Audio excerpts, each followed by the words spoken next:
Good morning, everybody, mothers, fathers, daughters, sons, brothers, and sisters. Welcome to Kavala for the second day of racing for the ROTAX MAX Challenge Latvia and the Latvian Karting Championship.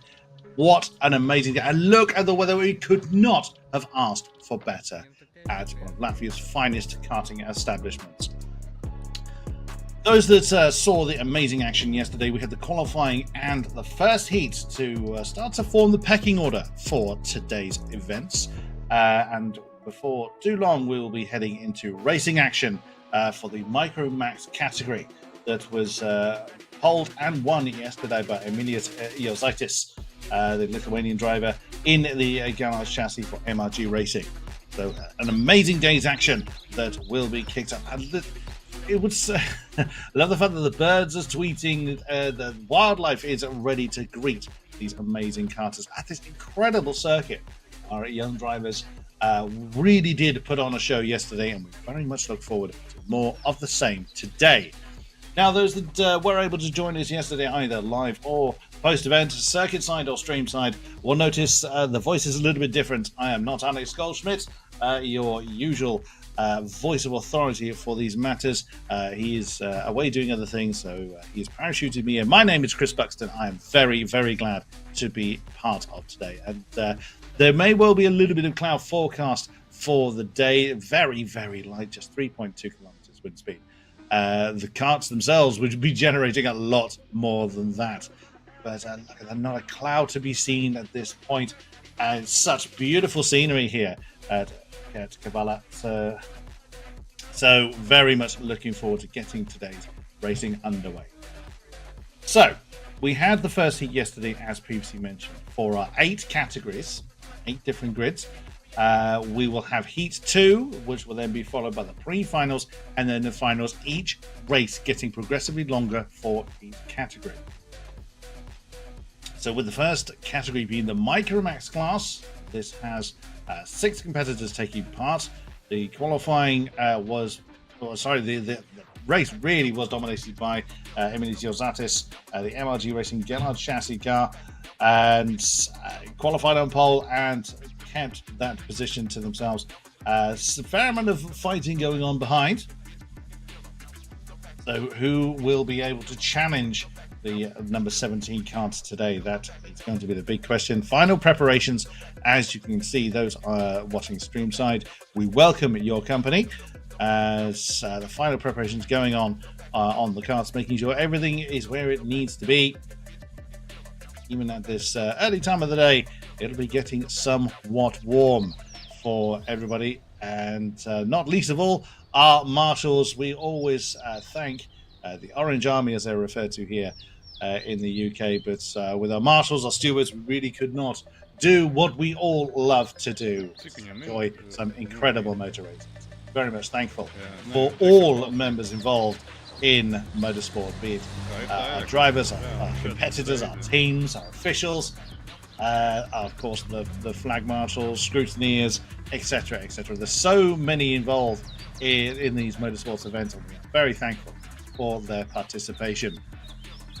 Last minute preparations, of course, going in place to make sure that Heat 2 goes as well as Heat 1, and real serene countryside, and is going to be somewhat disturbed by the roar of many cars. Nearly 100 participants are involved throughout the course of the day, not all on track at once, so it will be somewhat chaotic, I fear.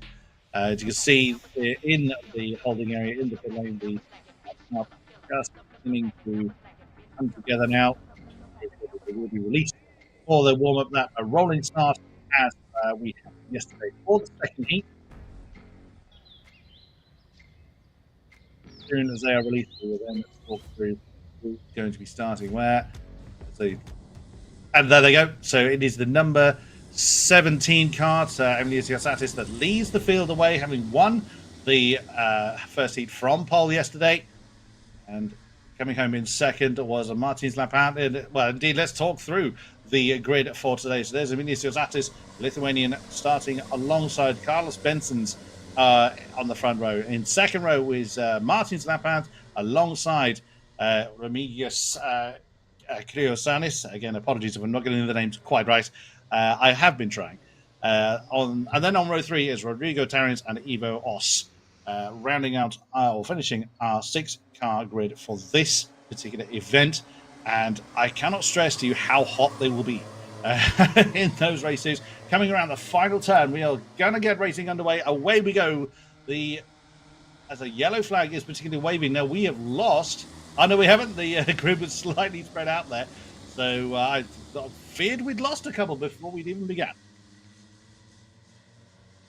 So just the reason why the yellow flags are waving, those that may not be familiar with the format, is this is simply warm-up. So they are not at full racing crank yet. There we go. They are now forming the 2x2 lines. The last couple of cars.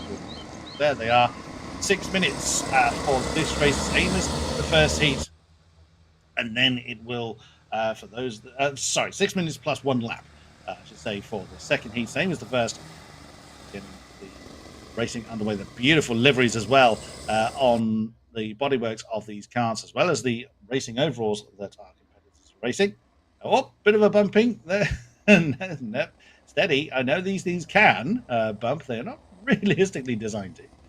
That's the number 69 card there. Martins Lapat's really eager to get on with it. Oh no, we've had trouble before we've even begun. That's unfortunately, these cars, if they do come together like that, the wheels just stick to each other. So that is going to cause a bit of a delay in getting this race underway. Again, there we are. So the yellow flag is waving. So we will have to do another warm-up lap. So the drivers, those that had to take to the grass, either forced or by accident, will have to shake off the grass.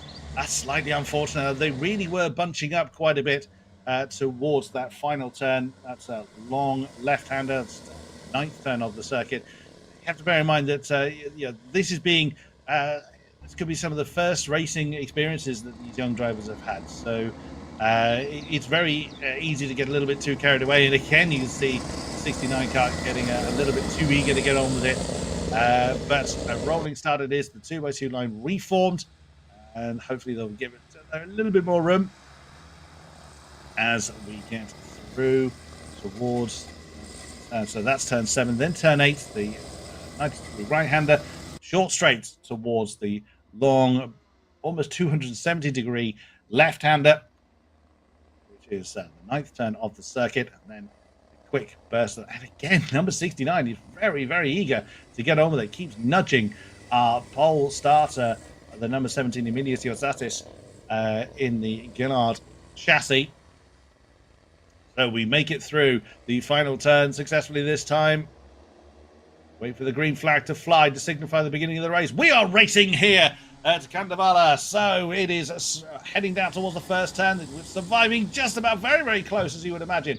Coming through turn 1, turn 2, it is the 17 cars still leading the way. So despite the fact he was being given gentle nudges by Lapant, that is Iosatis that is keeping the way. Challenge there for third, but no dice there. The number 3 card, which is Carlos Bensons, hanging on to that third position spot, but now being challenged. That's the 99, going for that inside line. There is Rodriguez Graciones in the MRG Gillard chassis. Manages the wrestle. Very confident move. Very nicely executed. Oh, that's a big bump over the curbing there in the background. That would be very, very painful. You've got to imagine the drivers are so close to the ground. Not exactly a lot of flex in these cars. So that would have been very, very painful indeed. And a challenge again. That is Bensons trying to get back that third position and does so. Very confident move into the first turn. Real challenge here. Third, fourth, fifth in this camera shot that we're looking at. That's the 3 that is trying to keep that position to himself. Bensons Graciunas and Torrens all in that particular battle. That was Eva Ross that was had a rather bumpy excursion over the curves earlier on. Come through. So the first two, a little bit of breathing space between them. So yesterday's winner, Emilius Yosatis, got himself a 7/10 gap, as you can see on the cameras. All those watching trackside, good morning to you all as well. Through final turn again, the camera's very much focused on this battle for third. The top two are not so much completely separated, but they are a second apart, so they're not immediately challenging each other at the moment. Burns is ahead of Creaciones and alongside Torrens as well. They are, does look like they're closing in actually on second place lap hands. So are we going to be seeing a 4-card battle for second place? We will have to see. It's a second that separates first to second and roughly the same second to third. But then very, very little, not even a cart length between third and fourth. Benson's and Graciones. Ivor Ross is a little bit off the back of the pace, but still hanging on in there, doing what he can to try and close in on this very, very intense battle. 3 and 99. That is Benson's and Graciones now almost glued together as they are coming through turn 9 once more. But as I mentioned, it is 6 minutes plus 1 lap in this heat, and it absolutely flies by in the blink of an eye. So let's have a look at the gaps once again. They are, so that battle for third is closing in on second place. So that's Lappins, Martin's Lappins, that is going to be coming under challenge very, very soon. But Emilius Yosatis is very much in command of this race. 1.1 seconds the lead now for the number 17 car. And this duo is becoming a trio again as they are closing in on the 69 of Martin Claphouse. You'll know full well they're there. These cars don't have mirrors, but you will hear them. You'll know that distinctive engine noise of these cars just gets louder and louder.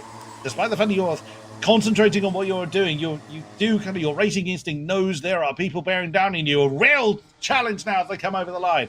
So look at this.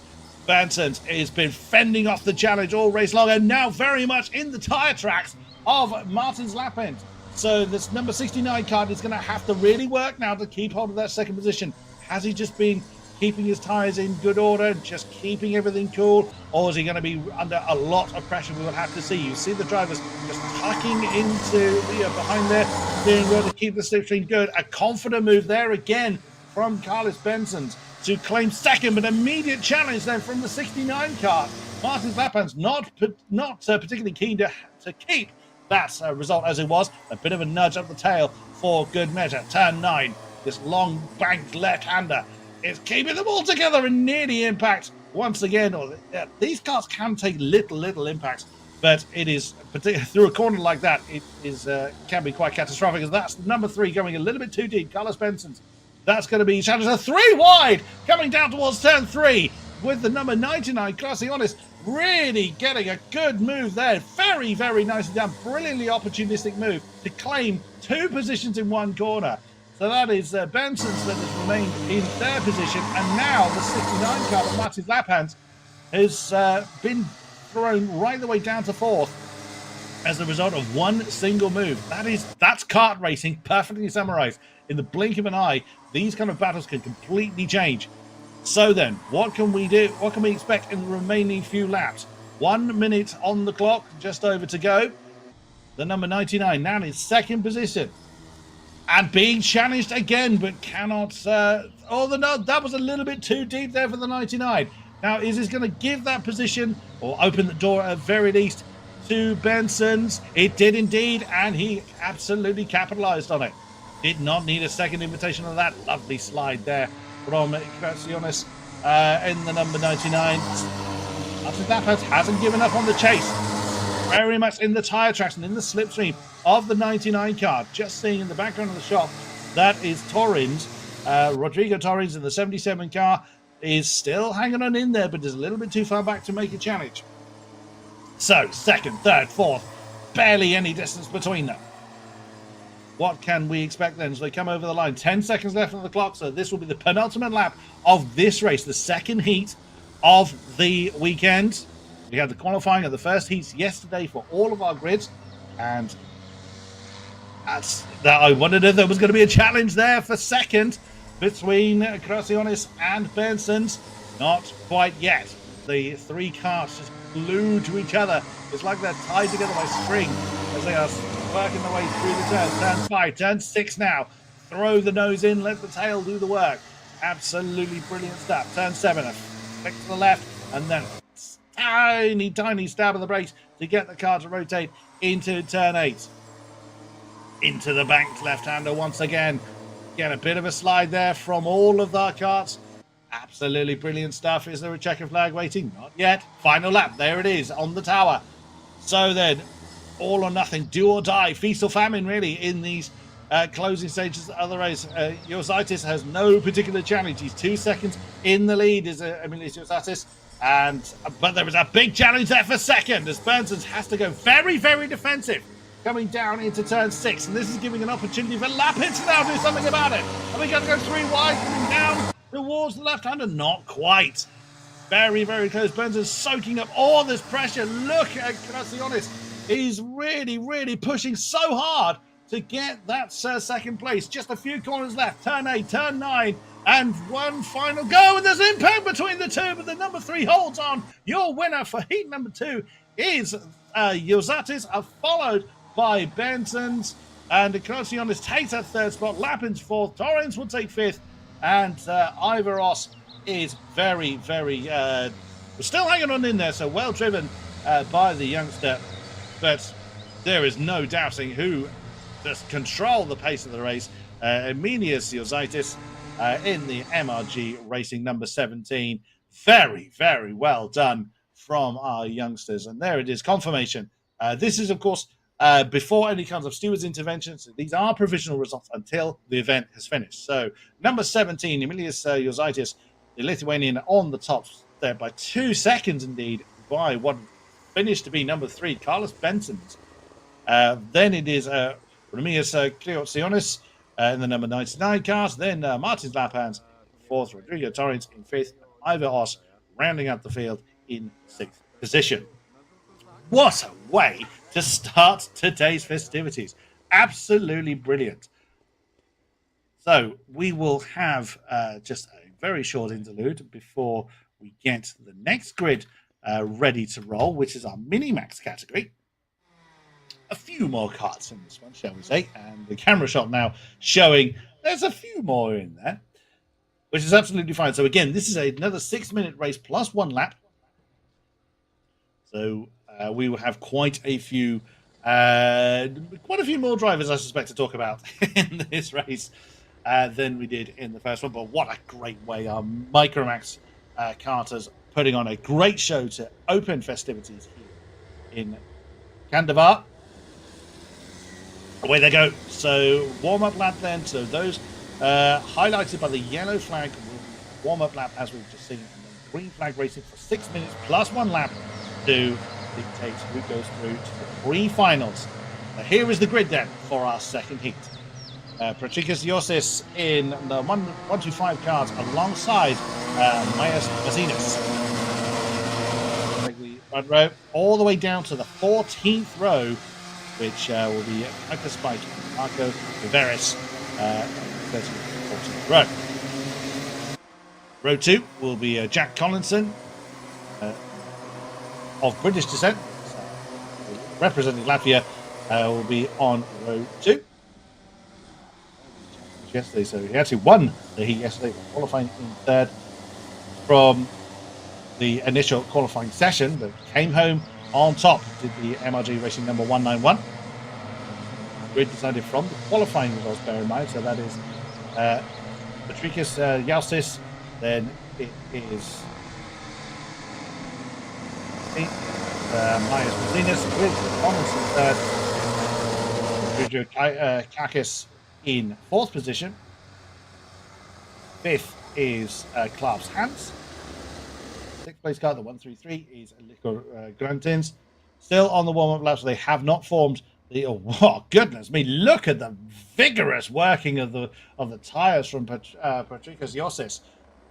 They have now formed the 2x2 line. Very, very vigorous working of the wheels, getting as much heat into the tyres as possible. I beg your pardon, there was a 151. I believe that was very vigorous. So it's Margus Mazinas through the final turn. Yes, this field underway. Green flag, here we go then. And lots and lots, I've lost count how many, 3, 4, 5 wide potentially into the first turn, utilizing as much space as possible. Absolutely fine for the opening laps. It looks like it is the 151 that has gotten away ahead. That is Marcus Martinez that has taken the lead in this early stage of this race. Again, 6 minutes plus 1 lap, almost side by side, coming through turn 3 for the first time in anger. 125 cars with Josses, our pole sitter, is in second position alongside the 191, which is Jack Collinson, our Heat 1 winner yesterday. He's gone a little bit too deep into turn 8. That's going to leave the door open, and an opportunity then for the 133 cars, Little Grantis, to have a look. Still side by side, the 110 getting involved. A bold move, Marco Plinter getting that inside line coming through turn 9 and claiming that 4th position. Here we go then. The tower now updated with where our cars have now finished the first lap. Mazinas from Jossis alongside Collinson, Karkas, Plinter, Gratans, Gargis, Hans, Menezes, and Bruxner round out your top 10. We've got a real condensed pack of 4 there, which is the 191 cart of Jack Collinson, being heavily challenged for that 3rd place by another 3 cars. Our top 2 have broken away a little bit. They were about 7/10 between Jostius and Collinson as they came over the line. Jack Collinson again with a lot of pressure coming over the line to hold on to that 3rd position spot. Mazinas from Jostius still the top 2. They've broken away by 1.1 seconds from that chasing pack, which is now 5 carts deep. That's still really heavily pressuring. Now, cars just a little bit more just calculating where they can try and make the move. Still only have a few laps. It disappears in the blink of an eye. You see Mazinas really having to look over his shoulder, making sure where his competitor is to make sure that he gets the best line. Very nicely done. Marjas Mazinas, the Lithuanian from Ortex Racing, doing what he can to hang on to that top spot that he very confidently took hold of in that opening lap. There we see on camera the 110 and the 133. That is Marco Plinter against Little Grantins for 5th position. The 2 once again, the luck glued together, now fragmenting into pairs, and a big move on the inside of turn 3 for the 125 Josias to take the lead. Nicely done. And he hold it. That's going to be the important thing when it comes to now soak up the pressure. Very different matter when you're when you turn from the hunter to the prey. Can't just focus on your own lines. These casters have had quite a few races. Oh, too much apex there for Josias, but somehow manages to hold on. That's a very big hit. That would have been quite uncomfortable as he caught the apex a little bit too hard coming through turn 8, and that pushed him wide, but does hold on to that top spot for now. But you've got Jack Collinson that is bringing with him Karkas, which is Rodrigo Karkas, the 153 Latvian driver. So you've got the 2x2 pairings now coming together. So it looks like they're going to be forming a 4-way battle for the lead before too long. They haven't got. See how well the Mazinas is just tucking into the slipstream. You want to minimize the disruption to airflow as much as you can in the kart racing. That's exactly what he's doing. You see he's just ducking his head down, getting his elbows tucked in. Very nice technique indeed. Tries to go for that inside line. Door gets very much slammed in his face by the pink accented black cart of of Patrick Josias. Very nicely done. 2x2 over the line. Then a group of 3, which is Dargis, Bruxner, and Menezes, I believe. No, sorry, that's the next group down again. There's Menezes, Grieber, and Hans. In a really close 3-way fight for 9th position. Then another 3-way fight, actually, for the remaining position of Beveris, Spike, and Kandavas. Now, the lead battle once again, still very, very intense between Josias and Mazinas. You see him looking over his shoulder once again. Marjas Mazinas just checking where his opponents are. That's Jack Collinson, winner of yesterday's Heat 1, is trying to bear down. Again, just see Mazinas trying to commit to that inside line, coming through turn 9 a little bit earlier than the current race leader. It's going to bounce on the inside of turn 1. It's the heaviest break inside of the circuit. No, doesn't choose to go for it. Just biding his time. We don't have a lot of time left, as Pluxner has gotten ahead of Dargis for 7th place. So that is Juris Kluxner that has gotten ahead of Dominic Stargus at this point in time. But the camera's currently looking at this top battle. See, again, they're utilizing that. They're tucking the elbows in and getting the head down to minimize their air disruption, maximize the aerodynamic efficiency of these cars. Nearly into the back of the race leader is the 125. Jack Collinson has broken free of his pursuer, which is Rodrigo Carcass. So can he get involved in this lead battle? They come over the line with 30 seconds to go. So this will be the penultimate lap of this heat. Jack Collinson closing in less than a second between himself and that lead.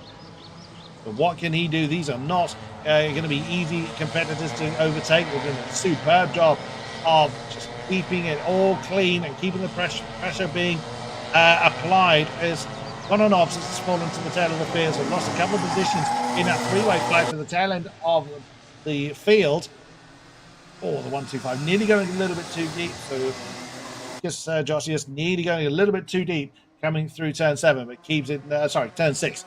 And there's the opportunity. That was very close. Well attempted there by our former pole sitter of Mazinis. Couldn't quite get it done. A bit of a twitch there under braking from Josias, but does manage to get the car turned into turn 1 under so much pressure. Jack Thompson looking on and maybe too far back to try and challenge in this final lap, but you can see Mazinis trying everything to wrong foot our race leader to retake that lead. Jack Collinson is closing in. This is going to be a very bold move from him if he can get involved in this top 3. Kakis is a little bit too far back now to make a impact on this lead battle. Into turn 8, Collinson's very close unless he's going to make a big move. I think he may have to stay for third for now. Through turn 9 is still very, very close, but your winner for the second heat of the mini match category, there is the checkered flag coming out. I imagine that I would think that Patricius Josias is quite glad of that. But there we go, the 125 cars taking that top spot. Probably quite relieved the checkered flag came out when it did. My goodness me, didn't he soak up the pressure? Well driven indeed. The 151 car. So I just see this coming home in second, did everything he possibly could, but to no avail on this occasion. So then, the race finishing results without Stewart's intervention, or before Stewart's intervention. There it is, Patricius Josias on the 125 cards taking the top spot. Marcius Mazinas in second, Jack Collinson in third, Rodrigo Kakas in fourth, Mikael Grantins in fifth, with Marco Plinter in sixth position, Juris Buxner in seventh, with Alex Menezes in eighth, Klaus Hand ninth, with Martins Drieber rounding out the top 10. Even throughout the field, there were very, very intense battles all the way down to the back of the field. Dominic Stargis coming home in the 11th in the end. Wow, this is kart racing at its very, very best. Thoroughly enjoying the racing that is currently out there, and we hope that the lovely people watching either live or post-event or trackside are enjoying it as much. Our next category is the juniors. So you can see the cars are a little bit bigger, so we're going up and up and up in age range and size and power, etc., etc. This is the junior category. Pole and win yesterday was Adrian Stions in the 271 MRG Racing Gillard kart. See there on stage right in front of us. So of course, taking the top spots, the qualifying forms the grids for the heats. There we go. They're being shown the board to start to get themselves ready. Of course, you can see Adrian's couldn't move. A little bit of a shuffle from some other karts wanting to get ready and raring. We understand they're excited, but got to wait for the marshals to go through the grid very shortly. Adrian Stions was top honours yesterday. And there they go. They have now been released from the holding area. Alice Dolcemain in the 235 car started in second, did not have a good heat. Unfortunately, but here we go. Let's go through the grid order. It is Adrian Stions alongside Alice Dolcemain on row 1. Aloisas Tekovikas will be in third place alongside Martin Waltz. That'll be row 2. Row 3 is Marius, again, I do apologize for my struggling with the names. I have been rehearsing, I promise you. The 273 cards will be alongside Gabriel's Moises in the 250 Spirit through for their warm-up lap. Again, they're not green flag racing at this point. This is a slightly longer race. The cards are a bit more powerful. The drivers have more experience. It's a 7-minute race plus 1 lap. Every race in every category always has an additional lap after the timer has expired. So the 7 minutes plus 1 lap this time around. The engine is very distinct in these cars and starting to form the 2x2 line, but there's a bit of a gap second to third. So Aloysius Chekavikius needs to kind of close in. There we go. So they now close in the gap. And that's a straight run between turns 8 and 9. There it is. Now side by side. That warning board that they have from that marshal just reminds them slow speed on the 2x2 line. Probably one of the most nervous these drivers get. A little bit of a bump there. And away they go. We are racing then for Heat 2 of the junior category. Oh, that's impact! That is trouble coming into turn 1. That is avoiding action from the 241 car. That is Timus Panika that has had to take to the wrong side of the barrier to rejoin the circuit. Oh, trouble! That's 216 already. Martin Bolt came home in 6th yesterday, starting from the second row. Not a happy man at all. Very, very unfortunate. Martin Bolt, a DNF for him. Great shame. But at the top, it is the 271 car. Aegis Tions from pole, still leading the way, but a big challenge from behind. So he's not just running away with festivities. That's the that is the 235 car right behind him, at least Stoltermain. So our top two remaining where they are, but they have got challenge from behind. So you can see that our leader is trying to break away, but just doesn't get the opportunity to. The car's getting very squiggly under braking, so that's something else that the drivers have to bear in mind. See, as soon as they hit the brakes, the wheels just want to lock and get the car out of shape, but they are really handling that brilliantly well. And it has turned 6, the tyres screaming for mercy. No such luck here. The racing absolutely brilliant. Into turn 8, a small dab of the brakes. Even for these cars, they do need to hit the brakes occasionally. Through the bank, turn 9, holding that inside line, hugging the apex as much as they can. So that's into third is Aloysius Chekavikius, but he's got challenge from Narusk right behind that top 4, very, very close together. Actually being joined by another pair, that's Sprud and Kartiuskas. The top 6, all very close together. Then to another group of 6, actually, that takes the field. But that is the entire field. There's 2 groups of 6 at the moment. The Bolt now having to play spectator. Very, very unfortunate. But lots of challenge, lots of racing still to enjoy here at Kandavas. Into turn 9, come on, lead group once again. 27, Aloysius Chekavikius is looking like he's having to play a little bit more defensive than he'd probably like from Hans Marcus Naruks. The 255, one of our Estonian drivers in this weekend's racing. Very close to the top 2 yet again. Dion still fighting off the advances of Stoltermain. Through turn 6 now. Bring their way down. A bit further back at the back of that particular field, you can see Kartiakis.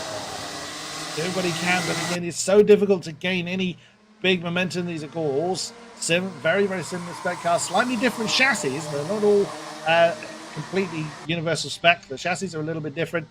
It is the ability of the driver that is the big differentiating factor. And that's a big move for Stoltermain into turn 1. Can he get it turned in? Can he get it slowed down?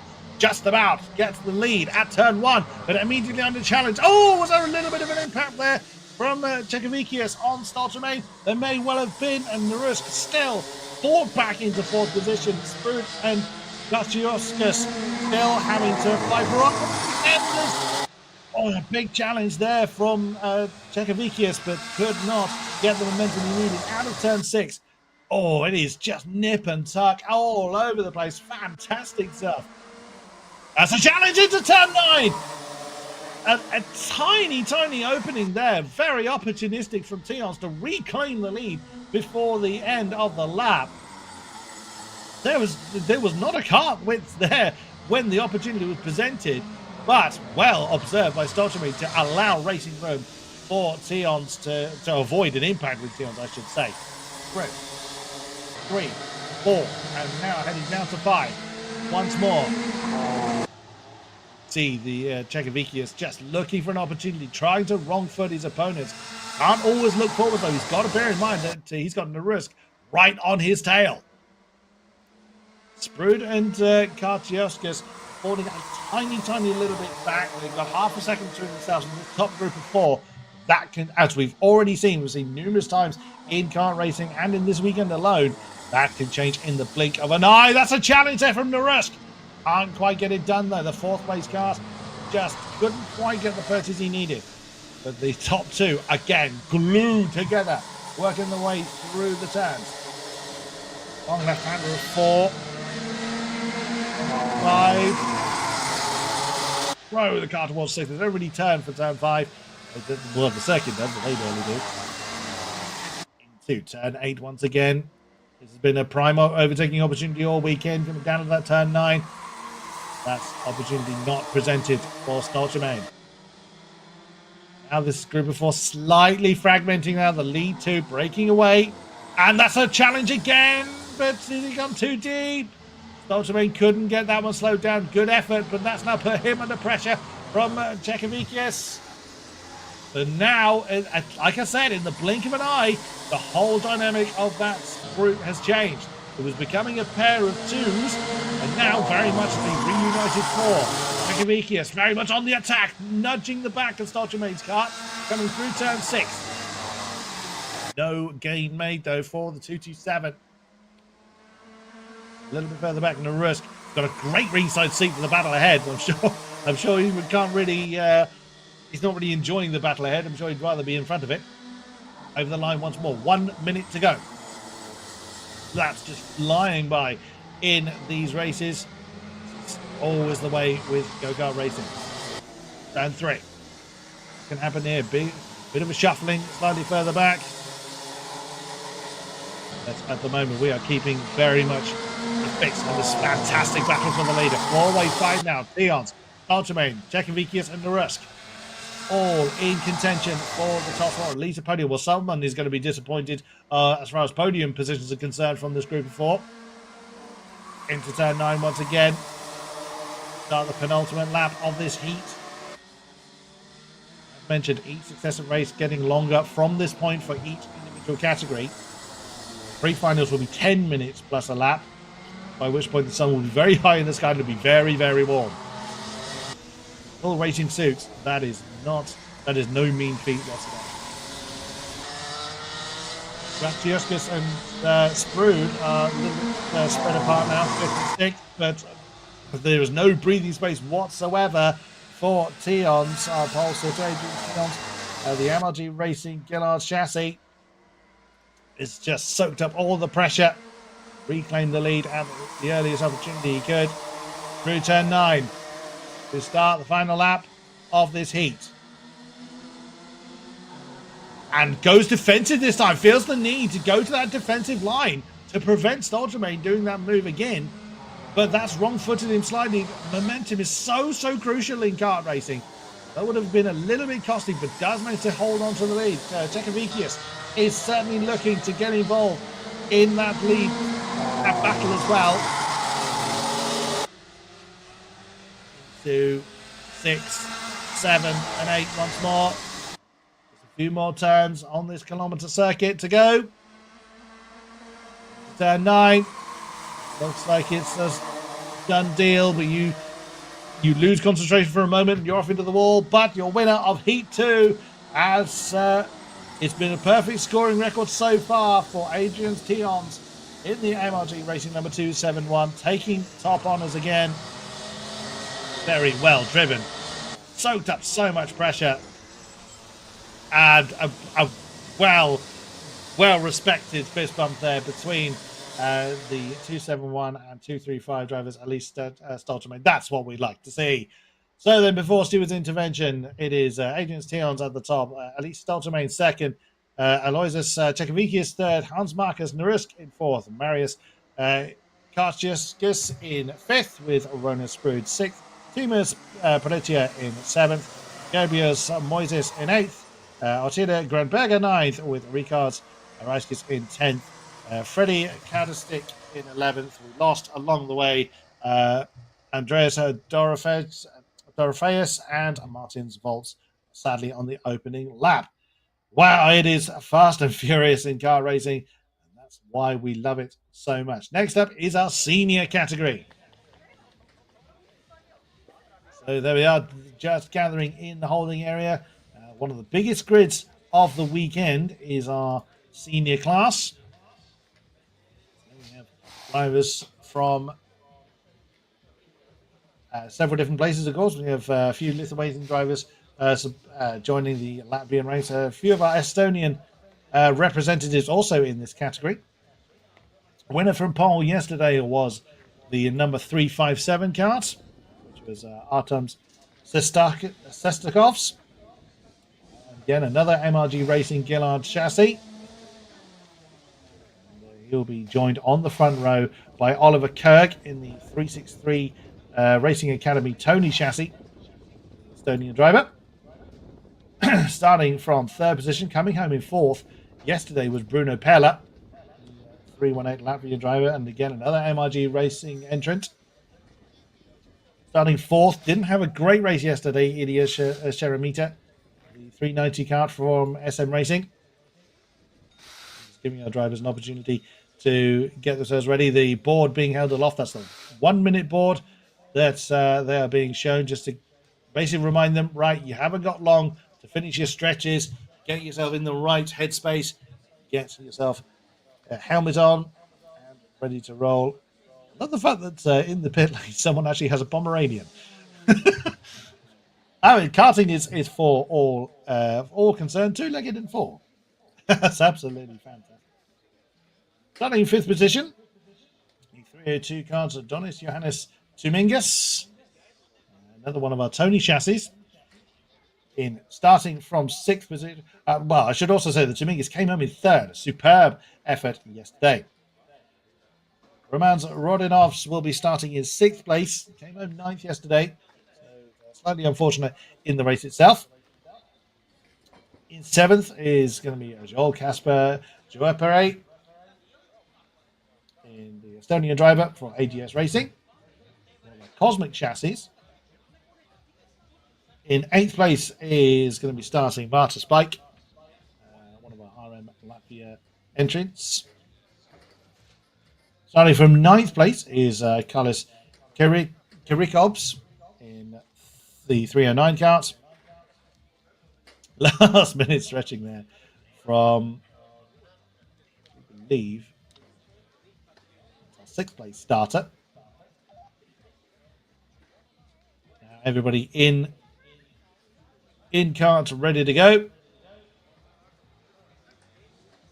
will be released very, very shortly. They'll be informed to get the engines running if they haven't done already. Some people prefer to leave it very late to get into the car to make sure that all the stretches are done. Make sure that they are fully mentally prepared as well as physically. Oh, they're starting to get a little bit fidgety. There's a marshal in front of you. Just wait. There we go. They are released from the holding area. They're being led away by Artem Sestakovs.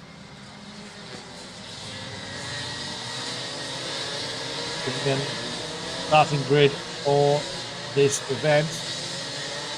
Second heat, as I said, so this is a 7 minute plus 1 lap race. 8 rows of cars in the lap. This is sprint of the weekend. Fastest cars in Canada. Quite fast. Certainly picking up pace now from our earlier races. Already people looking like they're trying to make racing moves, but that's all part of the mentality, isn't it? You need to get into the head of your opponent as well as making sure you yourself are in the right space, get the job done. as is the norm, they will be forming the 2x2 line just after turn 8. Short straight. It looks like they're forming it slightly earlier. We'll call it just after turn 4. Lots of speeding going on, making sure the tyres are in absolute prime condition. See the marshals holding the boards just to remind them to slow down. After turn 8 is when they form the 2x2 line. There we go. So, pole sitter on the left-hand side of the circuit, or right-hand side of the camera shot. 357, Artem Sistakovs for MRG Racing. Inside the 363, Oliver Kirk, Racing Academy Tony Carr. Both came home in their starting positions. Or you could walk from one kart to the next and not touch the circuit for quite a while. And green flag racing. We are underway then for race 4 of the day.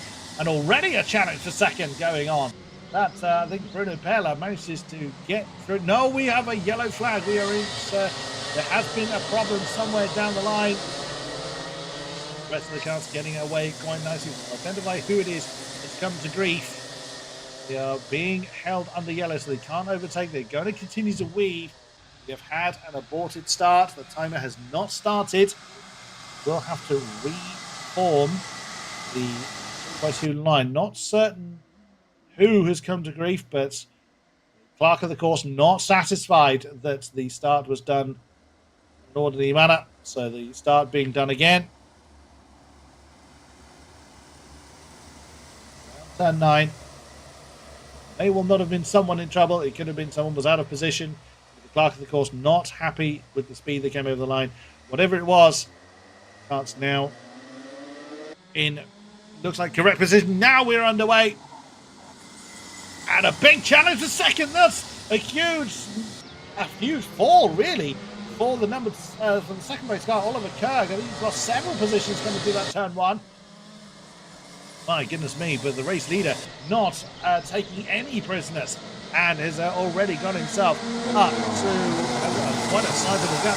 302, that was Thomas Johannes Dominguez, who's really doing some very energetic warming up before the race began. Up into second place, started from 5th, and it's already up to second. Brilliantly driven. That's pushed the 318. That's Bruno Perla back down into 3rd place. So our second place starter, Oliver Kirk, has had a really rough first lap. Now we'll confirm that Oliver Kirk down into 5th place following that first lap. But Sestakov really has broken away 8/10 already to himself. But Dominguez is not going to let that stand. That a big pack, 6 cars for 3rd position. All jockeying for position, all fighting for their bit of real estate. Group being led at the moment by Bruno Perla with MLB Racing. Nearly impact between himself and Sheramita. Proof that got close. I always say that because our kart racing is close. You can pretty much reach out and grab hold of the cart ahead of you if you could reach over your own steering wheel. But it's incredible that they can race this close. But time after time, as that's a move there. That is 4. It was for 7th or 8th or something like that. I couldn't quite identify which car it was that made the move, but it was a very bold move down into turn 1. Here's the heaviest braking zone of the circuit. But you are then immediately greeted with the turn 2. Got to kind of get the move done. Going side by side through turn 2 doesn't always pay off for them. The turn 9, bank left-hander, excuse me, has been a popular overtaking spot all weekend. Through the final turn then. Now has Sistakovs managed to extend that lead. He has a little bit now, a second between himself and Dominguez. It was Kirikov's over Japere that is the big move that we saw into turn 1. That's for 7th place. Very nicely done, very confidently driven into turn 1. The rest of the field now working their way through the turn. So this group of what is now 4 karts has fragmented slightly from the big group that we saw early on. Still being led by that 318. That's Bruno Perla. Trying to close back in on Thomas Johannes Dominguez. 302 with that brilliant start from 5th place up into 2nd. Came home 3rd yesterday. He wants to Get one more step. We'd like to get 2 steps up, but that's very much belonging to our pole starter of Artem Estikovs. Now looks like it's going to be a 5. That's a big move there for 4th place. Nicely done. Oh, that's 2. That's 2 because it's lost potentially on the 390 Ilya Sharamita. That is indeed. So 2 corners and 2 or 3 corners and 2 positions lost. That was again, didn't so much do anything wrong, just lost a tiny bit of momentum, and again had to hit the brakes to not slam into the back of the car ahead. And wow, all sorts of battling going on. That's the 309 of Carlis Kirikovs that just lost out there with Japere getting that spot. And again, the 3-2-1 kart of Japere is really trying to push hard here. Slightly further back, Spike and Krastins also arguing for their bit of real estate for 14th position. Now we have lost one on the starters in the rest of this. The 354 kart didn't finish yesterday's heat, sadly facing similar troubles today. Very, very unfortunate, but it's the nature of the beast. So Sestakov leads by nearly 1.5 seconds last time around. We'll see what the lead is across the line. 1.6 seconds now from Mingus. Nella still under all kinds of problems from pressure, beg your pardon, from Erg. And Rodionops is still in there as well. Building that lead, doing exactly what he needs to do, not overdriving, is Sestakov doing a brilliant job of just slowly building that lead. Doesn't need to do anything until he's got 1.6 seconds to himself, which is quite a sizable gap in terms. This big group is really battling for 3rd. It is realistically they're battling for 6th, but they're not that far away from Bruno Perla in 3rd place. Big group really closed up now, right the way down to realistically around about 11th place in this big group here, side by side there, coming into turn 3. Couldn't quite tell if that move paid off or not. Good move nonetheless. Basically very, very clean for the most part. A few bumps and scrapes, of course, this is the nature of very, very close wheel-to-wheel racing. But for the most part, the racing is exemplary. Well done to our drivers for putting on a fantastic show so far. 309, Carlos Kiribov still fending off the advances, having taken the position early on. Oh, and that's a big move there from the 350 kart of Kate Robbins. Oh no, that was the spin! Oh, and a big gesticulation there from the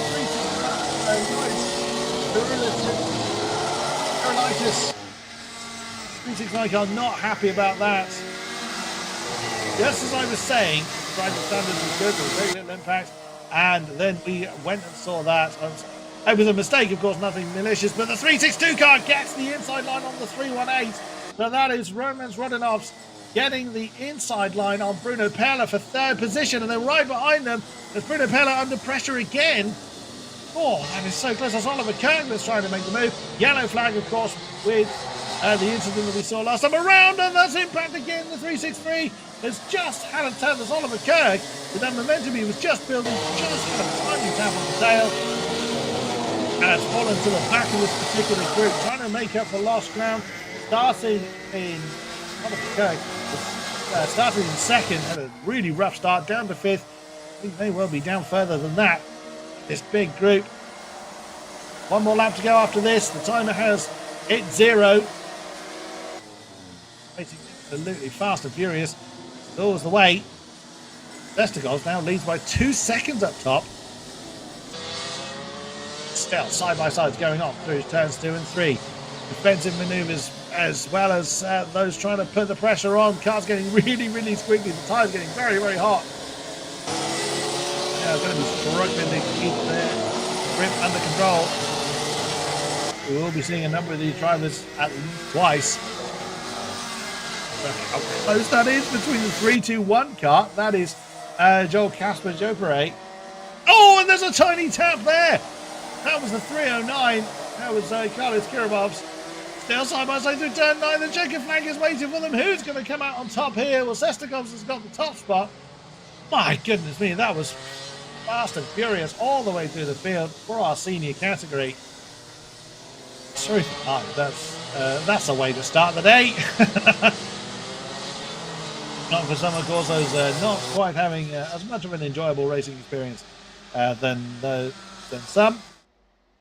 Get the race results. Here we are then. Before Stewart's intervention, they may well have a little bit more work to do in this race with some of the incidents we saw, but at the moment, it is Artem Sestikovs at the top with Tonis Johannes Tumingas in second. Superb start there for the Estonian. All the way down to Artis Janilevskis, who sadly did not finish the race in the 3.54 kart. Wow! Fantastic heat that's the second heat for the senior class. Next up is our DD2 category. A few less cars, but it doesn't mean that the racing action is going to be any diluted. As the remainder of our senior cars come in, so a bit more cleaning up to do. As the unfortunate side of Kate Dobricera's X-Bree karts, the 350 being retrieved. It went quite a long way off circuit. These can come back under his own motive power. There we go. So at least the kart can fight another day. But an unfortunate DNF then for Kate. The SM Racing X-Bree car. Started 13th, fought away up to 10th, but was not to be in heat number 2.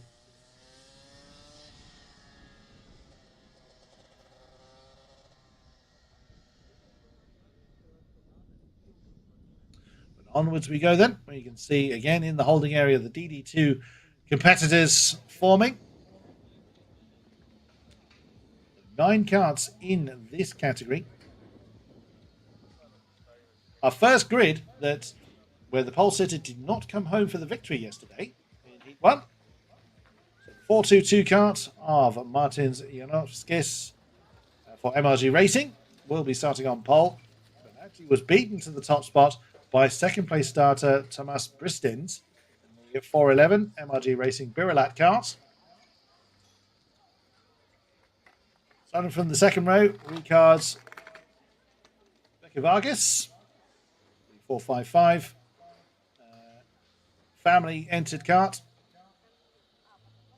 Fourth is Edgars Vilkens, 477 Latvia Sodi chassis. In fifth will be starting Norris Danbergs, 498. Another one of the Sodi chassis. Hoping for better things today is Chris Yazimis. 405 kart didn't come home yesterday. Starting in sixth though, right in the heat of battle. Also hoping for better things was the second DNF of yesterday, Patrick Knowles Lokmelis in the 418, another one of the Birilat karts. Andreas Upkaup in the 499, AGS Racing Tony chassis. And at the tail of the field, Elmars Mikkelsens, 471. Getting underway very, very shortly. The last board being readied by our marshals, by our pit lane marshal.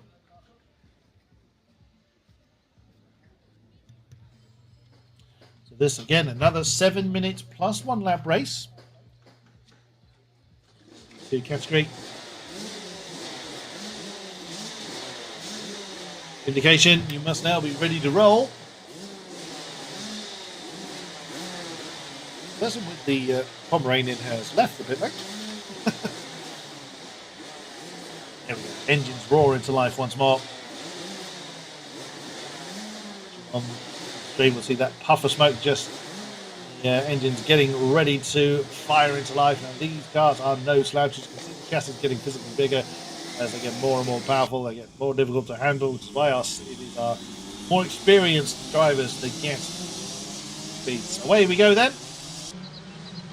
Fifth race of the day.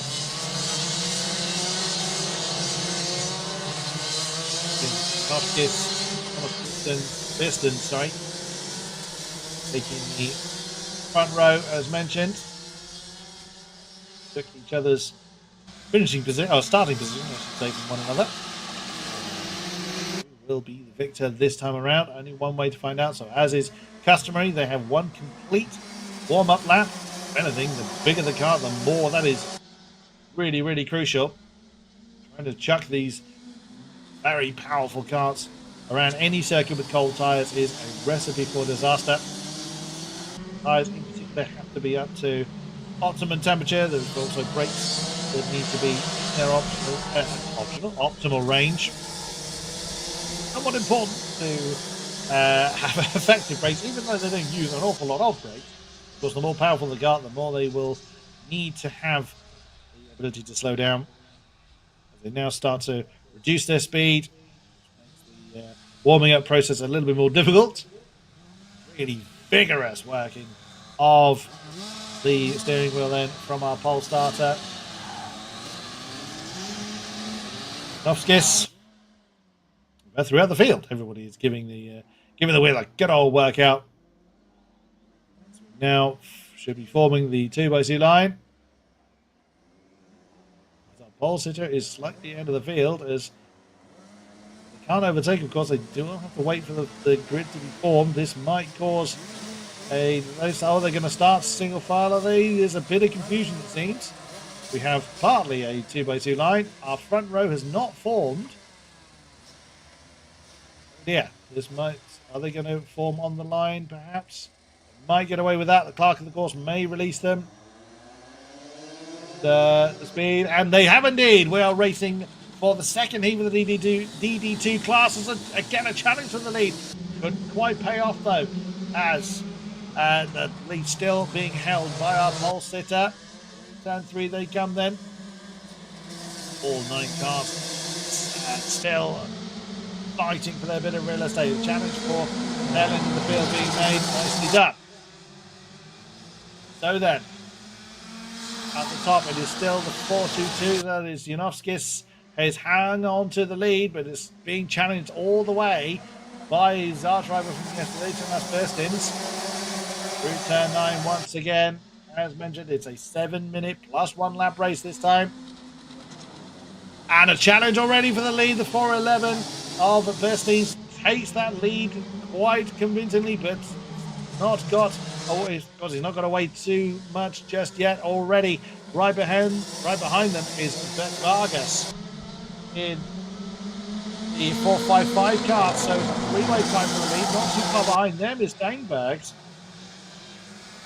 So they can't just keep eyes forward. They have a 3-way fight for that top spot at the moment.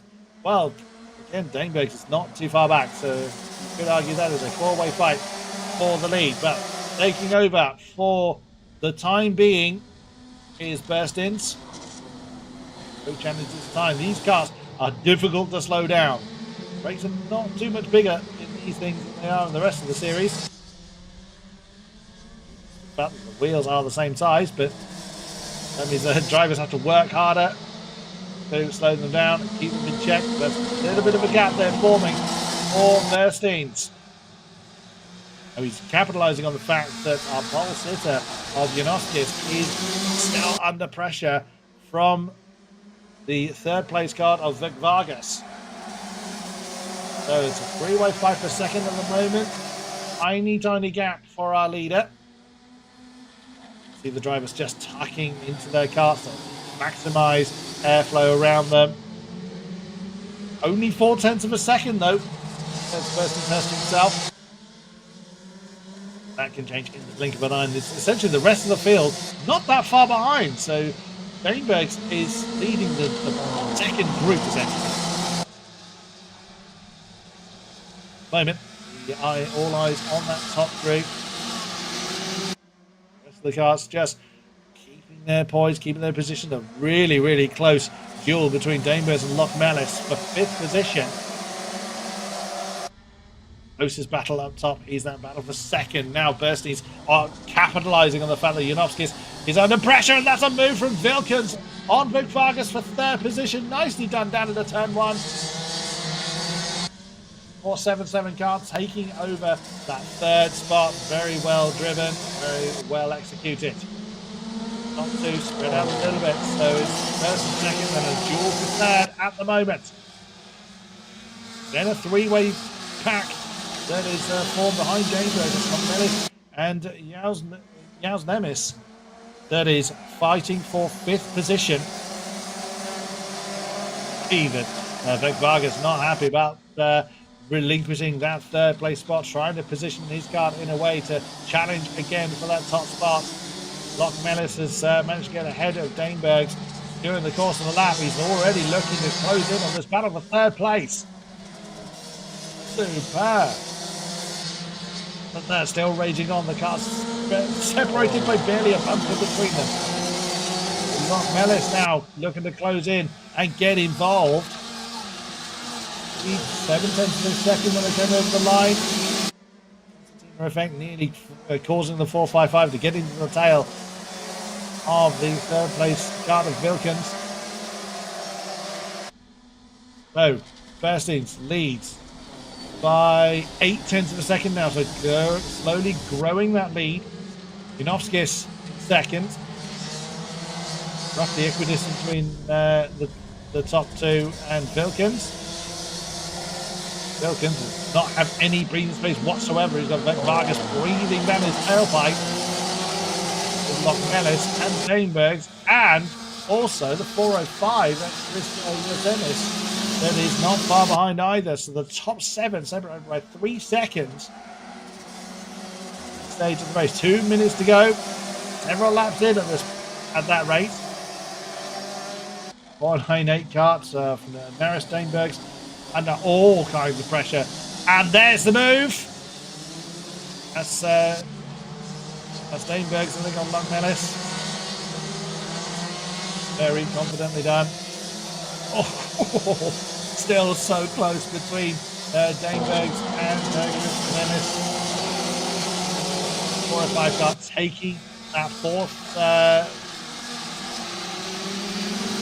Sorry, the 6th position from Danebergs.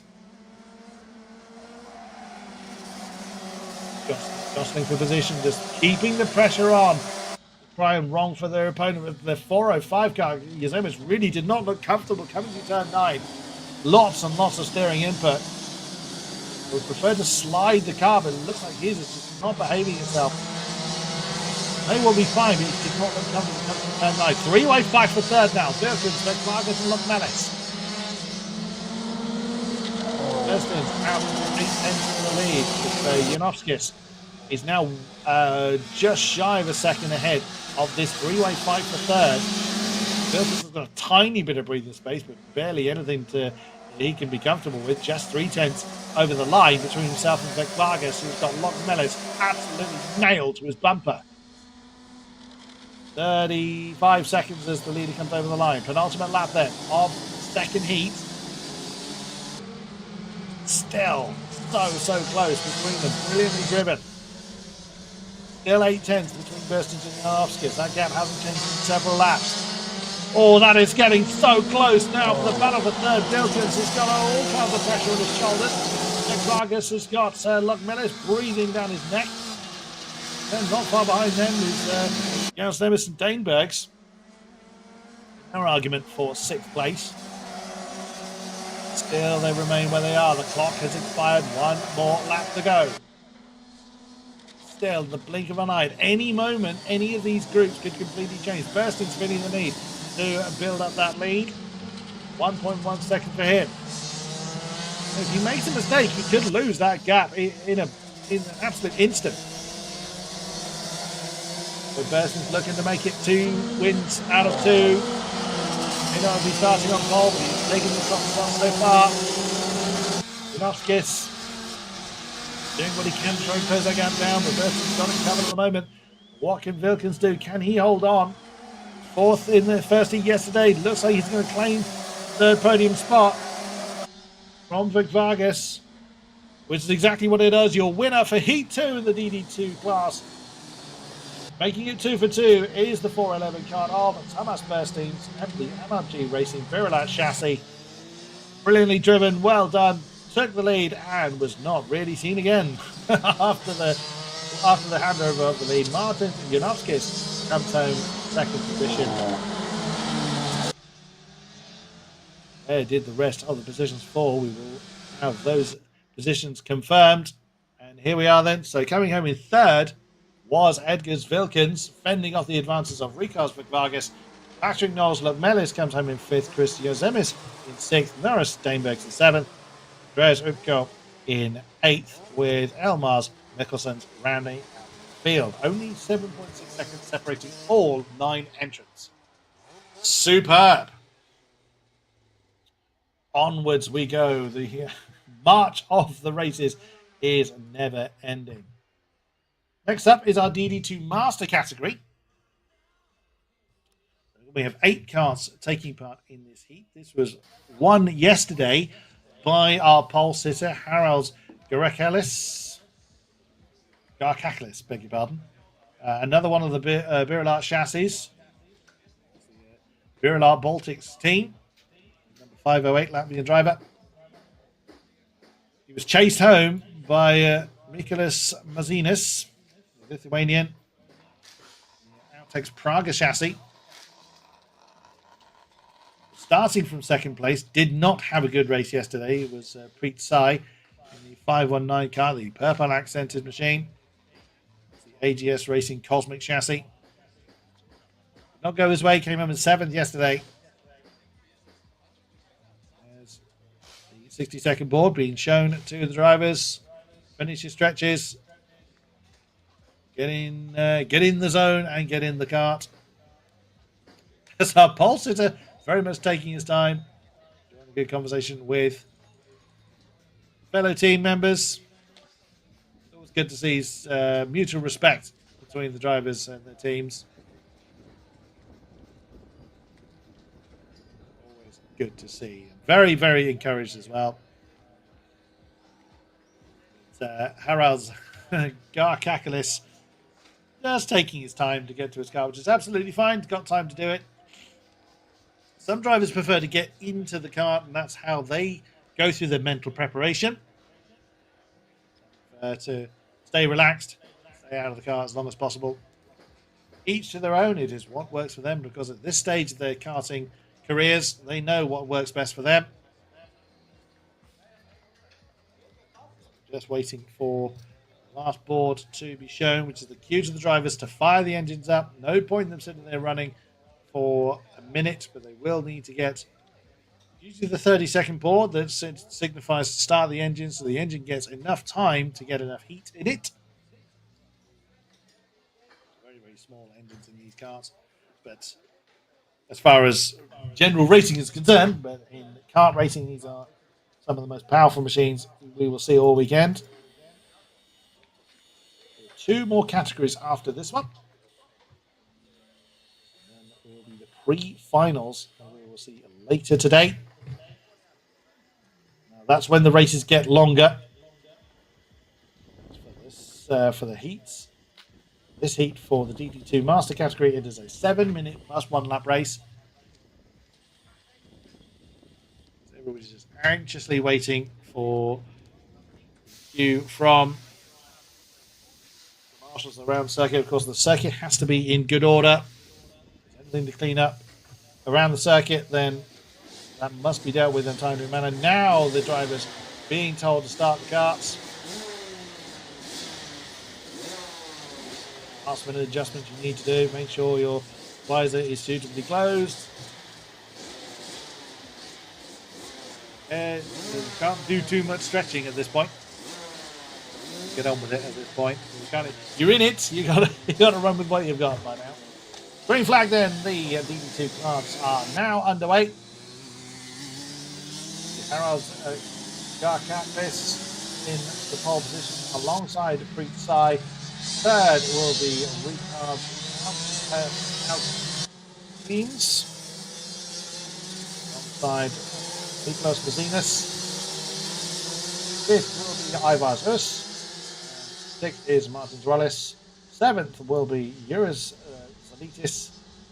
8th will be Maxim Shapovshikov. Right. Carts get faster, they get more difficult to handle. Wow, our Positive is keen to get on with it. Garkaklis is really giving himself a bit of a lead there. And now's not the time to do that. Know how to warm up their carts, and know how to get themselves into exactly the position they need to be. Who's going to come out on top this time? This was the man to beat yesterday. Behind the Venus, starting in fourth, home in second, did the 577 kart. Now the 2x2 line is formed. Feels so slow considering the racing speeds that these guys are used to. This is almost painfully slow for them. Bank turn 9 by All Sitter, Charles Garkaklis, Birilat Baltics, Birilat Chassis, 519 of Preet Sai, AGS Cosmic Chassis alongside. Then it came home in 7th eventually in the yesterday's heat. Angry Flag Racing, let's get underway again. And already impact between several of our cars coming down into turn 1. Bit of a dusty exit stage left for the 519, under pressure on the inside line coming down towards turn 3. Still under pressure as they come up towards turn 4. Oh, and then top of the grass again by another one of our drivers. Goodness me, that was lively for the first few turns. A big challenge there by the 509 as Rico's Galchians trying to get some more real estate, trying to get up the field.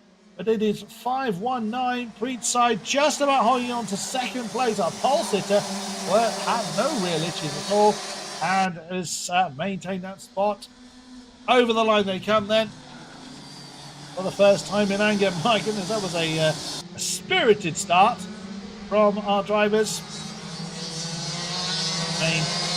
Broadly, certainly the top few remaining in the position they started in. Like we said, 7 minutes plus 1 lap for this heat. 509 having a look on the side of the 511 recast counting. Having a look on the inside line of Eurus. Oh, and that is the touch. I was about to say they got so close there. Did those two drivers. Now the 509 has a look. Oh, and did not get that right at all. Just caught the apex.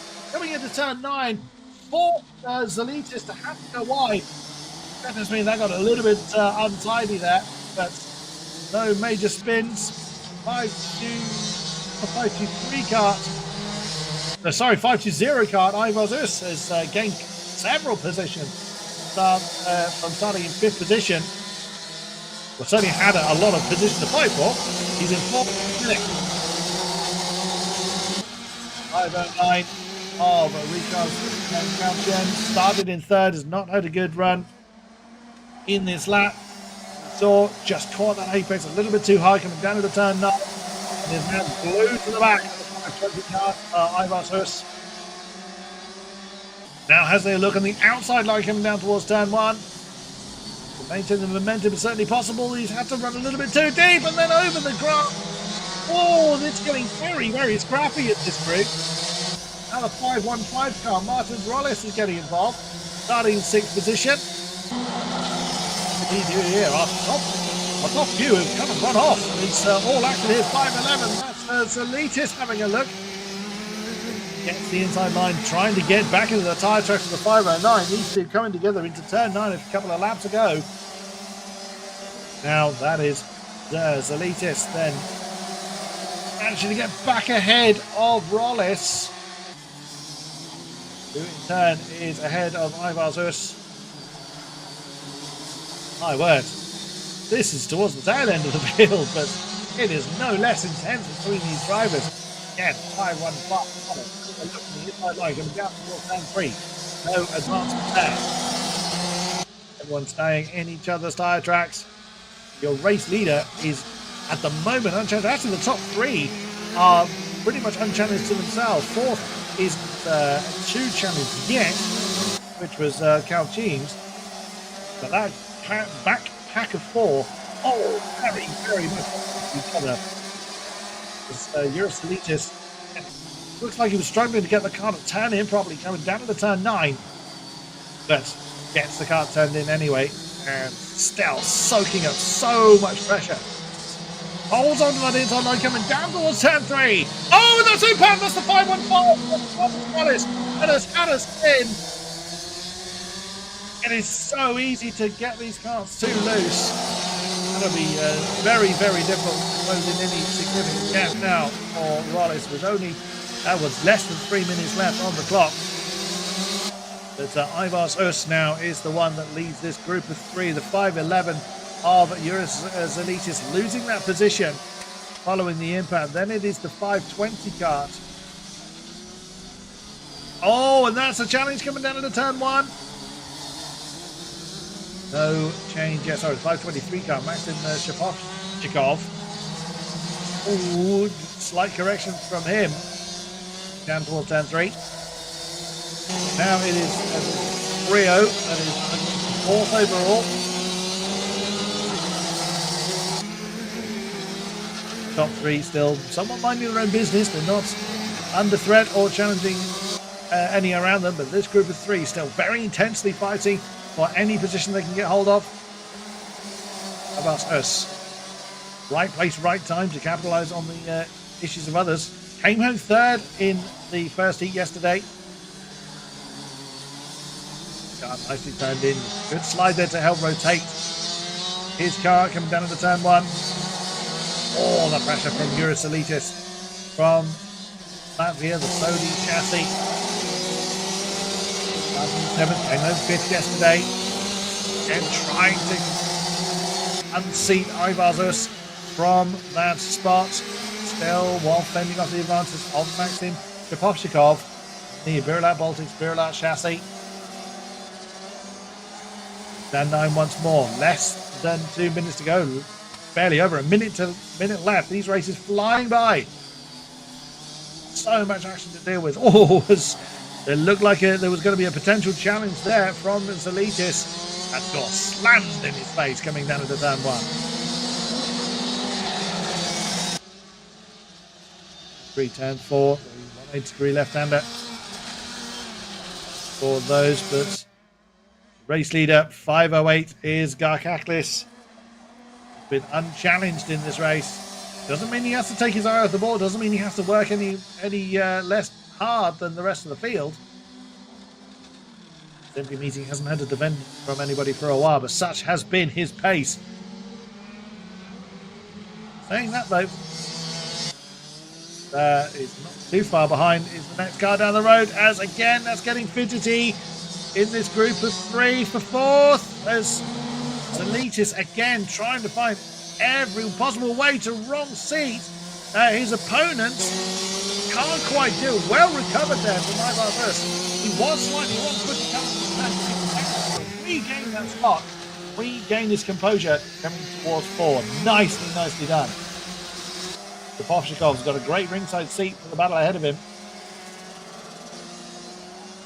No change in that group of 3 despite a great challenge from Eurosolitis. Oh, is that trouble? Or was that a bad run through turn 9? That's another opportunity for the 511 car on the outside of turn 1. Can't do it.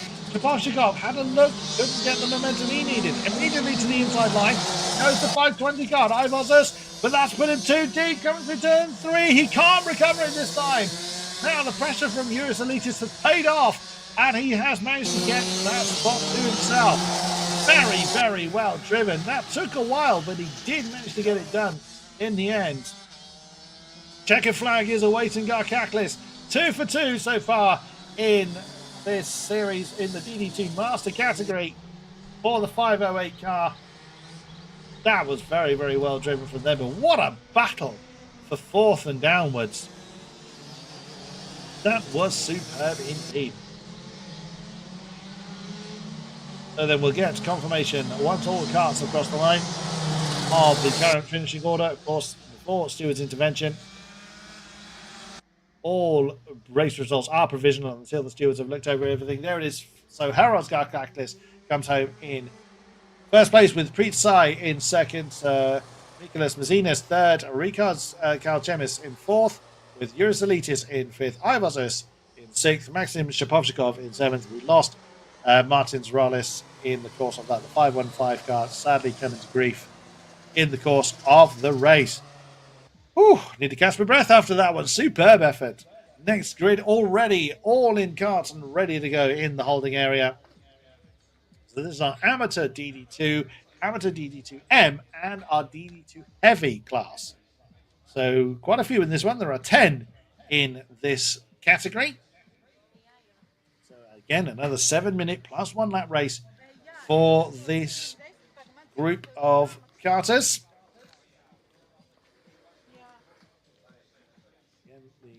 Everybody is in carts, ready to go this time. We don't have anybody doing some last-minute stretches or what have you. These drivers, they know what works best for them.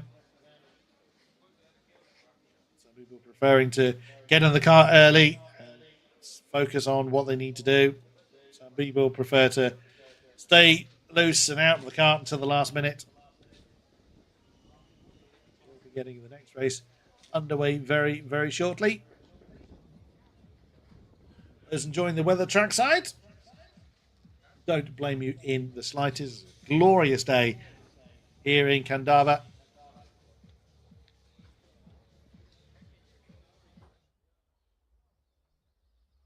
So, starting from the front row, Rodrigo Frams in the number 421 kart.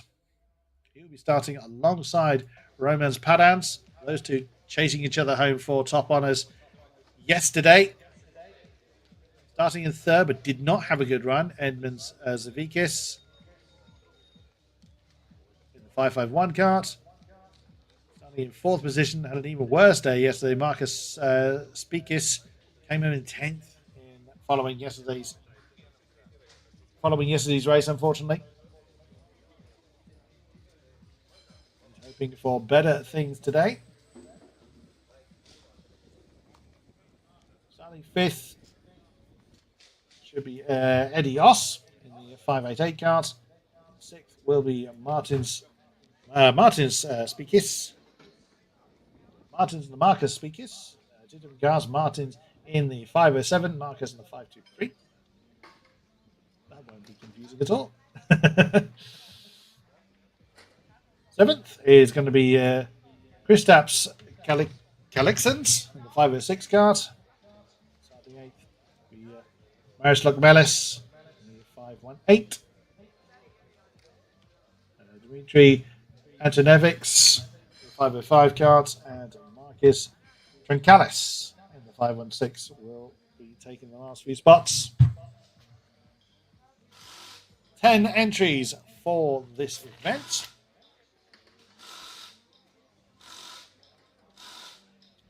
Kellis had some difficulty during the qualifying session. Had to qualify out of session.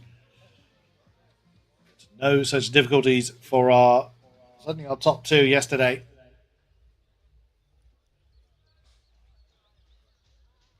Just waiting for the cars to be released again. All the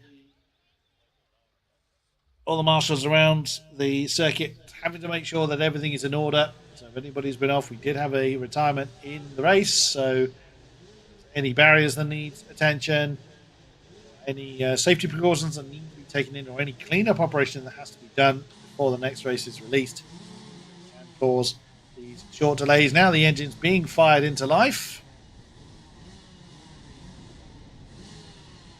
That's last cue for the drivers just to focus the mind before we get underway. There's the green flag then. So our seventh grid of the day is released for their second heat of the weekend. Can Rodrigo Frams 41 can't make it 2 for 2? Will Romans Pedant have something to say about it? Says Sisefix and Marcus Spikis also ready to do battle with them. Who will? The biggest thing to say as the race goes on. So again, 7 minutes plus 1 lap as mentioned. Like all the other classes, they will have full lap under yellow flags to warm up everything they need to. 7 minute brawl, 7 minute plus 1 lap brawl, excuse me. Decide the outcome of Heat 2, and decide who goes through for the pre-finals and finals to close out today's racing.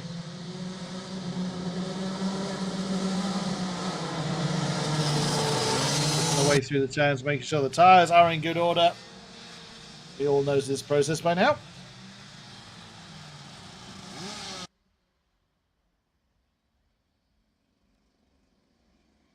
So, after turn 8, we will get the grids formed. There we are. So the 2x2 line now in position. 4-2-1, stage right, track left of Rodrigo Frams. Inside the 593 of Roman Pedans. Took top honours yesterday between them. Aiming that third spot was actually Martin Spikis yesterday in the 507 after starting in 7th. Starting in 6th. Starters orders, green flag held aloft. We are racing once more here in Kandava. Also side by side going on the 593. That's Pedans has taken the and a big impact coming into turn 1. Several impacts indeed. A huge airborne moment almost. The 507, that's Martin Spikis, one of our podium sitters from yesterday. Oh, goodness me. Well, it would seem that he's not going to be repeating that. That was a big impact there. But it is Pedans from Frams, your top 2, so they've swapped round. This time, as well we know, there's no guarantee it'll stay that way. That was such a big impact. Hopefully there's not any cleanup operation go on. Turn 1, but the green flags are still waving. It indicates that we are good to continue. And that's a challenge from our pole sitter. Frams trying to take that lead back and does so, coming through turn 1. So it is Frams from Pedans. It is Calixons that is in 3rd position, starting from 7th. What an effort there from Kristaps Calixons in the 506. All the way up into 3rd position. Then 505, that's Dimitri Antonevics. Started at the back of the field, up into 4th place with that is the 523. Having a look on the inside line, coming into turn 9, side by side. Oh, well, my goodness me. Tiny bit of impact, but well driven from the pair of them. And then it's a big move down into turn 1. Can he get that one slowed down? Oh, that's got very live before all 3 of them. And opportunistic with 518 Marathon Melis claiming the pair of them as they want to look at each other whilst all having an argument before the 518 car says, you know what, I'm going to have a go at this. You two carry on. I'm just going to run off in 4th. But that 523, which is Marcus Spikis, is not allowing Luck Melis to run off. Oh, that got very lively very quickly, as is the nature of car racing as well, we all know. So Frams from Pedans, half a second apart up top. Then it's 2.5 seconds back to Calixons. Luck Melis now up into 4th. That puts Spikis into 5th. Antonevics is 6th place. So 4th, 5th and 6th, very close together in this group. Trancalis, who had difficulty in yesterday's qualifying, came home in 9th at the end of yesterday's race. Up into 7th, we have lost 3 cars in the course of this race. Very unfortunate, but that was very big initial impact. We've lost Eddie Oss. 588 cars. Oh, the big snap there from the 518 coming into turn 9. Get that one under control. Rams and Pedans are pretty much on their own, and that's a big slide there from the 518. So he's going to lose. He's lost 1 position, but tries to bounce out the inside of turn 3. to get that spot back. He's going to lose another in this race, isn't he? That's Marshall Melis. Went too deep and lost that spot, and valuable real estate. 505 of Dimitri Antonevic did not capitalise on that. Was very close. Goodness me, this a very, very intense battle for what is third overall at the moment. Not too far behind them is Trancalis, I think that is. Oh, Frams and Pedans for the lead, very close together. 4/10 as they come over the line. Calixton's on his own in third position. All the stranded cars on the inside of turn one. Unfortunate, but driver's okay. That is the important part. So then, lead back in the hands of Rodrigo Frams. Challenged by his arch rival from yesterday, Romans Padans. 593 car. We turn 9 once again. See how bouncy it can be. These guys are so stiff. Yeah, maximum cornering efficiency. Of course, with how close to the ground these drivers are, feel somewhat uncomfortable through the bumpy bits. The battle for fourth position. Very close between Marcus Spikis. Martin Spikis that is retired from the race. Marcus still hanging on in there from Tom Melis, fending off his advances for fourth. Bit of a gap reformed between Frams and Padans. Calixton's in third. Spikis, as mentioned, with Loch Melis still in his time. Whoa, big slide going into turn 9 there for Loch Melis. Goodness me, that was quite something. Position note. 1 minute 30 on the clock. Plenty of time for, comparatively, plenty of time for some position change. Is feeling the need to keep an eye on Loch Melis behind him. Top 2. The leader of the road, Padans made a mistake somewhere because he was a 1.5 seconds behind Frams. They were challenging each other for the lead a couple of laps ago. Padans making a mistake somewhere, dropping to 1.5 seconds back, down to 1.3 over the line. So close together, along with Antonevic and Trancalis. The battle for wooden spoon avoidance, the 505 car of Dimitri Antonevic. And yesterday to work against Martin Trancalis. Struggled a bit this weekend, but he's still putting the pressure on. Usurp the 505 car, sorry. Like our lead two are just going to beat the clock. So, penultimate lap there. That's the challenge there for Trancalis. Does he get it done? Big a bundle with Loch Melis.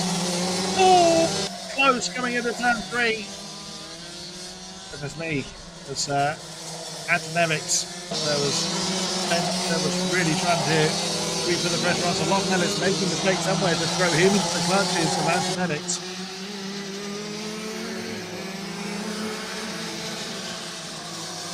516 car, that is. Trancalis. Oh, with Antonevic.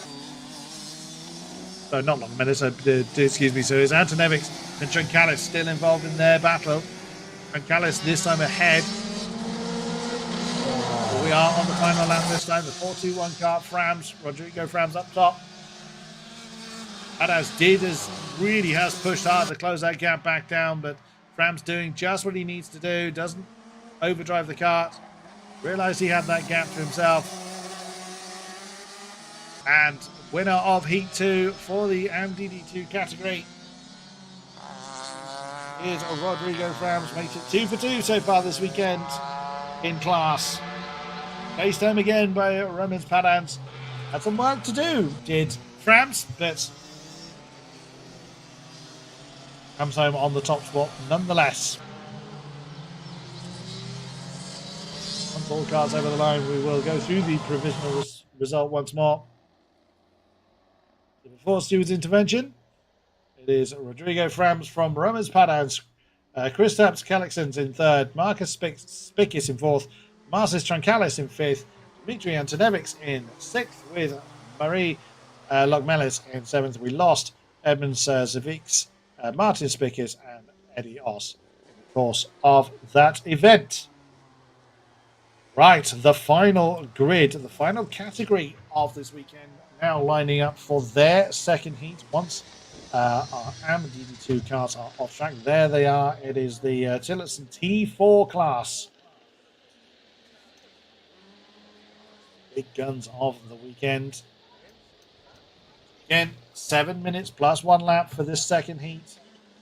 It is Christopher's Cowan in the 915 car that will be taking the top spot. He was usurped to the win by Daniels Pteris Berzins in the 919 on stage left at the moment.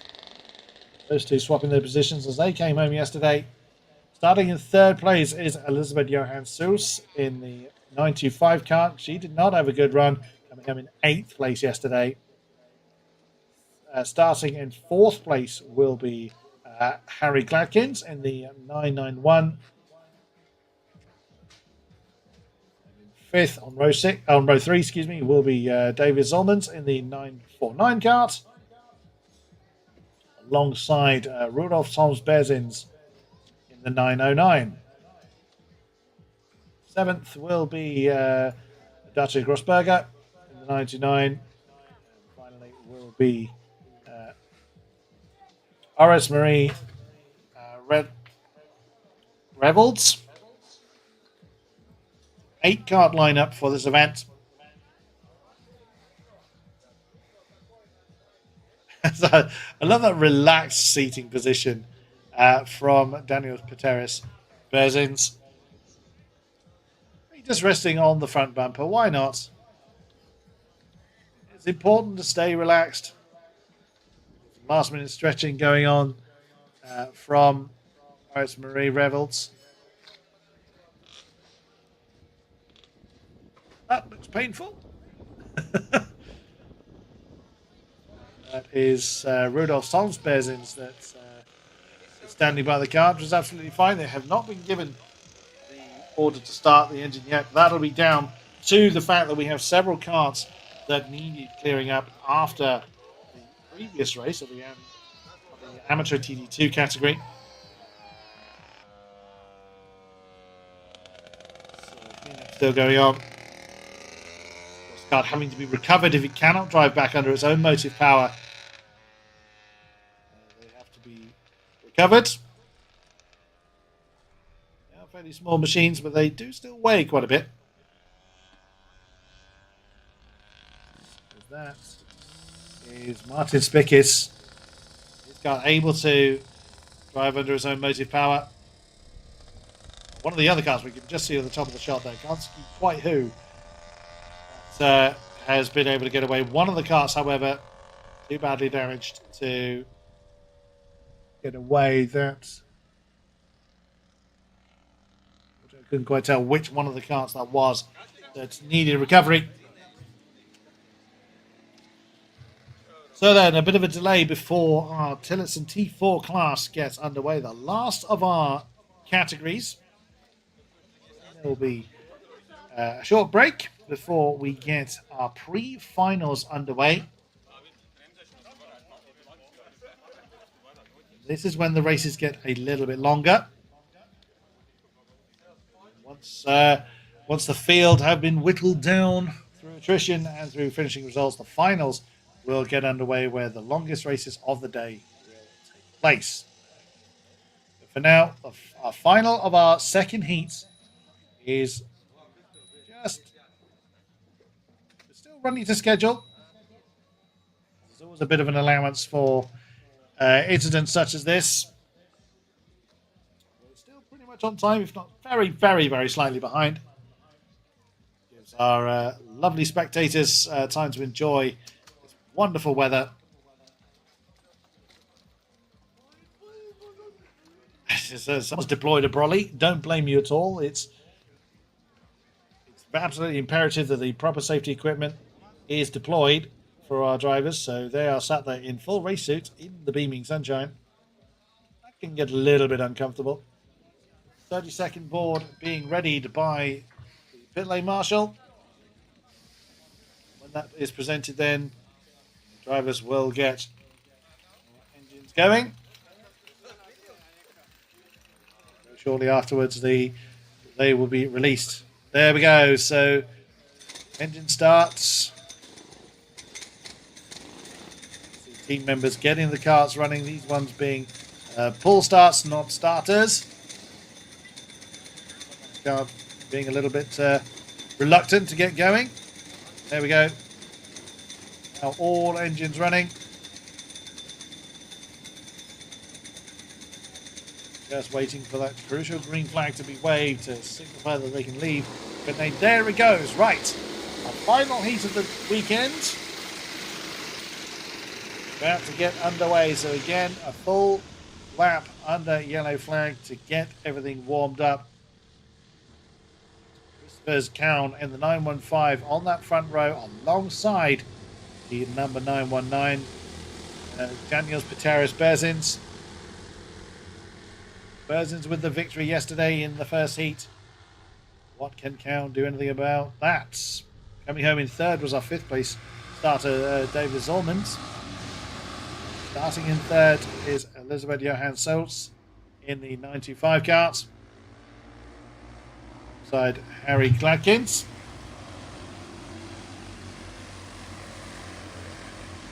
Currently looking at 963, that's Oris Marie Revolts. Yellow flag then, indicating it's still under restart conditions.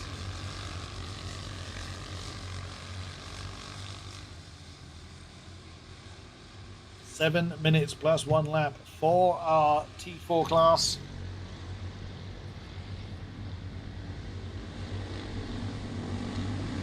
Curious tie weaving going on.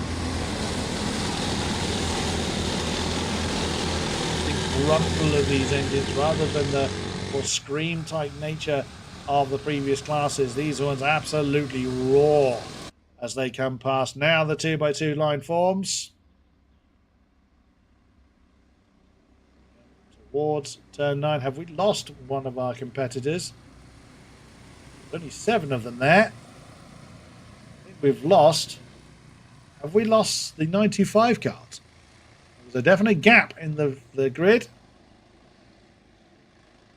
May well have been short one in the holding area, but we are racing then for the second heat for the T4 class. Oh, a bit fidgety coming through turn 1. Someone taking to the grass, but not too bad then as they're now jockeying for positions. Roar of these engines now bringing these karts to life. Out towards turn 5 then, the order broadly as they were before. 919 still leading the way, that's Berzins. I beg your pardon, no, Berzin has taken the lead from Cowan once again. 915 still glued to the arch rival's bumper coming into turn 9. Over the line. And the look over the shoulder from Berzins to see where his arch rival is. So, as it was yesterday, Daniels Pateras Berzins in the 919 has taken that lead spot from Christopher's Cowan. And Cowan having a look at the inside line coming down towards turn 4, gets it done. But the immediate cut back from Berzins, and now Zalman's in there, the 949 cart getting involved. Very opportunistic from David Zollmans. Starting in 5th, up to 3rd. Very nicely done. Brilliantly driven. Gave Berzins a bit of a push, I think, to get him and himself up a position. That's down another one, sorry, for Count. And right on their tail, it's Gladkins as well. We didn't have Elizabeth Johan Salt with the 95 card. Didn't take a third spot. That's very deep for Zolmans. Goodness me. 3 wide now coming down towards turn 3. Oh, that is getting very, very close. No impact as yet. The 919 of Bears is trying to get involved, but could not get back up towards that top spot. 991 of Harry Black is having to just remain in fourth at the moment. This 4-way fight for the lead, absolutely spectacular. Grossberger and Ravels are close together as well for 5th position, with second of the Bezins, that's Rudolf Bezins, a little bit further back off them. That 3-way fight arguing for there, but to realize that's 915, that's Christopher's Cowan getting back up into the lead before the end of the lap, usurping David Solomons from that spot as they come over the line. This top 4 really, really jostling for position. Superb.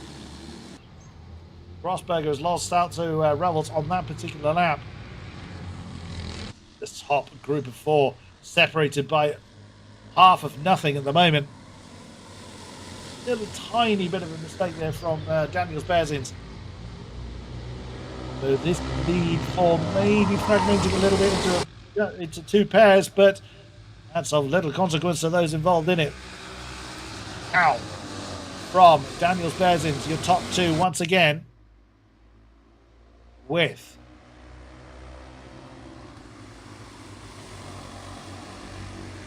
I beg your pardon, that's Zolmans in second, excuse me.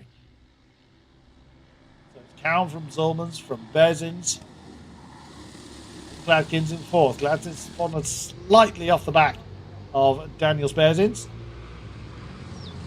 The top 3 very close together once again. Cowan still leads. Zolmans, who came home in third yesterday, starting from 5th. Now looking to go one more on the podium, potentially taking that top spot.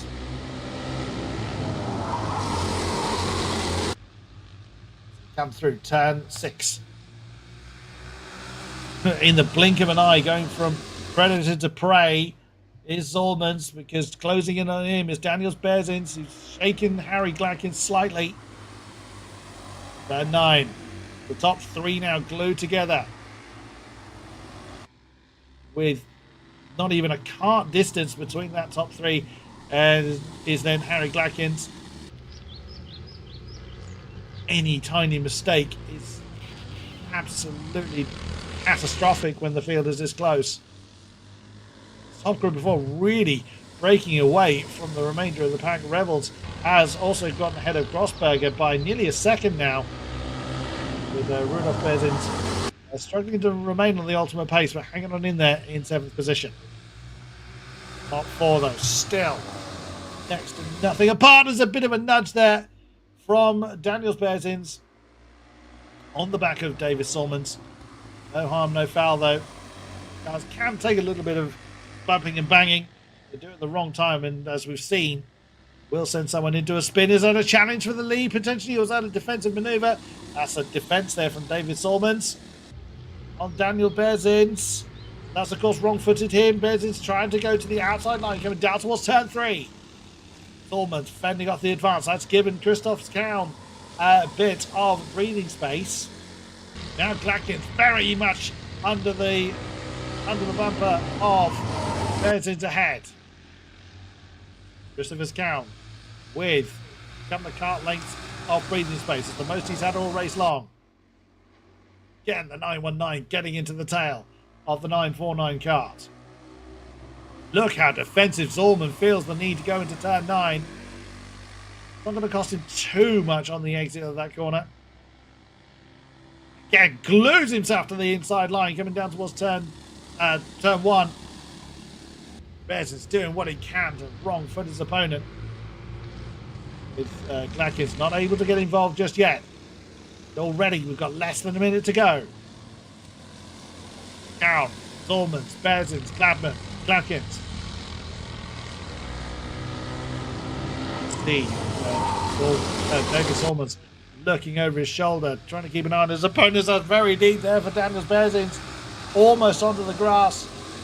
Remains where he is. Another nudge into the tail, trying to get his opponent to, well, he doesn't want his opponent to get on with it. He wants to get past his opponent, but a little bit of a nudge there coming through turn 8. Now that basically puts Daniel Pettins potentially into the clutches of Harry Gladkins. 16 seconds they come over the line. Penultimate lap in this heat for our final category of the day. Still no change in position. Everyone poised, ready to capitalize on any mistake of the people they're chasing. Now, boom. Daniels bears exactly. Four of them still less than 2 seconds apart as they came over the line. That's again flirting with the grass for Daniels Bearsins. Still have 1 lap to go. These carts without quite the ultimate pace of the DD2 class. Still, the drivers will benefit from tucking the elbows in, ducking the head down to maximize aerodynamic efficiency. Final lap then of this heat. Christopher's cow nearly a second lead. As look at Zolman's really defensive coming down into turn 3. Bearsins cannot capitalize on it. He's doing everything he can to just get Zolman's out of that rhythm. Hasn't been able to do it. Thinking about another 6, but can't do it. Gets very close once again. Zolman's just positioning his car perfectly to prevent Bearsins. It looks like he has a bit of a pace advantage over Solomons, but the 949 car just perfect positioning to prevent Bearsins from capitalizing on it. But taking the top spot is the 915 car, Christopher's cow. That is a pole to victory in Heat 2 for Count.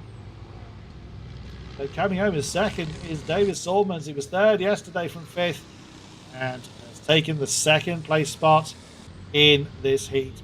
Great effort there. Third, the Daniel Pateris Bearsins in the end. Then Harry Gladkins. Coming home in 5th was RS Marie Revolts. Dolce Grossberger will be 6th, and Rudolf Toms Bearsins in 7th. We sadly didn't see Elizabeth Johan Saltz in the 925 cart. Wow, what a great way to finish off our heats of the weekend. So now we have a little bit of a break. We will be returning at 12:40 local time for our pre-finals. So this is when the races get a little bit longer. We'll go through the categories in exactly the same order that we've seen them in heats 1 and 2, as our pre-finals will begin at 12:40 local time. So we thank those that have been with us, either live or post-events, streamside or trackside. We'll allow you to enjoy the weather, and we'll be back at 12:40 local time for the pre-finals.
Welcome back, ladies and gentlemen, to this wonderfully, wonderfully sunny day here in Kandavas.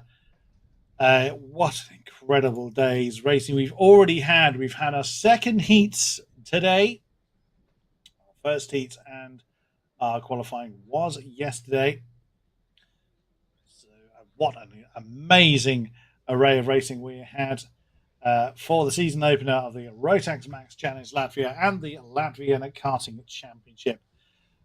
Absolutely amazing, and we are now heading towards our pre-finals. Now, there's no attrition in terms of racing results, so if you have a bad Heat 1 or Heat 2, you still go on to the finals. So all of our drivers will be competing, machinery allowing, of course, in every single round. It is blue skies and not a cloud to be seen. Wind has picked up a bit since this morning. It's now about 9.5 kilometers, but we will see if that makes an awful lot of difference. So we return to our Micro Max, our smallest category. Youngsters cutting their racing teeth in the Micro Max class. It'll be Emilius Yozitis in the number 17 MRG Killer chassis that will be taking the top spot alongside Carlos Benson's in the number 3 Energy chassis. On row 2 will be number 69 Martins Lapins alongside the number 99 kart of Creaciones. And on the third row will be number 77 Rodrigo Taurins alongside Ivo Os in the 58 kart. They put on a pretty good show earlier on. So it was 6 minutes plus 1 lap for the heats. It is 8 minutes plus 1 lap for the pre-finals, which we are now entering into. And then it'll be our finals to see out the day, which will be an 11-minute plus 1 lap race for our Micro Max competitors. May well be one of the smallest grids, but they did not disappoint whatsoever this morning. And the 3-minute board has been shown, so that is telling the crews also to leave the holding area, leave the pit lane. That is to ensure that is for safety reasons. You would not want the carts getting going whilst there are a lot of crew and personnel nearby. There was not a lot of room down there, even for these small carts. We do not want broken ankles and what have you down there. So the crews are ushered away for carts that do not require external starting. I believe it's just our T4 carts. The T4s that have pull starts as opposed to starters on board. The rest of our carts can be started by the respective drivers. It's been a pretty good weekend so far for Emilis Rositis in the number 17. Won yesterday. Starts on the top spots, taking the win earlier on. It's all ones on the result for the number 17. So we'll see if he's able to continue the winning way. As a reminder, this is for our earliest category, our smallest category, our youngest category. That are really learning their craft, honing their skill, learning the tricks of the trade. They did have a slightly unfortunate rolling lap to start their first race. There was a little bit of a bump, which can be put down a bit of nerves, bit of lack of experience for them. But of course, this is what they're here to learn. They're here to learn how to become racing drivers that they dream to be. Board is held aloft. The 1-minute board alerts the drivers that they need to be ready to roll. It will be shown the 30-second board to ensure the engines are running. It's a final warning to get themselves on the way. Of course, they can't be released from the holding area until the marshals are ready. And there the flag flies. 30 seconds, not the minute ball that they've just shown. Led away once again by Emilis Josaitis in the number 17 kart. Carlos Bensons alongside Martins Lappens and Corruptionis in the 99 kart to take on row 2 with Drew Gatarians and Ivo Oss on the third row. See then if they're able to convert these starting positions into strong race positions.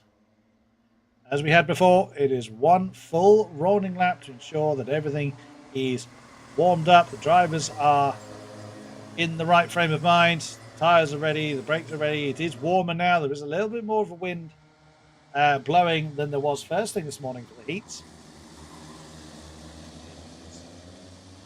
The air temperature that will affect them. Anything else? Beautiful sunshine. We are enjoying Kandavas. Forming the 2x2. Must be a little early, but there is nothing wrong with that at all. So hopefully they'll manage to make it through. They've actually formed that on the way down to turn 6. That's fine, they can. It just means they have to hold it for longer. The left turn kink at 7 and then towards turn 8. Because these cars are a little bit lighter in power, they don't brake so much as the bigger ones. So therefore momentum absolutely crucial for these cars. It is crucial for any category of go-kart, but these ones being the lightest powered ones we have. Momentum absolutely paramount. Karters to maintain through turn 9 without incident this time. Well done, everybody. So we'll then fan out, take their rows on the starting grid. Green flag held, and oh no, again. Unfortunately, the clerk of the course not happy with the starting procedure, so another rolling lap has been initiated. That's unfortunate. Definitely ready to go. They were picking up speed onto the green flag, but clerk of the course not happy with that starting procedure. Could be they did fragment a little bit as they were coming to the green flag. They must remain in a tightly compact 2x2 line. Of course, form their correct lanes, but it's more to do with how close they are to the competitor in front of them. They cannot spread out, even on a small grid such as this. Decent discipline, starting etiquette must be maintained. So they reform again, and again, as they have done, they did that down after turn 4, and they have held it through to turn 9. Come. So again, the nerves. This is a very nervous moment for these drivers. Just, for the second time today, they've had to restart their race again. Flag held aloft, waiting for them. Formation nice and tight this time. A little bit of a wander over the line. Don't do that. And away they go. They have been shown the green flag. We are racing, and that's a problem already for one of our karters. But a sweeping move around the outside. That was a superb effort there. Was that Ivo Oss that did that? Number 58? It was. Ivo Oss, take a bow. That was a superb move on the outside line of turn 1 to jump up to 3rd. Superb effort. But one of our karters has fallen by the wayside. We'll demonstrate who that is as they come over the line. But the number 17, Emilis Josaitis, still leading the way. But that's going to put Ivo Oss now in a real position of pressure as he's got the number 99, which is Graciones, going for that inside maneuver into turn 9. And unfortunately, that's a great start for Ivo Oss, but that has come undone, left the door open a little bit too much, coming down into turn 9, demoted back down to the tail of the field. Our top 2 are breaking away a little bit from the trailing three. But still pressing on. 5 karts remain then in this race. There was a problem for the white kart. That's not certain at this point which kart that is. Till we get the tower to tell us. But leading the way, coming through turn 6 once more, is the 17 of Emilis Autiosis. This time, Martins Lapan staying very, very close. Starting in third in the 69 car this time. And staying to... It was Taurins. Oh, I see. Rodrigo Taurins in the 77 card was the one that pulled off at the beginning. That's a shame. That is a big, big shame for the energy chassis Latvian driver. But unfortunately, not to be. Hopefully, they can get that card up and running for the finals race later this afternoon. That's Yosis. Yalzaitis, beg your pardon, from Lapins, from Krotsionis. Bentons and Os round out your field. That gap is closing second to third. Krotsionis doing what he can against the pressure of Carlos Bensons. Looks like we're going to have a 4-way fight for the lead rather than 2 pairs before too long. No complaint there at all. 5.5 minutes to go. Plenty of time for our Micromax drivers to put on a great show. And that's an opportunity there for Carlos Bensons on the inside line of turn 1. Can he get it turned in? Yes, he does. Needs to use the runoff area a little bit. But that is third for the number 3 car. The Energy Chassis up into third position. And is he fending off the counter-attack from Krotsionis? A little bit. But remains up into third. Goes to that defensive posture down into turn 6. Keeping the number 99 at bay. The 69 of Lapins has fallen a little bit off the back of Yazaitis. But the pole starting, the multiple race winning number 17, doing a great job of building that lead once again. But look at that pressure that Krotsionis has got on his tail. The number 99 is all over him. No, beg your pardon, 90 is Krotsionis. So excuse me, it's Bensons that's soaking up all the pressure. At this point in time, the number 3 car actually closing in on Martins Lapins, right ahead of him. 0.8 of a second the lead now for Yazaitis. Now we're going to have a potential 3-way fight for second position. Lapins falling a little bit off the ultimate pace now, and it's very much in the clutches. Now a 3-way fight for second place. Yazaitis may have made a mistake there, because that does not look like 0.8 of a second to me. It could be the churning pack has closed in a bit on him. See when they cut the timing beam at the end into turn 9 once more. Click through 10. Let's have a look at the tower. Yazaitis still with breathing space. That lead has come down a little bit, and that's Bensons on the inside of turn 1 again. Tries to get the cutback, but 69 car gets the momentum out of turn 1, and then you've got Krotsionis that is trying to get involved in there as well. Bensons defending for all he's worth. Lapins gets back up into second. Here comes Krotsionis on the inside line of turn 4 to try and get Bensons. Can't quite get it done. They remain as they were at the beginning of the lap, but my word, they all have to work for that. Superb stuff. That's given Yazaitis an opportunity to run off into the distance.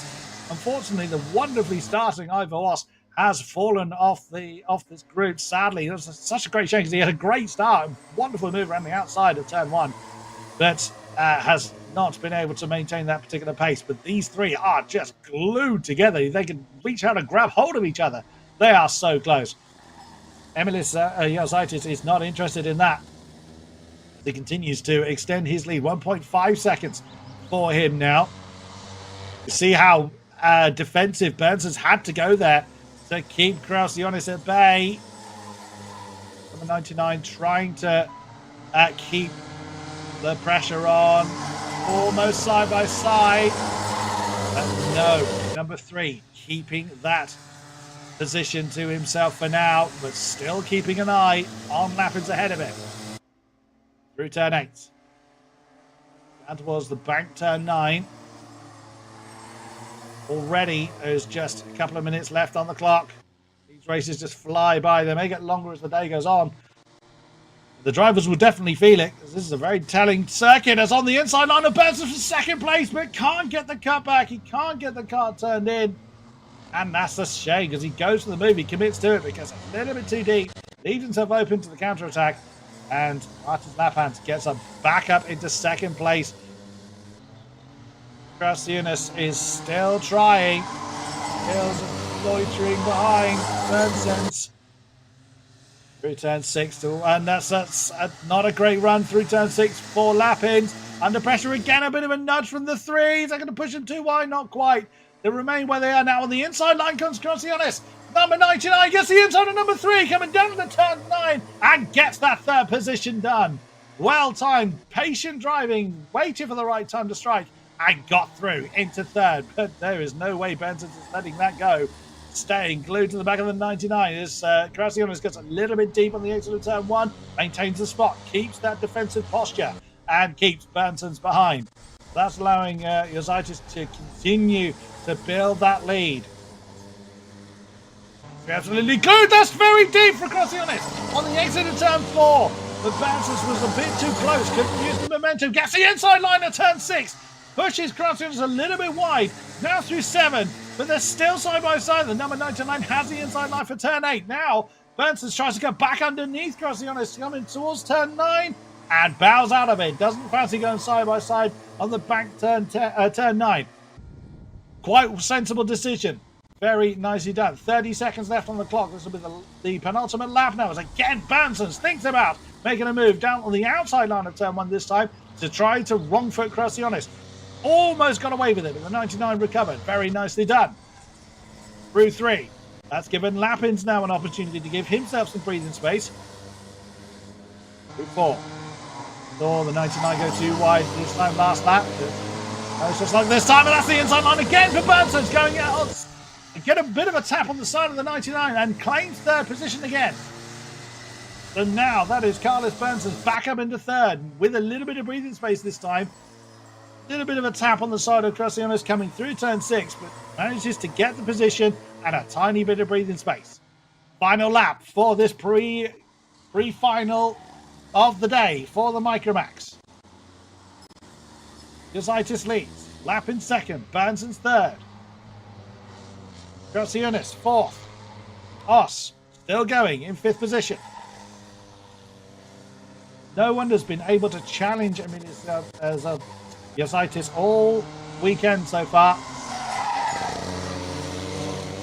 Here he comes. The rest of the field. Does seem that someone's going to have to make a mistake for there to be another change of position, but Benson's isn't giving up on the chase at all. Trying to wrong foot Lapins. Thinks about an inside maneuver coming down to turn 9, but it is too far back. But your winner, another victory for the number 17 car, Melissa Jozaitis, takes the top spot again. It's a clean slate for him so far. Excellent, excellent driving from the youngster. Can't say he's lucked into it. His driving has been absolutely exemplary. Earned every victory and the pole position that he has enjoyed. Seeing a replay of what happened, there was a bit of bumping on that first start. There, it looked like the 77 was too far back on that first start, which was Rodrigo Taurins, but that is likely because he was having some kind of technical difficulty. The starter decided not to allow the start because the field was too fragmented. Then coming through, such great battles coming through turn 9, time and again, of Carlos Benson's. Again, gets the inside line on Krasiunas, made it stick on that occasion, and then tried the same thing again on Martin's lap hands. Went a bit too deep on that occasion, tiny tap as they came out of it. But what a great three-way scrap there was between these three for most of the race. You had the inside line of Krasiunas trying to get both of the cars ahead of him. Couldn't quite make it work that time. Then gets the inside line on Benson's. I mean, they've all had a go at being in second at some point during the course of the race. Wonderful, wonderful driving. What a great way to start the afternoon So next up will be our mini max category. So a few more cars in this one, as we know. They've been released from the holding area, so cars having been recovered from their resting place from the previous race. So it is Patricus Josias in the 125 kart alongside Jack Collinson on the front row. Row 2 will be Magis Messinis in the number 151 alongside Rodrigo Kakis in the 153. Vickle Grampton on the 160 with Brooksnap on the 160 karts will take up row 3. Row 4 will be Marco Plinter and Martin Stuber in the 110 and 113 cars respectively. Row 5, Alexis Meneses and Klaus Hans, 126 and 169 cars respectively. We'll have row 5. Row 6 will be Kaita Spike and Dominic Dargis, 175 and 119 cars respectively. 7th row will be Mart Kononovs and Marco Ververis, 131 and 166 cars respectively. Well, cars grow in size and stature and speed. The racing will continue to evolve. So this one is an 8-minute lap plus 8-minute race, excuse me, plus 1 lap, same as our micro-max contingent. Have formed the 2x2 line. They've done their 1 lap warm-up. Now get ready to rumble. Winner of Heat 1 alongside the 125 in the front row, leading the field through that bank turn 9. Stay as dense as they can. Build up to speed. And that's a delayed start. The starter not satisfied with the way the grid was formed there. I think there was some crossing of the white lines before the starting line. That is not allowed. So it is another warm-up lap, this time for the mini-max class. I think what caused that was the bank on the right-hand side broke across track too early. Therefore, the race not allowed to begin. Again, this is for safety reasons. The protocol is there to keep the karts in line, to not have too many too early. Towards turn 1 all side by side. Of course, for the safety of the drivers and the marshals is absolutely paramount. So the grid reformed to come through turn 9. You have to remember these are very, very young drivers, very early in their racing careers. All of these rules and regulations not necessarily natural to them. Build up speed once again, stay in the lines, and now the green flag waves. Yes, they have allowed the race to begin this time. So into turn 1, still several side by sides. Little bit of kicking up of the dust, but everybody has managed to survive so far as they come through turn 3 for the first time in anger. It is the 125 car Patricus Josias that still leads the way in the Paralin chassis for GS Racing Club. Got 151 of Marcus Mazinis in the Altex Racing Paralin right on his tail. Then is that really Marks Kononovs from the tail end of the field? Up in third, it can't be. See when they come over the line for the first time in anger. Still, but side by side, that's the 153 of Rodrigo Kakis that is challenging on the inside line of that bank turn. Still a challenge for what is 4th place down into turn 1. Nicely done. The tower will confirm who is definitively where, but it is at the moment 125, which is Patricus Josias that still leads the way, but a challenge, top 3 all together. That's not 131, that is 191. That's Jack Collinson. I was going to say, there would have been a storming start for Kononovs if he'd gone from the back of the field up to third. No, that's Jack Collinson, 191, excuse me. That is in third position. So the top 3 breaking away from the pack at the moment. Through that bank turn 9 they can. There we go. Josias from Massinis, from Collinson, your top 3. Are they going to Deal with the rest of the field. Dreber up a position into 7th. Now the pecking order starting to form. Still lots of side-by-side. 3 wide coming down into turn 3. But then mid-pack, there's a spin! There was impact, and that is a card that's gone off into the dust. Oh, that's 163 that has gone off. That is the LATVIA Racing Pilar chassis that Stanley was the victim there. Side-by-sides coming down into turn 6. Great racing through the field, but unfortunately one car off the road, but has gotten going again. So not a retirement, but it's very much dampened where they could potentially finish. Our top 3 still line astern, coming over the line once more. Then the next pair, which is Kakas and Grantins, are in a great duel for 4th place. And then you've got 7 cars arguing. That is a big move there on the inside line. Coming down into turn 1, 2. Deep down, it's going to lose a position as a result. Almost impact between the 2. That's the 159 kart. That's 169 kart. Klaus Hans, I believe it is, that went for the move, but sadly has lost out as a result. Masinus and Collinson still your top 3. Now, is that gap between them and Kakas growing? We will know when they come over the line once again. Superb stuff from the midfield. Really getting the pressure applied and trying to muscle the way through the field. Absolutely superb. It was indeed Klaus Hans that fell to the back of that particular chain that he's in. It was Kononovs has gotten ahead of Spike, coming through into 11th position.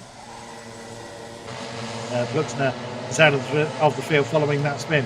Jack Collinson a little bit off the back of the top 2 at the moment, but still very much in contention for challenging for further up the podium at the moment. Josias and Mazinas are really, really close. 125 kart, the GS Racing Club Paralin. Currently got command. He's not under immediate pressure. He's not being challenged too hard for the lead. Kakas doesn't have any breathing space whatsoever. Granted, all on his tail. That is very, very close indeed. Rodrigo Kakas, the RM Latvia kart, under all kinds of pressure from Nico Grantis, the SM Racing Paralin. Look at that big group from Splinter right the way down to Kandavas has broken free of Viveris. Is closing in on that big pack. They're leading basically. Well, that's the battle for 6th that he's trying to get involved with 3.5 minutes left on the clock. Turn 9 come the leading cars once more. 153 kart. Rodrigo Kakis still holding off the advances of Mikkel Grantins. 133 kart. Honestly, still looking on, trying to find a chink in the armour. British-born Latvian driver. 3 minutes on the clock. Remember, this is 8 minutes plus 1 lap race. 3 groups come through turns 6 and 7 once again. So now the drivers are having to think a little bit more about the longer game, not just banzaiing for any space they can potentially find. They have got more time to think about the moves and try and set it up a bit more. So the tyres are going to overheat a little bit easier because the air temperature and track temperature is higher than it was this morning. All these factors that the drivers will have to think about. Do they try and make the moves early, or do they try and take their time and make the move a little bit later on? As Hans and Menezes swap round. Hans trying to make up for trying to make the move earlier but losing out. That's Alex Menezes in the 126 car, lost out on pushed down to 10th place. That pack splitting up a little bit. So Plinter, Dargis and Dreber in a 3-way fight for 6th, with Hans and Menezes in their own duel for 9th. Kononov's closing in on them. Looks now Viveris and Spike out of the field. Oh, is that a bit deep there for Mazinas? Jack Collinson could have potentially challenged, not quite close enough. It's a little bit deep coming through turn 1 for Margus Mazinas. ROTAX Racing Paralin. Jack Collinson right on his tail and given Josias some breathing space. Sure, he'll gladly welcome. Ooh, Jack Collinson getting very close, coming through turn 8 once again. Has a look on the inside line, commits to the inside line. He's waited his time, he's been patient, kept his tyres in good order, gets the inside line of 9, saw that his opponent was a little bit rattled, and that is second for Jack Collinson. Now his target very firmly set on that top spot. Marcus and Grantis have split up a little bit, half a second between them. Goodness me, Mazzina's very, very close to the back of Jack Collinson, as that's a 3 wide going on behind them. My word, the 110 card there that's Marco Plinter. That is that's between himself, Dargis and Dreamer. That's that 3-way fight for 6th position, getting very, very high. They've been joined by several cars, so Hans and Menezes are back with them. Wow, they're all really hotly contesting that 6th place, which is currently in the hands of Dominic Dargis, I believe it is. So great stuff there. As our leaders cross the line once again, just as the clock is about to hit 0.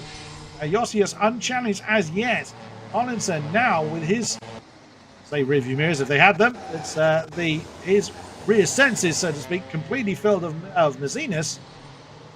That midfield pack continues to really fight for their own bit of track space. Through turn 6 once again comes our leaders. That duel between Kakas and Grantis has not really abated any for 4th position. Coming to start the final lap are the lead karts now. Patricus Josias in the 125 still leads the way, half a second, well, just under half a second between himself and Jack Collinson. Kept a commanding lead of this race since the flag dropped. Anson Plinter has run round, so Plinter, from being at the front of that particular pack, now finds himself down in 9th. It's a little bit unfortunate, but that is the nature of very, very close pack kart racing. One tiny mistake by the yours or someone else's can be catastrophic. Coming towards turn 8 for the final time in this pre-final are our top 3. Not close enough to challenge for a position are the chasers. So your winner, another win to the tail of Patricus Josias. Number 125 takes that top spot. Jack Collinson is second, with Mazinas in third, and then Kakas and Grantins just about finishing as they have been all race. 4th to Kakas, 5th to Grantins. Dargis comes home in 6th position in the end, with Plinter 7th, Menezes in 8th, Dreber in 9th. My word, that was such a hotly contested race. But it is Josias from Collinson, Mazinas from Kakas, Grantins from Dargis, then Plinter, Menezes, Dreber, Kononovs, Hans, Pluska, Viveris, Spike, rounding out your field. Superb racing from our Minimax competitors. That is the pre-final. We will see them one final time. Their final race this afternoon. Plenty of racing between then and now for us all to enjoy, and enjoy it we certainly are. So it was a little bit unfortunate that they had to restart their start, and that is why it was actually the front row that got a little bit out of shape coming down into the flag area. But then a good move there from the 153 kart of Rodrigo Kakas to take that 4th, which he held on to in the end. And then a big move. Look at that hip check on the inside line in that big midfield pack. And then a 3-1. That is what forced the spin all the ones. Hard with kart on his inside line. That is the nature of racing, isn't it? You think there's more room than there actually is. Big move there, which didn't quite pay off. That was Hans Klaus, wasn't it, that tried to make the move and lost out in the end. That was where Jack Collinson claimed that 2nd place in the end. Oh, Mazinas. Absolutely superb display from the Minimax drivers. Round out there. Pre-finals. Next up then is our junior category, our 3rd grid of the day. So Their pre-finals a little bit longer. 10-minute plus 1 lap race for them. It is Adrius Tions alongside Aloysius Chekovikis on the front row with Marius alongside, right behind them. Big grid for this race. On their warm-up lap at the moment. On row 2 is Marius Prachiakis alongside Hans Marcus Marusk. It is Elise Stoltermain alongside Gabriel Moises. Row 4 is Ron Stewart alongside Timus Poretia. On row 5 it is Rikas Reichstins alongside Martin Volks.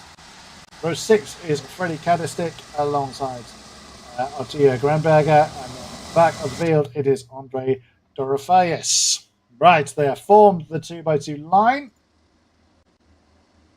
Coming through turn 9, they come once again. So 10-minute race this time, slightly longer, plus 1 lap. This will be absolutely fantastic. I have no doubt at all. Into their lines they come. And that's a delayed start again. Starter not happy with that. Weren't quite in their columns. There were some cars with wheels on the lines. It is not allowed. They must be fully within the columns before the starter will allow start of the race. These drivers are a little bit more experienced. Some of the smaller categories we've seen. It's very easy for me to say that, though, but when you're in the heat of battle, when the adrenaline is pumping, they're not trying to cause a false start, of course. They're just eager to get on with it. They feel they have the pace of the one ahead of them. Their racing instinct takes over a tiny bit too early. They try and get the run all the way down to turn 1. Despite the fact the race is a bit longer than the heats, of course, they still want to get the moves done as quickly as they can. Either way, though, the starter not happy with that. And of course, the juniors now to have to do a restart. Columns they go. Way this time they are started. So when the flag drops, that is the signal to get on with it. That's a good move up into second. Oh, that's an impact. Oh no, that is into the wall, slightly too deep for somebody, and that's a lockup of cars there. The 255, 205, and 250 have all come to grief. Oh goodness me, a terrible start for 4 of our cars in the junior category. The Havel got going again. Wow, that's going to cause a bit of a shake-up then. So up top, though, no such difficulties for our front runners.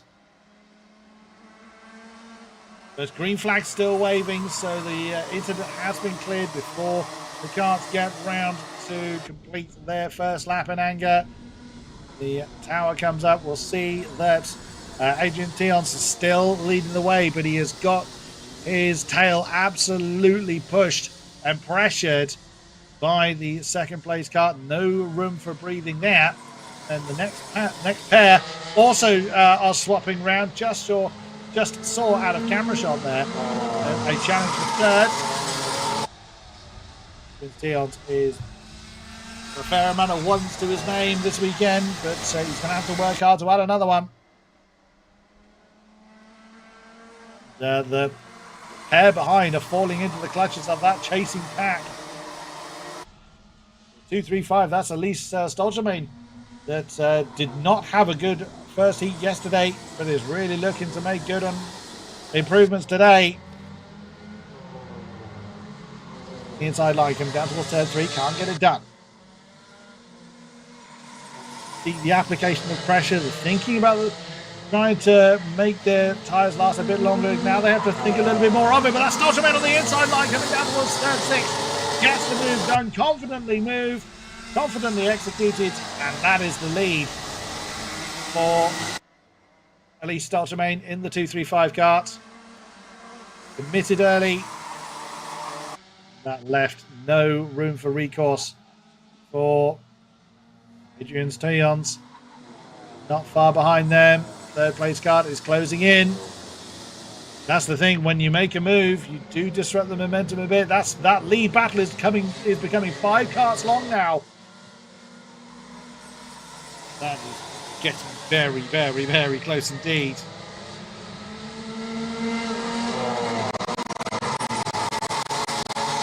We thoroughly enjoyed it. There are times when the karters would prefer that they had a bit more space. But that is the nature of the beast. Oh, that is very close. The treble two, so that's Reichstein's. That is very, very close to Volts, who I think had a pretty bad run in the first race. Fastest lap of the race so far is actually our third place kart. Kachkas. 273 kart, very close between the treble two of Reichstein's on the back of Martin Volts coming through turn 3. Ever so close. Such is the nature of kart racing, as well we know. Back towards the lead groups, the top two starting to break away a little bit. Stoltermaid still leading the way over Adrian Tions, excuse me.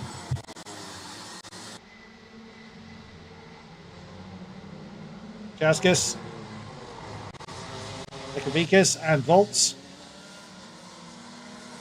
Reichsteins has made a mistake there. He's now down into 7th place with Dorophagis in 6th position now. Ultramarine can't really think about that. Trying to lead the way. A little bit of a twitch coming into turn 8. Let's get the kart slowed down.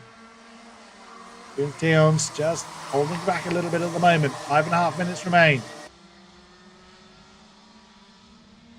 Jaskus with Ekovikas all right behind him. Volts now free of challenge.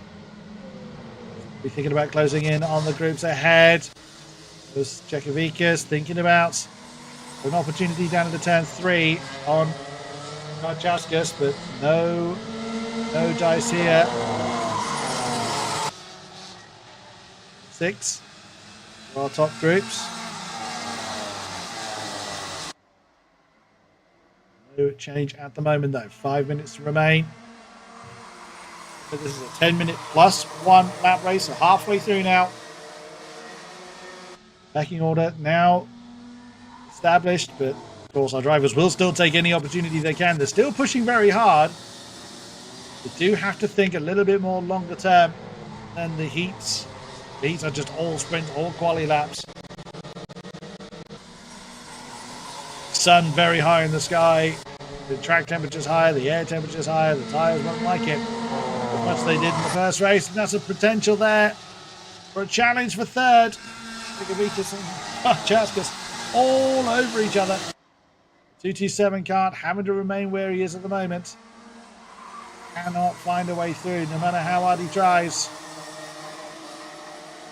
Just can't find a way to wrong foot. Jaskus. Ultramarine still keeping Tions at bay. A little bit of a gap actually forming up top, so half a second to Ultramarine's favour. Most amount of breathing space at least Ultramarine's had. That was quite a big slide there from Jaskus. Perhaps the tire's getting a bit warm. Hasn't given any opportunity really to Sekovikas to try and make a move stick. 5 mainly much equidistant, but not gaining on one another at the moment. An element of strategic play going on where they just have to back up a little bit, drive at 9 tenths as opposed to 10 tenths just to keep the tyres in good shape. Oh, that's an opportunity there for Sekovikas to get third, but no dice. I'm not sure if there was impact between the two karts. Jaskus staying in third position. 273 just soaking up all this pressure, and now Volts is heavily involved. So he's close right in on the back of the pair ahead. He's fed up with just watching them have all the fun. He's decided to join in himself. Turn 9. Does he have an opportunity? If he's kept his tyres in better shape, then he may well have easier time to try and attack. No dice at the moment, though. Ultraman now 9/10 of a second ahead of Tyons, but the battle for third rages on. Kachauskas, Nekavikas, and Volts absolutely glued together for third. Who's going to be the one to blink? That's going to be the big question here. All show tremendous pace. At the moment, no opportunity being presented to try and wrong for the other one. Ultraman now really getting the hammer down. Was that a bit deep there for Kachauskas? Not quite. Sekavikas, no way through. Bolt still has to watch. Still just has to look on. Can't find a way through. Well, I did wonder whether Sekavikas was going too deep there in turn 6, but does manage to get the cart turned in. Ooh, now Sekavikas under pressure. Not quite such a good line through turn 8. That's given a tiny bit of breathing space to Kachauskas. Minute on the clock. They're barely settled on where they are. That's nearly a side-by-side for fourth. Sekavikas and Volts. No change yet. Towards turn 6 they can once again. Oh, again, that every time it does look like Sekavikas takes a bit of a wider line. And it's costing him. I think the adhesion in those tires is starting to give up a little bit. Because that allows Volts to really close in, but doesn't quite open the door enough for the 216 kart to make a move. Penultimate lap. Clock will expire by the time they get around to the flag again. Now the Volts has a look on the inside. Coming down towards turn 3. Can't get it done this time. Now it's Kachauskas that looks in trouble. Gadastik has made a mistake. Lost a couple of positions from the rest and Moises further down the field. Battle for ninth still rages on, but that top battle, oh goodness me, again, that looks like Volts trying to get the upper hand, trying to get the momentum, coming up into turn 8, couldn't do it. Remain as they were. The final lap for the pre-finals. Ultraman 1.5 seconds ahead of Agents Tyons now. This battle for third rages on, and look at that, look how early Kachauskas had to defend coming down into turn 3. Sekavikas now is on the attack, trying to use whatever adhesions left in those tyres. Trying to get the upper hand, but everything Sekavikas has thrown at Kachauskas has been answered. Turn 8 for our lead group. Almost onto the grass, but Sekavikas, no matter what he's tried, has been thrown back at him. So your winner in the pre-final is Ultraman from Tyons. What a great, it was a great move from Elise Ultraman to claim the lead and then just gradually built that lead after lap after lap after lap. They're able to put aside a disappointing Heat 1 and really come back strong for the pre-final. So before Stewart's intervention, it's Ultraman from Tyons, Kachauskas from Sekavikas, Sekavikas, beg your pardon, Volts from Dorofanes, Grandberger from Reichstend, Narusk from Moises, Kardastik from Sprud, and sadly, Timers Pacherzi 241 kart. I'm not certain took the start. One retirement from that race. Wow, fantastic racing from our junior class. Amazing stuff indeed. Onwards to the next category we go. As we on stream get to see a replay of the start. That's the first start not allowed to presume. But a great move up into second from Ultraman, and then that big accident for the 241. That was Timos Persia. Oh, that was such a big hit. Tried to continue, So then it was 205 Sprood that tangled with 255 of Naruks and taking, I think that was Moises with them. Then that was where Stoltermain took the lead, and a lead she was not to relinquish. Side by side between the 273 and a big moment. That is exactly what we love to see. A beautiful moment of respect between our top two of Adrian Styons and Elise Stoltermain. That is great to see. Very much want more of that. Our senior category now out on field, and so we climb the ladder once more to our next category. So it is Sestikovs taking the top spot. Tomingus second, Kirk third, and Bruno Perla fourth. Romans Rodinovs in fifth, with Marta Spike in sixth place. Joel Kasper Japere in seventh, with Carlos Kirikovs in eighth. Oscar Savicki ninth, with Sebastian Adari in 10th. Then it is Sheramita in 11th, with Vikas Dekulis in 12th. Nojus Titus 13th, with Eva 14th. Last row is Peteris Krastins in 15th.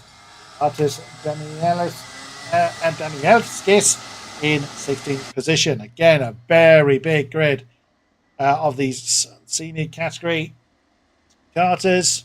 Such a relaxed posture from Tumingus. There's one hand, it looks very relaxed. It's not quite as straightforward as it seems, but he was the one that was very late into his kart before the second heat. So very relaxed driving posture.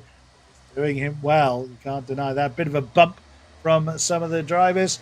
So then, as they form the columns, the starter is happy. Away they go for their pre-final. And Tumingus, with that relaxed start, cost him because he's gone a bit too deep. He's lost second place already. Have to refocus there. He's being challenged down to turn 3 by another 2. My goodness me. All sorts of side-by-sides going on, but it's so far so good from our field of the senior category. Oh, that's a bit of a move there. That's, I think, with Sheramita having a look on the inside line, comes down towards turn 6. Was a big part of the field, still very heavily condensed. The top two have broken away slightly. That was Artem Sestikovs, our pole starter. Was broken away, but with one pursuer, but Tumingus starting in second. Lost that second place very, very early on. Went for a bit of an excursion over the grass. Challenge for that third. But no change for that third position. Now the pecking order just establishing itself a little bit. Tumingus now starting to get a bit of pace on. Get involved in that top 3. Sorry, to make that battle for the top 3. So it is Artem Sestikov still leading the way. Despite all the challenges had thus far, all ones from Artem Sestikov so far. Weekend to add another win to the tally. A lot of very fast drivers right behind him. There's a challenge there for 5th place, I think it was, coming down into turn 1.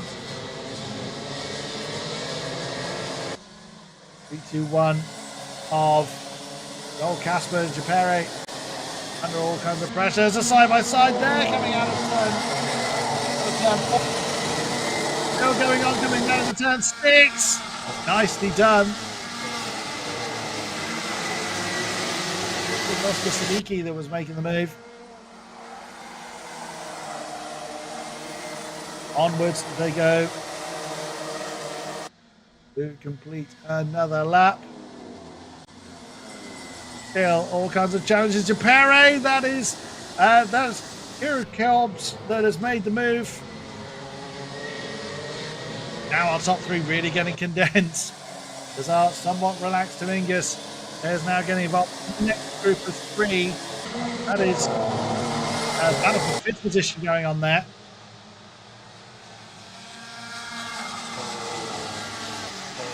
We'll work their way through the turns, soaking up all the pressure.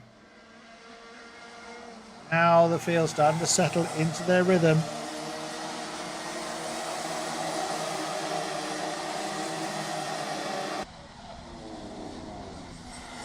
Mingus with the fastest lap so far. That's a big move there. That's a big move down into turn 1. Not quite coming off though. And that's going to be a costly move. That's the way it happens if you can't get the move to... Well, I say a costly move and then it's so much chopping and changing. I can't tell you who's going to win position. That's nearly impact behind.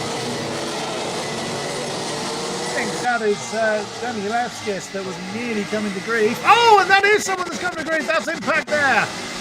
Now that's the 318 kart, Bruno Perla, that has been hit. And that's trouble. That is someone who's fallen through the pillars. That Perla, yes it is. Goodness me. That's a bit unfortunate. So that kind of speed, there's going to be difficulty. So yeah, Bruno Perla down into 9th. Also, Gerolitis has lost a couple of positions as well. Hopefully there's not too much damage to the cart. And they can continue along their merry way. This is difficulties for the top 3 though. Oliver Kurg is in 2nd place. Dominguez 3rd. With Rodionovs a little bit on his own in 4th. With time to try and close in on the top 4. Settling into their rhythms now. Kirikov's 5th. Japeri in 6th position. They come over the line once more. Spike up into 7th. Saviki 8th. Perla be holding on into 9th, though that impact may not have damaged the kart too much. And Unevskis in 10th place. Adari 11th. B7 in 12th. Gerolitis 13th, Jeremita 14th, Gillis in 15th with Krastins a little bit off the back of the field. Now to Dominguez, thinking about applying the pressure to Oliver Kurg for 2nd place now. Oliver Kurg's giving Sestakovs a little bit of breathing space up top, about 3/10 as they come over the line. Oh, very close between 2nd and 3rd. Dominguez caught napping a little bit into turn 1. Kurg not willing to just allow Dominguez to get back through again. Well, Rodinovs is going to have some company as Kirikovs is closing in. So, that 4th position no longer all to himself. Carlos Kirikovs, 309 kart closing in. Challenge on 4th. As Bruno Pella's lost another spot. He will have been damaged following that impact earlier on. Wouldn't be surprised, it was quite a bang.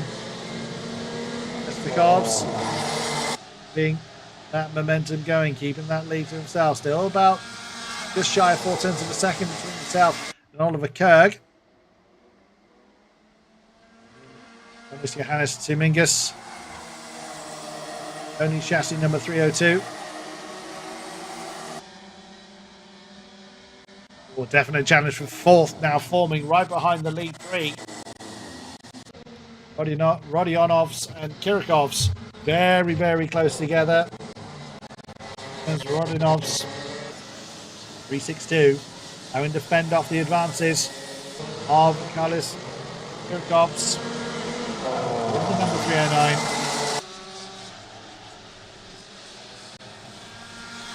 These races can go. Very big flurry of action.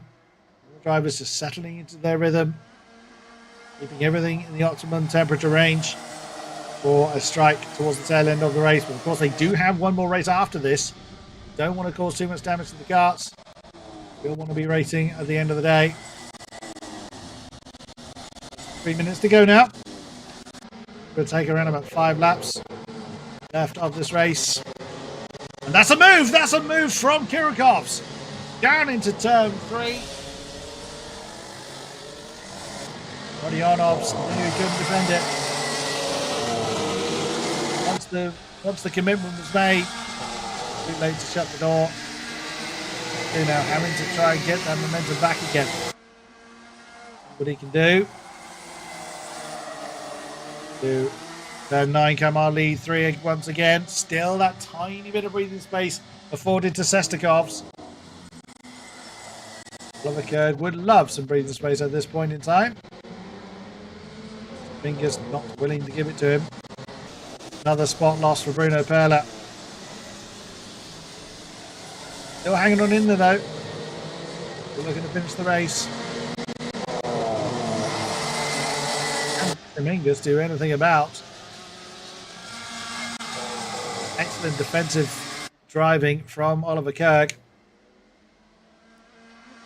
Dominguez is thinking about the end of the race here. He hasn't tried too many moves in. Kept the pressure up. Just make sure Oliver Kirk knows he's there. Kirikovs. Close it in that top three, but I don't think he's got time left to do it.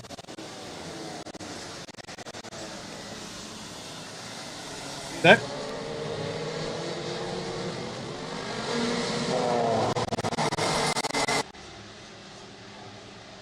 Three still.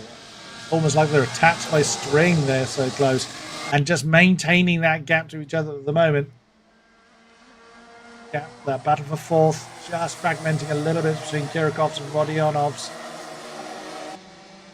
Go to the line for the penultimate time in the pre-finals. Our top three again still, just separated by about 0.3 of a second. Start making a move, they need to start thinking about it. Very easy for me to say in the commentary box, a very, very different match. So down on the tarmac, heat of battle, heat of the sun. Be very different matter indeed. The head, concentration up.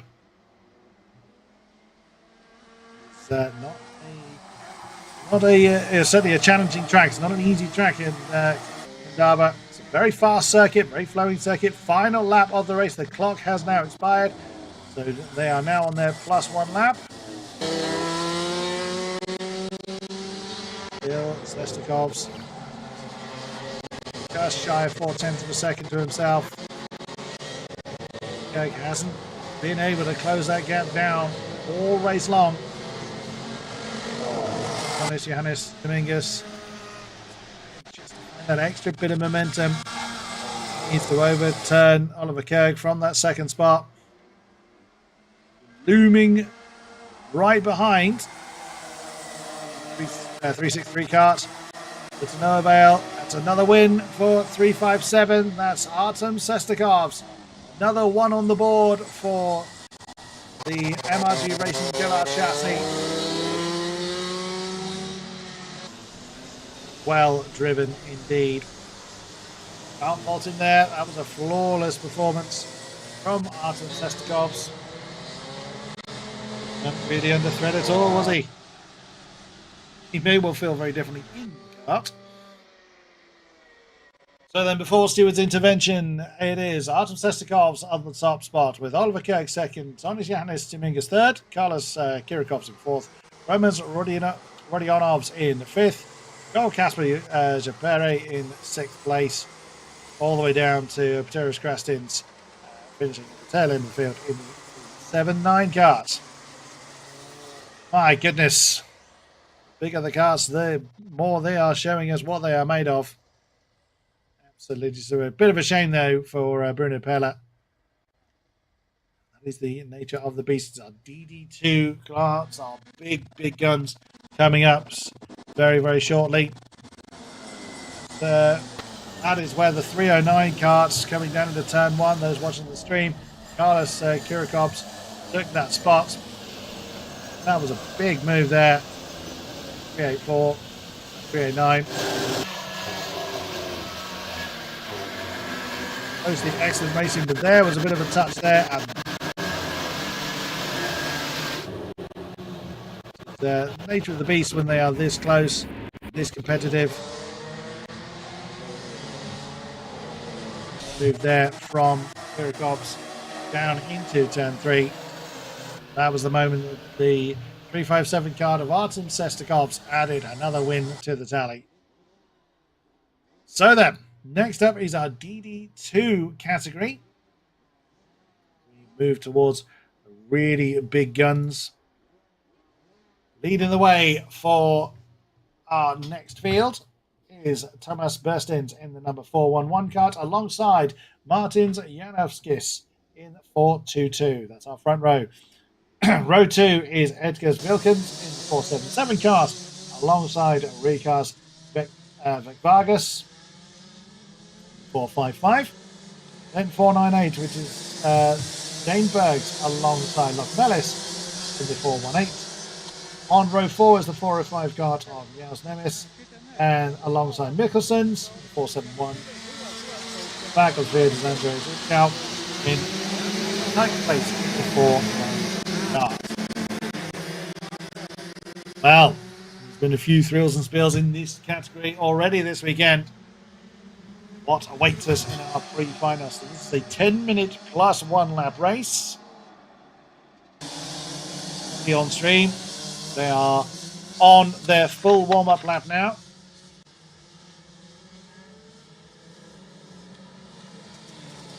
Warm-up.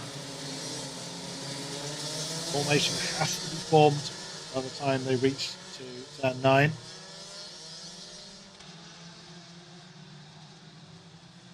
Either just after turn 8 or just after turn 6 where they start to form. Forming just after turn 8. 9 karts to be taking the start. Furious weaving going on.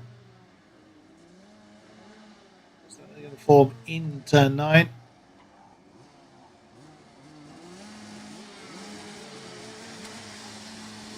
Form the 2x2 line here.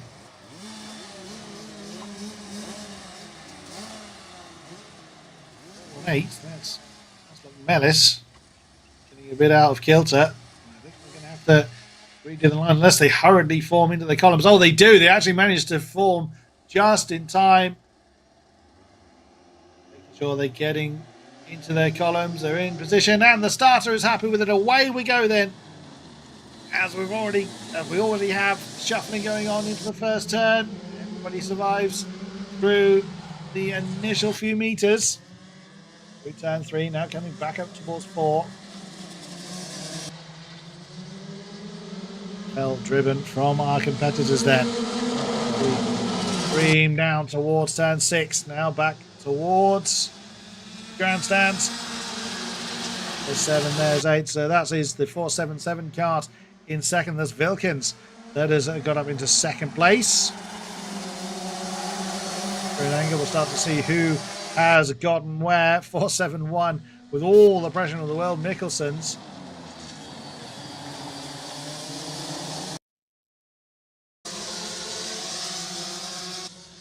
continue to work their way around this 1012 meter circuit. It's a very fast circuit, but very, very testing on the drivers, and with it being so hot, it's got to be so difficult, especially for these longer races. There it is, Burstins on the top. 411 kart, Wilkins in second. He's gained one from the beginning. There's Danebergs up from 5th place, now into 3rd.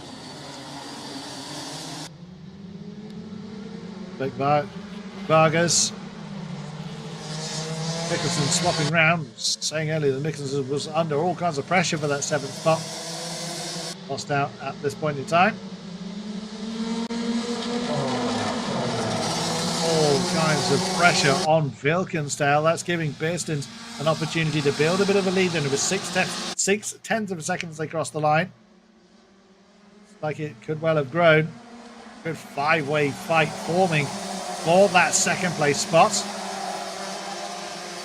To turn 9 into turn 10, over the line once again. Oh, that's a challenge. That's Janowskis having a go at Danebergs for 3rd and gets it done.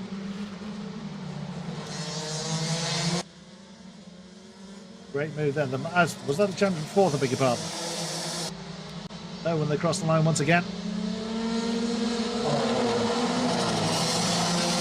The drivers making adjustments to the airflow to the engine as they come down As well as driving, they're thinking about engine management as well. It's all part of the things they learn as they continue their karting career.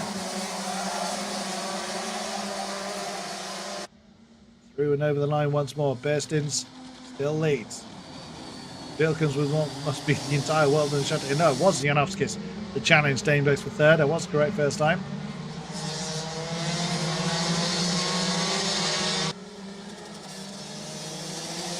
Danebergs aren't just concentrating on trying to get that position back as Jasnemis is right behind him. Oh, that's a big move down into turn 6. That was very close is what it was.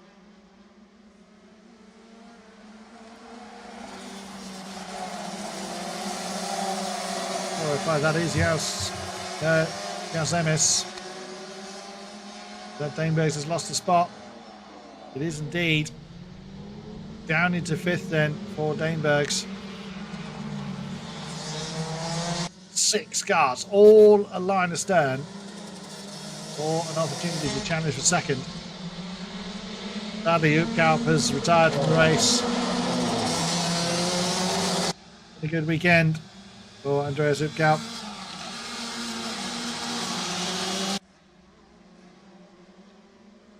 Berstin still leading the way. Vilkens is in a really difficult position. He's too far back to benefit realistically from any kind of slipstream from Berstin's ahead. He's got all the pressure from Janowskis through turn 1 once again. Tiny gap forming from Janowskis to Jasnemis.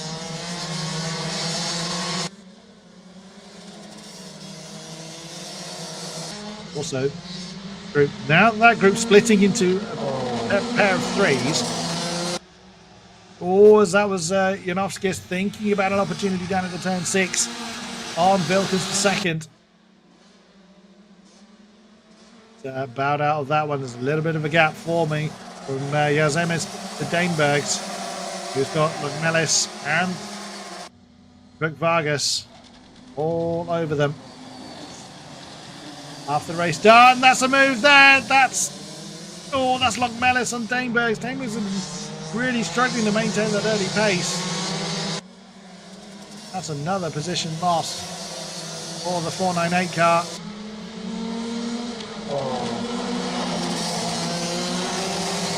Is there trouble or are there mistakes being made? Difficult to tell. Now definitely 2 packs of 3. It's the rearward of the 2 continue to fight. Of course, going to drop them away from lead trio. 1.5 seconds to the good is Bearstein's. Oh, that's a move there. That's Janowskis. Can he get it to stick though? Still side by side as they come out of turn 1. Vilkens having none of that gets the outside line momentum through 4. Well done indeed. Jasnemis trying to make a move, trying to get involved, but can't get alongside. Now that pack, the pack of 3 behind them, is closing in again. Lugmelis has gotten to the top of that group. He's bringing Danebergs and Brook Vargas with him. Form that into a 6-way fight for 2nd. Pretty much done now. Bearstein's just out there having some fun. Oh, but was that an opportunity for Jasnemis on Janowskis? 405 car had a bit of a look on the inside line coming through 3, but could not quite commit to it, but staying very much in the tyre tracks of the kart ahead. Don't need to look behind him just yet, but won't be long. Well, the next group of 3 are ready to do battle with him. 2.2 seconds to the good for Bearstein's now. Towards turn 3, the pack. Unfortunately, the Mikkelsons isn't involved in it, because that would be the leader plus everyone else, if that was the case. But sadly, the race not too well for Mikkelsen. That 6-way battle is fragmenting again. Into 2 groups of 3.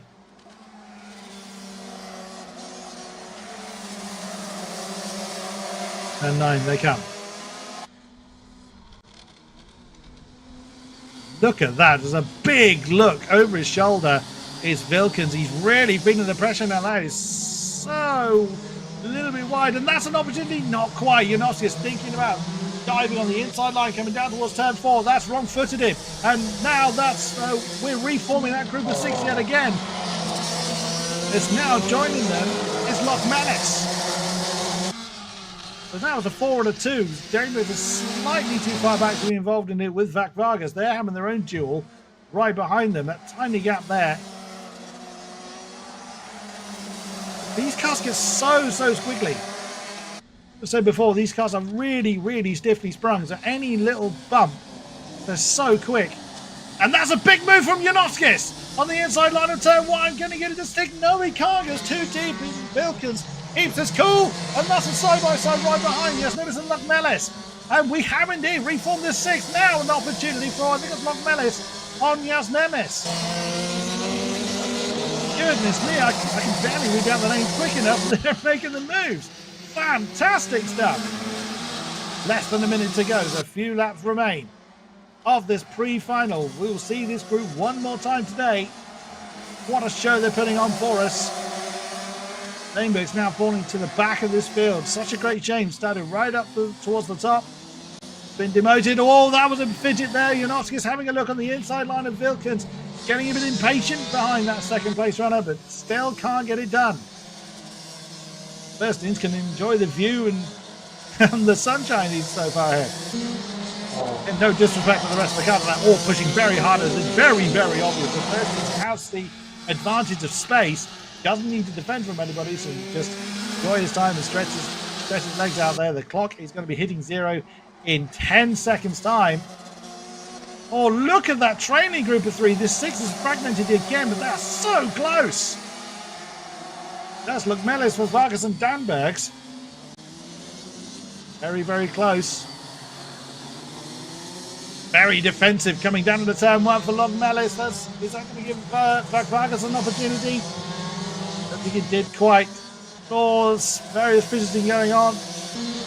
Oh, someone made a mistake. That back group of 3 really spread apart suddenly. Just so luck for Wilkins or Janovskis. They work their way through 6, 7, now up to 8 once again. And that back group of 3 have really fragmented suddenly.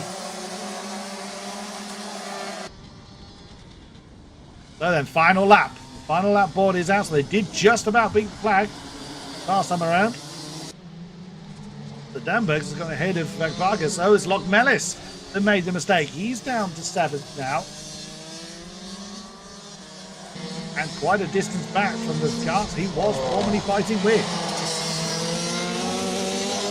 All die, all or nothing now. Still bearing in mind they've got one race left after this one.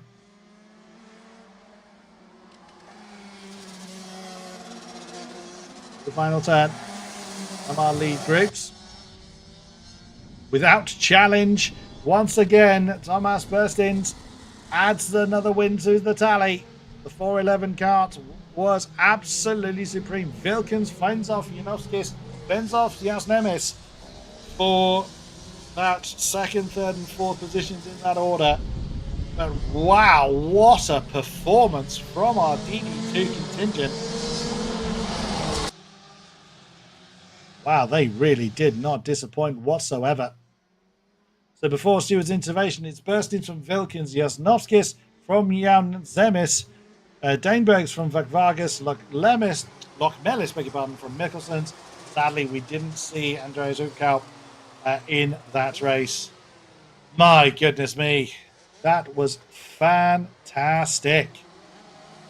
3 grids left before we have another break. And our finals will then get underway later this afternoon. My goodness me, a fair amount to enjoy the replay of. That was a great move for 3rd position there. Then it was just all about pressure management and application from the vast majority of the field behind the leader. Loves their pressure to be on the leader. There we see Loch Mellis. That was when he took the 5th position in the end. Positions swapped so many times. No major impacts between the karts in this group. Brilliantly driven. All kinds of moves being tried and pressure being applied. Moves being attempted and not quite coming off for some. Fantastic. We have one more race to enjoy of our grids. Will be lunch break between then and now.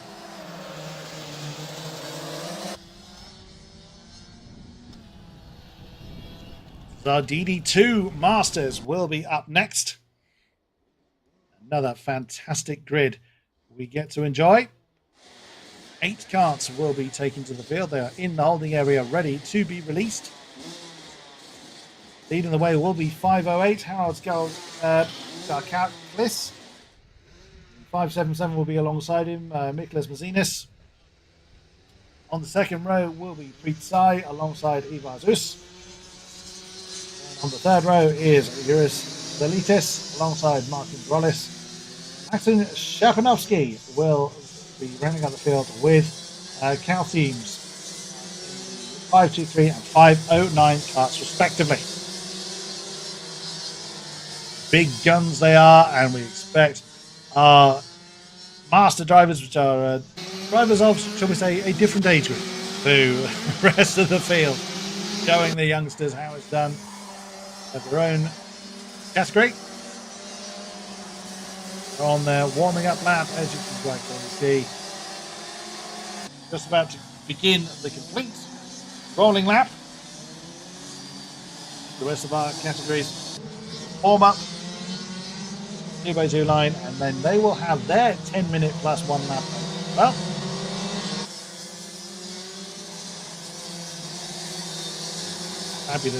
Fabulous day of racing we are enjoying. Crowds beginning to form here in Kandava. That won't dampen the spirits one little bit. 2x2 grid now being formed, way down towards turn 9. Oh, is that a bit of trouble there for one of our drivers? Bazus, that was a bit of trouble there. Possibly bogged down a little bit. Now reforms spot. Was Ivar System may bog down just very slightly there. Into the columns. Wait for the starter. We are racing once again. Oh, lots of fidgeting down into turn 1. Allows the runoff space, particularly on the opening lap. By the first lap, as there's a big move there, and coming into turn 3, a bit of an impact. A hip check there on the purple kart. But that gives the leaders more breathing space. That's the last thing you need to do. Garkaklis, as amazing as the driver is, doesn't need an opportunity to run off into the distance. The remaining 7 karts, all line is turn at the moment. So that's the 577 kart of Mazinis that is up into second. He's the one that's rather got his elbows out against Pritsai to get that second place spot. Over the line they come for the first time in anger. Is Garkaklis. Whoa, is that a move from the 515 of Rollis, Martin's Rollis? Oh, and that's a bit of a flirt with the grass there. That's never usually going to be the best way of doing things. So then, Garkaklis, 1.5 seconds to the good already. You're up in the lead. You're the one that wants to, particularly if you're in the lead of championships, you definitely want to be having the runoff into the distance kind of races, but not very often the case in kart racing. Garkaklis, Zenas, Sai, Us, Delithis, Chaposh. Try again. Chaposhinov. I got it right here. Number 523. I'm going to chicken out on that one. Then Rollis and Galsings are your field at the moment. Oshnikov. So it's leader, the group of 4, and the group of 3. Now the field is fragmented at the moment. As we know, that can change in the blink of an eye. Oh, and that's an opportunity there for Rollis to have a go at Shaposhnikov. Come off, though. What about it coming down into turn 9? Couldn't get the inside line.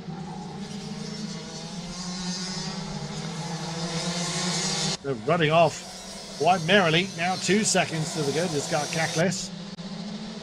Venus. Left place. Linus. Oh, is that a side-by-side? It is coming out of turn 6. That is Mazinas and Sai for second. Mazinas slightly wrong-footed. Sai's trying to get the move done. Mazinas was a little bit slow. Oh, that's impact! The two of them are gone. Mazinas and Sai have come together and they have gone off onto the grass. They have managed to recover, and it looks like Mazinas is still ahead of Sai after that. But now at the back of the field, oh, there'll be words said about that after the race, I would imagine. As after all that, the 509 card of Kalsin has made a move on Shaposhnikov. Oh, why haven't you struggling with its name? My apologies. Struggling is Garkaklis. Now 3.5 seconds to the good up top. It's now us that is in second position. Ivars us in the 520 cart. Latvia Sodi chassis. With some breathing space himself to Zelitis. Leaves the closest battle we've got is this three-way fight for what is now fourth position, which Count Seams, who started at the back of the field, is now up into fourth. Capital up from other people in the right place at the right time is often as important as outright pace. We've got Wallace nailed his bumper with Poshnikov not far behind. Poshnikov holding it off a little bit from Cal Seams and Rollis. Turn 9, the leading group come. Darkaklis continuing to build that lead. 4 seconds to the good. Half the race still to go. Oh, that looked a little bit deep there from Rollis. Searching the grass, but didn't lose any particular momentum as a result of it.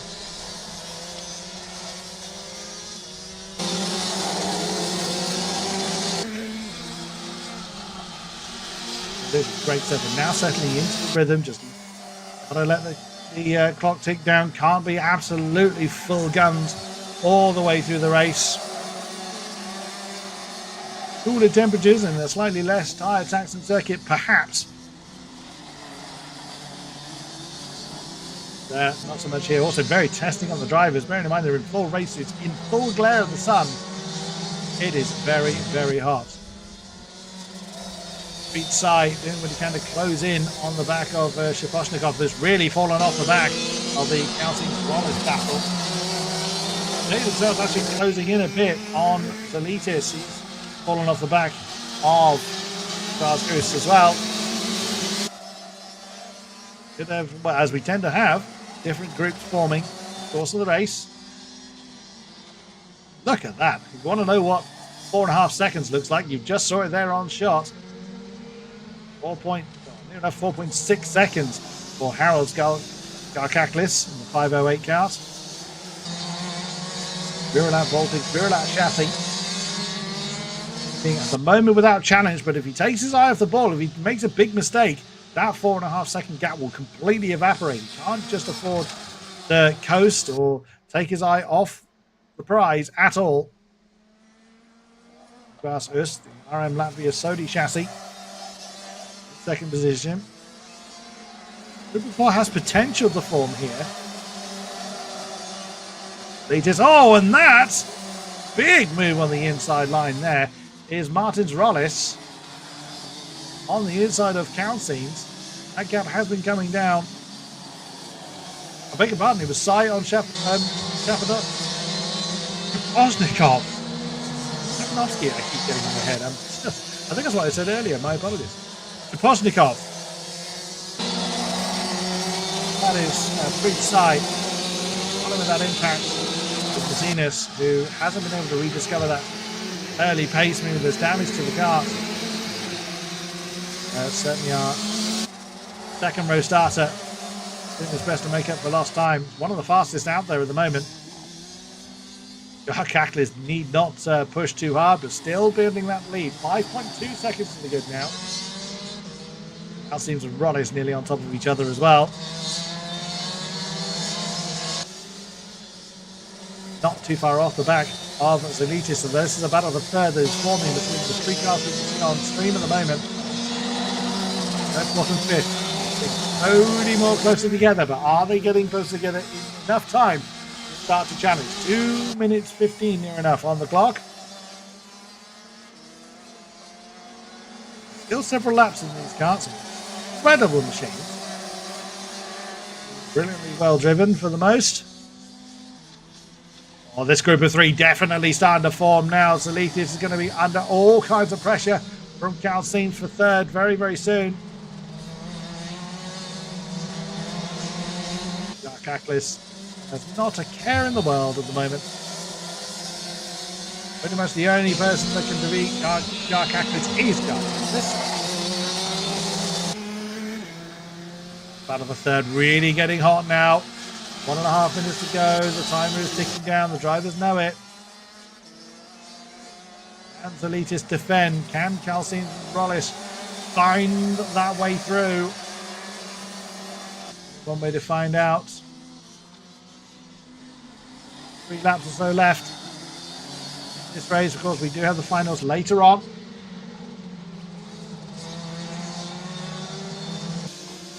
Boshnikov and Mazinas are very close together. Or wooden spoon avoidance at the tail of the field. Big side very much on his own now. Is realistically going to gain on these three unless there's a major incident between them. Battle for third still rages on. Going to start the penultimate lap next time around. Karkadroms breaks the beam. 6.1 seconds the gap. Varzus need not worry too much either. The results improving all weekend for the 520 car. Now a real challenge being mounted here.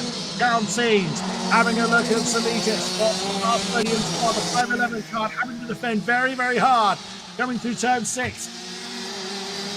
That is not what he wants. He wants a straightforward race. A zip between the two. And that is through on the inside line at turn 8. And that's wrong-footed. The 511 car just and only just manages to fend off the advances of Rollis coming down to turn 9. If there was impact between the two, it was very, very, very minor. And there's Sai. There's Preet Sai. Well, I said there'd have to be a major incident between these three. It wasn't a major incident, but there was a slight shuffling. And now Preet Sai, from being off into the grass, is now challenging for 5th position. Final lap of the race then. Cam, our second row starter, do anything about the cars ahead of him. Oh my goodness, yes he can. Just banzais the inside of turn 8. My word, that was from quite some way back. He was determined to make it work, and that's Karkadroms with a dominant win of the pre-final for the DD2 Master category. The 508 kart, absolutely unchallenged.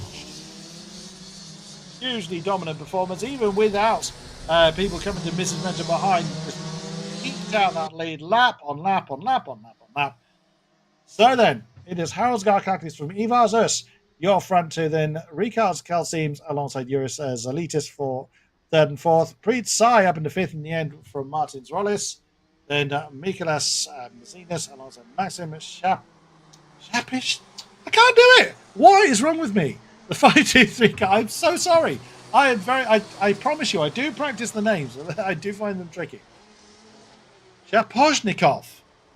I've only said it about 300 times. I probably said it 300 times differently every time I tried to say it. My wholehearted apologies. So as we see replays of the start, straightforward start for most. There's some interesting challenges going on early in the race. Didn't quite pay off. And that is the point of impact between Sai and the Zenith.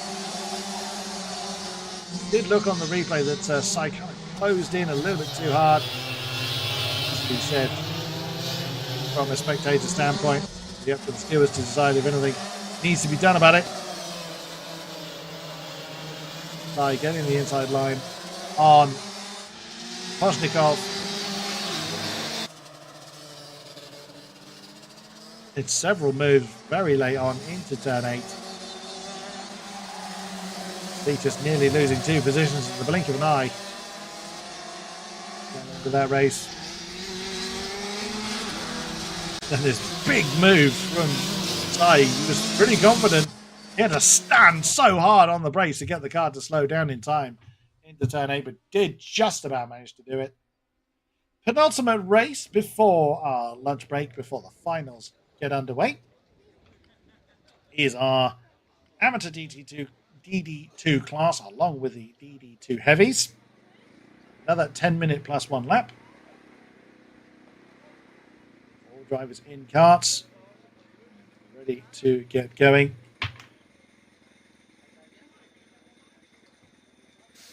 So this group being led away by the 421 kart of Rodrigo Frams, alongside 593 Romance Padans. Then it is Kristaps Galaxons.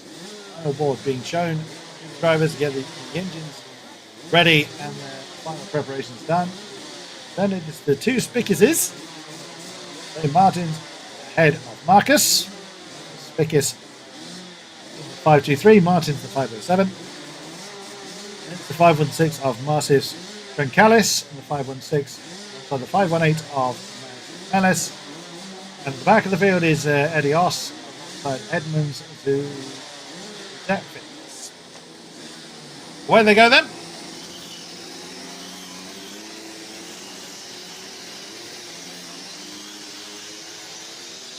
See how this turns out. Well, Rodrigo Frams had a lot of work to do from Romans Padans earlier on. Can he make it another win? Had to work for it. These are some of our more senior drivers.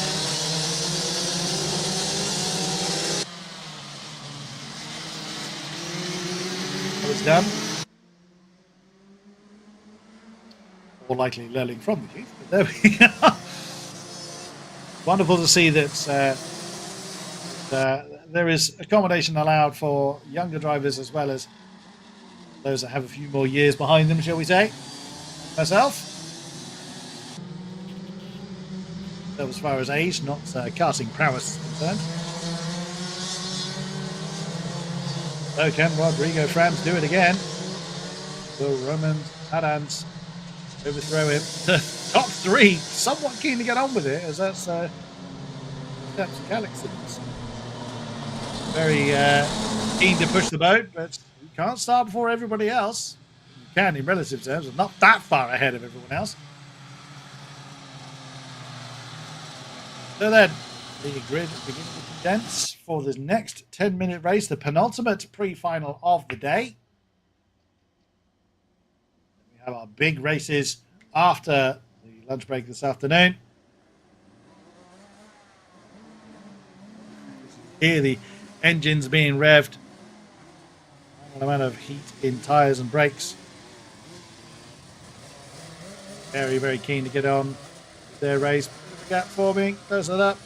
There we go. Into the columns they come. Starters keen-eyed to make sure they're all in position. Green flag held aloft. And we are racing. Starter is happy. And that's a great start from Frams. Can he get the early move on anybody else? Give him some distance. Not at the moment, at least. Everybody condensing very, very heavily, going through 3, now up into 4. One has survived the early turns, but again, it is Frams and Padans that are breaking away on top, and that's a bit of a wayward moment. My word, that was somewhat enlightening from the Can't see which number that was. And again, a bit of a slide. So a bit of a traction issue going on there. That's the 506. That's Kristaps Galaxons. Starting in third. He's already lost a spot. But goodness, that was very, very sideways. Already under pressure from the 523 of Marcus Spickis. That must have been quite a...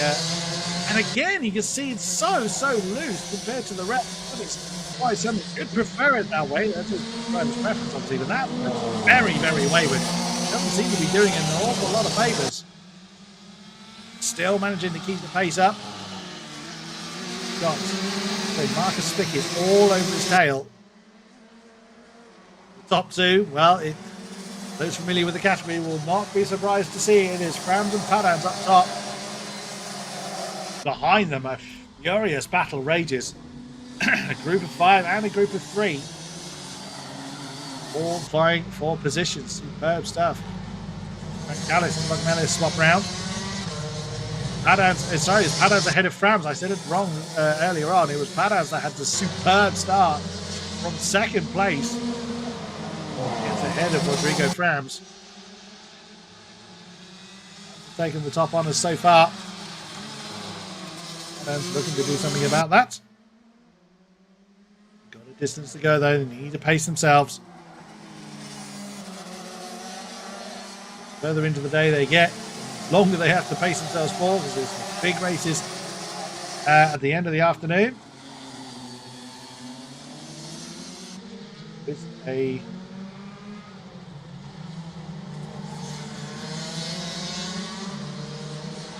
number of races still to go.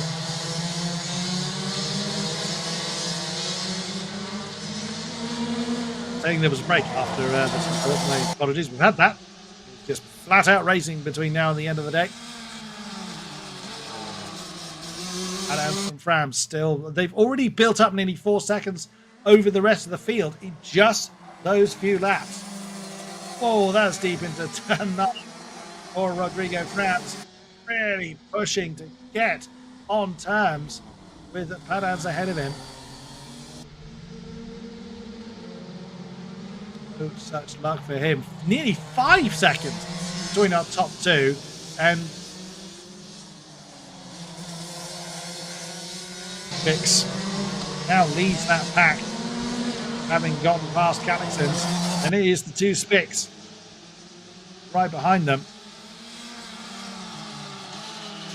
Oh, and there's shuffling going on, and that's the Spix pair swapping round, coming down into turn 6.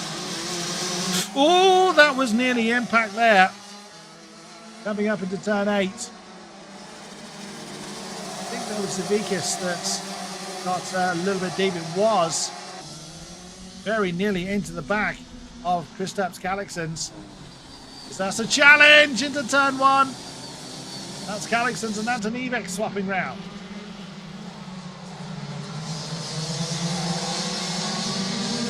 Oh, and again, they're having a go at each other coming up into turn 4. Truth alive, that is great stuff. Oh, big one, no, Antonivek is still at the top of the field. So that was Galaxons and Zivekis that was having an argument. That was a 4th. The rest of the field just poised, waiting to go. Trincalis made a mistake somewhere along the line, a little bit off the back of this pack. Could certainly close in on them. Approaching halfway through. Oh, and that's a move! That's the 5-2-3. That's Marcus Spickis on the Spickis pair of swap rounders. That's another move. Oh, I didn't like it off either.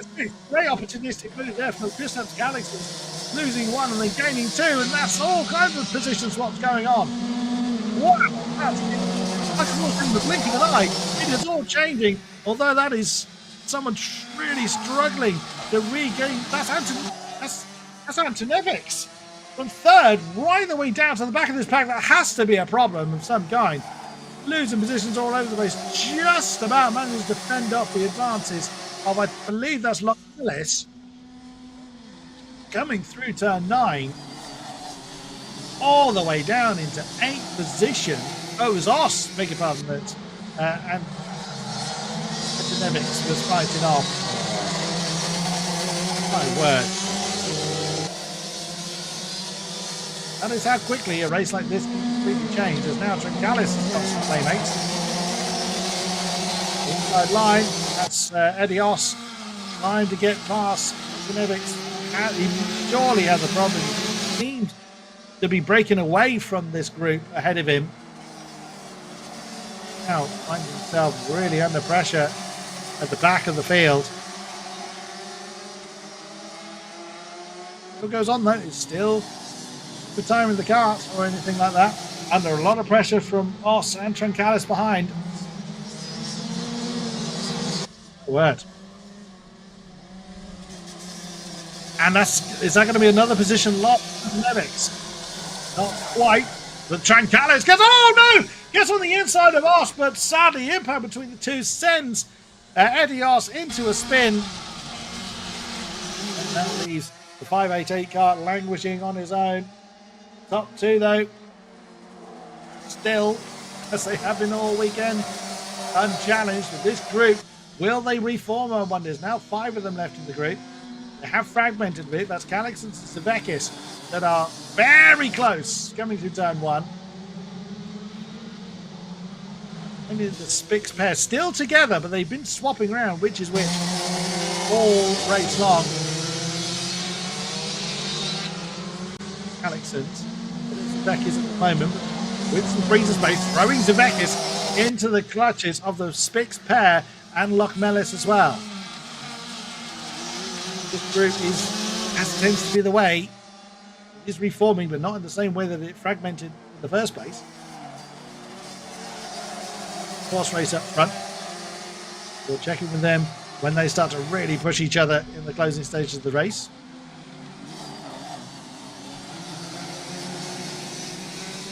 Third, right the way down to 7th. So close. Alice has gotten ahead of Antonevich. Going to fall away. Up front, Padans and Frams. Class of their own at the moment.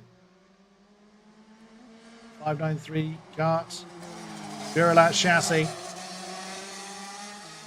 421. Rodrigo Frams. Whatever secret they know is paying off absolute dividends for them. Just leaving the rest of the group for dust.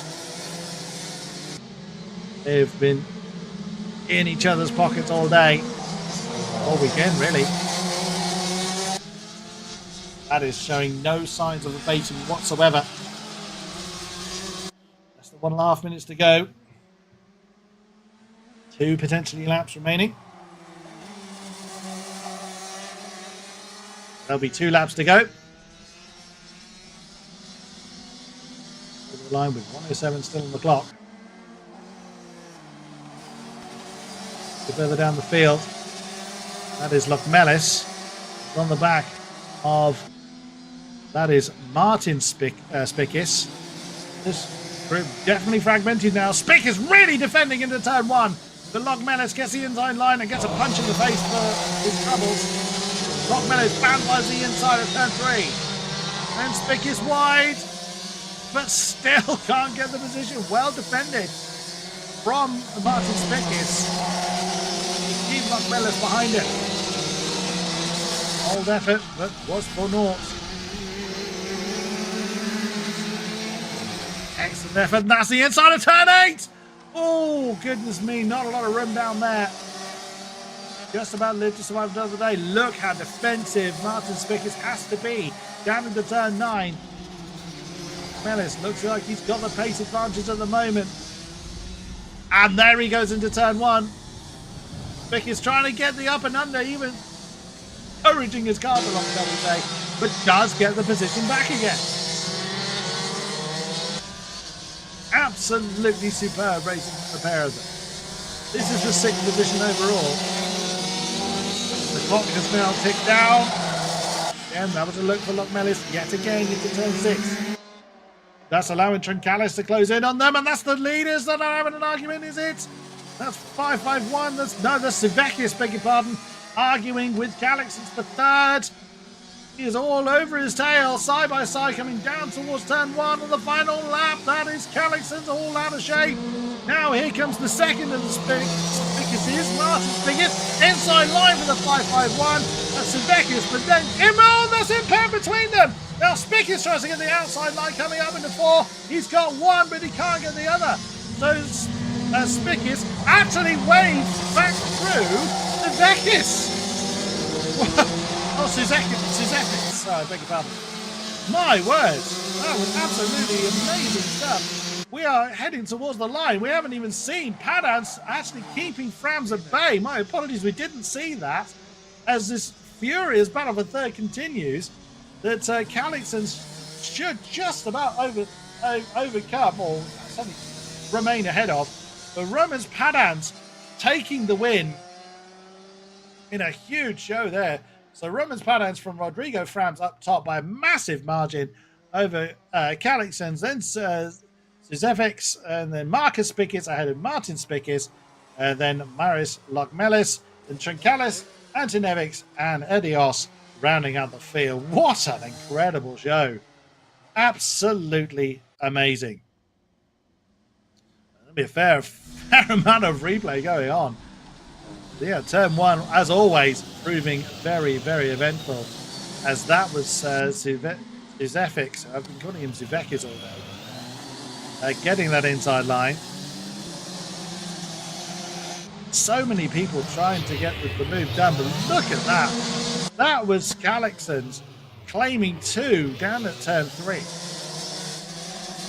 Then you had Martin Spickus making moves. You had everybody making moves. And that was the unfortunate coming together that left Edios out to sea. Goodness, I've got to catch my breath after that. It was absolutely superb. Which then leads us towards our final pre-final of the day. Tillotson 4 category. Even to enjoy some amazing replays on screen of the race we just enjoyed, and that was where the impact happened that really got Martin Spickus back into that group. Oh, I need to sit down after that. Oh, I'm already sat down. So then the engine's beginning to get started up for the Tillotson T4 class. Some karts seemingly less willing to get going, needing some more encouragement. Starter then waiting for the OK to give our 8th grid of the day the green flag. It'll be Christopher Cowan alongside David Zollmans for row 1. Daniels Berzins alongside Harry Gladkins for row 2. Orestes Maris Revolds, row 3, alongside Rudolf Berzins. Then it is Dave Grossberger alongside Elizabeth Sauce. We didn't see Elizabeth in the first race. Hopefully we will see the 925 take to the grid this time around. What a great day's racing we've had, and we still have all of our finals to go. Our final pre-final race of the day, 10 minutes plus 1. Plus 1 lap, not plus 1. Furious tyre warming going on. Again, a full lap of warm-up before we get the grid being formed. It's definitely been a tale of Cowan versus Daniels, Piteris, Berzins. 915 versus the 919 cart.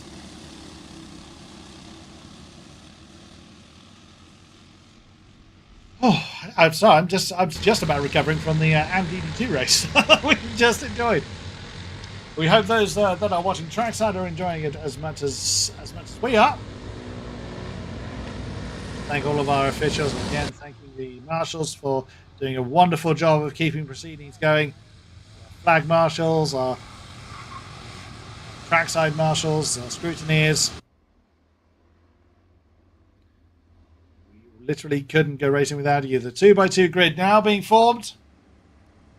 Discuss me down into the run towards turn 9. And that final the turn, form into the columns. Whoops, someone forgot. That's okay, they've got there, and the starter is happy. We are racing once more. Right, so a little bit more cautious coming through turn 1 for this group. Don't quite have the outright pace of the DDT machinery we've just seen.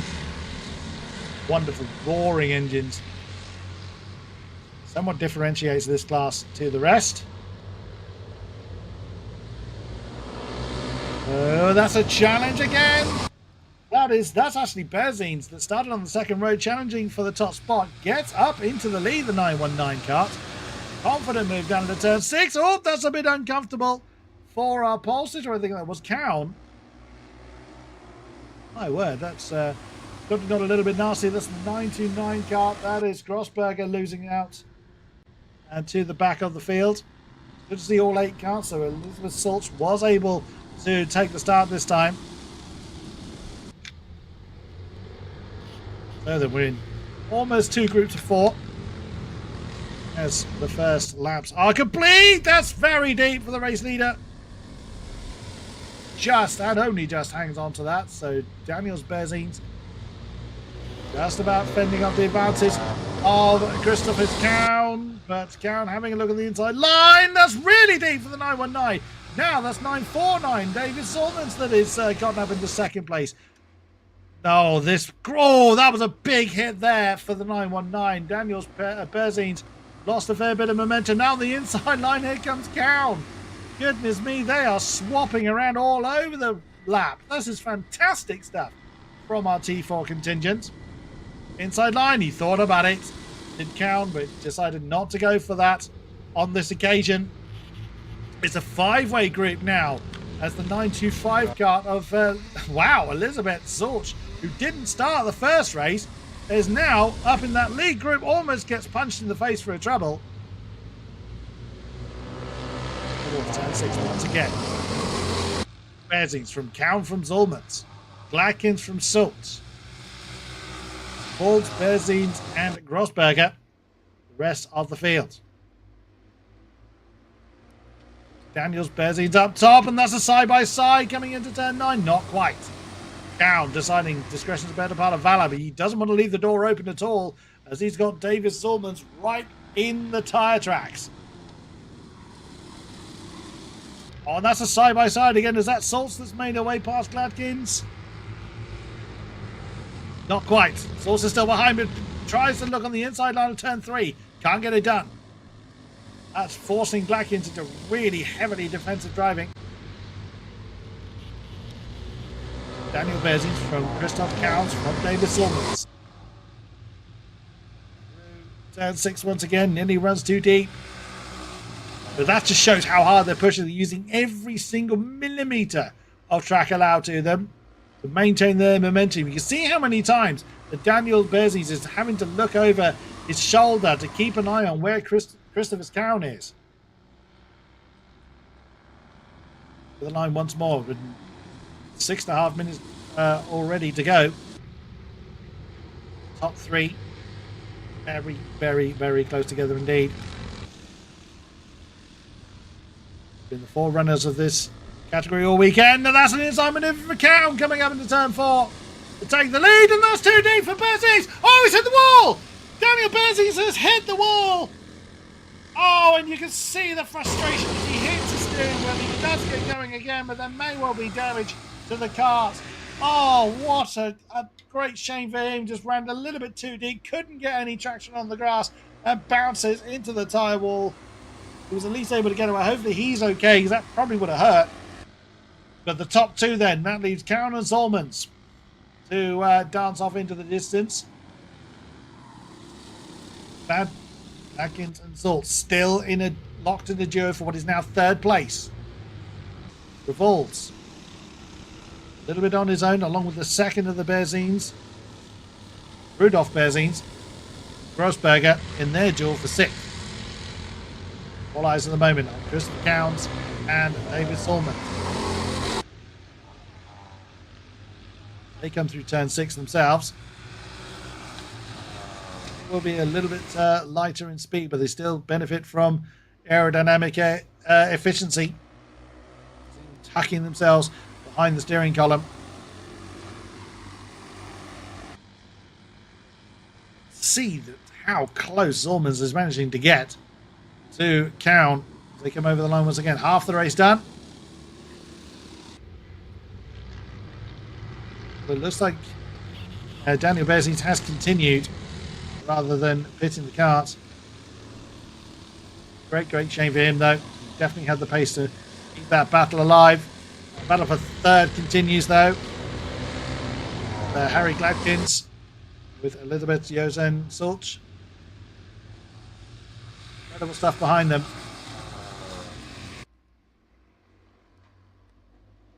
No change for position at the moment. 2 by 2. They come up towards turn 9. Elizabeth, oh, she's having a look on the outside line again. Brilliant defensive driving from the 991. Praga chassis. But he's wrong-footed himself coming through turn 9 and 10. Storch gets alongside, but just cannot get that momentum that she needs. Well defended again from Gladkins as Daniel Berzins has fallen down to 7th, so the car probably not in perfect health. Oh, it's an opportunity now for Zormans. Can he get the braking he needs down into turn 6? Not quite, as Christoph Kauns is able to get back up ahead. Great effort. You've got to try everything. The pace difference is so minor between these two. Through 9, through 10, and across the line once more. Christopher Kauns remains ahead. Stays very heavily defensive coming down to the turn 1. Doesn't want to give David Zormans any opportunity to gain any momentum. Again, just staying, parking his car on every single apex. Daniel Berzins, oh no, I think Daniel Berzins is down into last now. That's Rudolf Berzins that is now up ahead. Grossberger. Oh, tried an outside maneuver there, did Zormans, but the door was very unceremoniously slammed in his face. Firm but fair from Christopher Kauns. Turn 8. Again, not enough room left to go for the inside line into 9. Because Kauns knowing exactly where he needs to park the kart. Again, staying glued to that inside line, forcing Zormans to go the long way round, which he's just not committing to. He knows it's just going to cost him more momentum than it's going to gain him. Not allowing Gladkins and Saltz to close in, and he's again Elizabeth Saltz tries to think about the outside maneuver into turns 3. Gladkins already has that one covered off.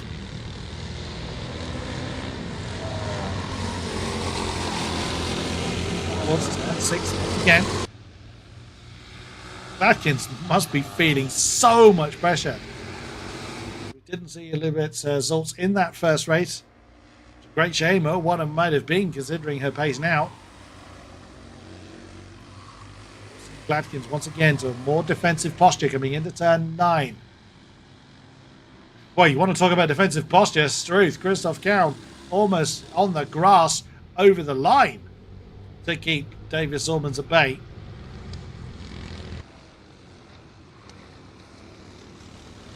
There's into head of revolts now. And that's an opportunity. But Kauns again keeping his cool. They will have left the door open, but had the momentum. But that's allowing David Zormans the inside line coming up towards 7. That could be an opportunity, and it is. That is the lead now for David Zormans. He's finally managed to wrong foot Christopher Kauns, who now makes a bid for the outside line of turn 9. That's never going to work. And Zormans knows it with 50 seconds on the clock. So penultimate lap now beginning. That was the one opportunity Zormans needed, but Christopher Kauns is not allowing that to stand. Looks on the outside of turn 1, tries to wrong foot Zormans. Has he managed to do it? Not quite. Zormans just manages to shut the door on Christopher Kauns. They may be a little bit slower in pace than the DD2s, but they are no less exciting to watch when they are this close, lap after lap after lap. Absolutely fantastic stuff, particularly between Zormans and Kauns. Gladkins and Saltz still engaged in their battle for third behind them. Kauns again trying to wrong foot Zormans. That's exactly what David Zormans did on him a lap ago.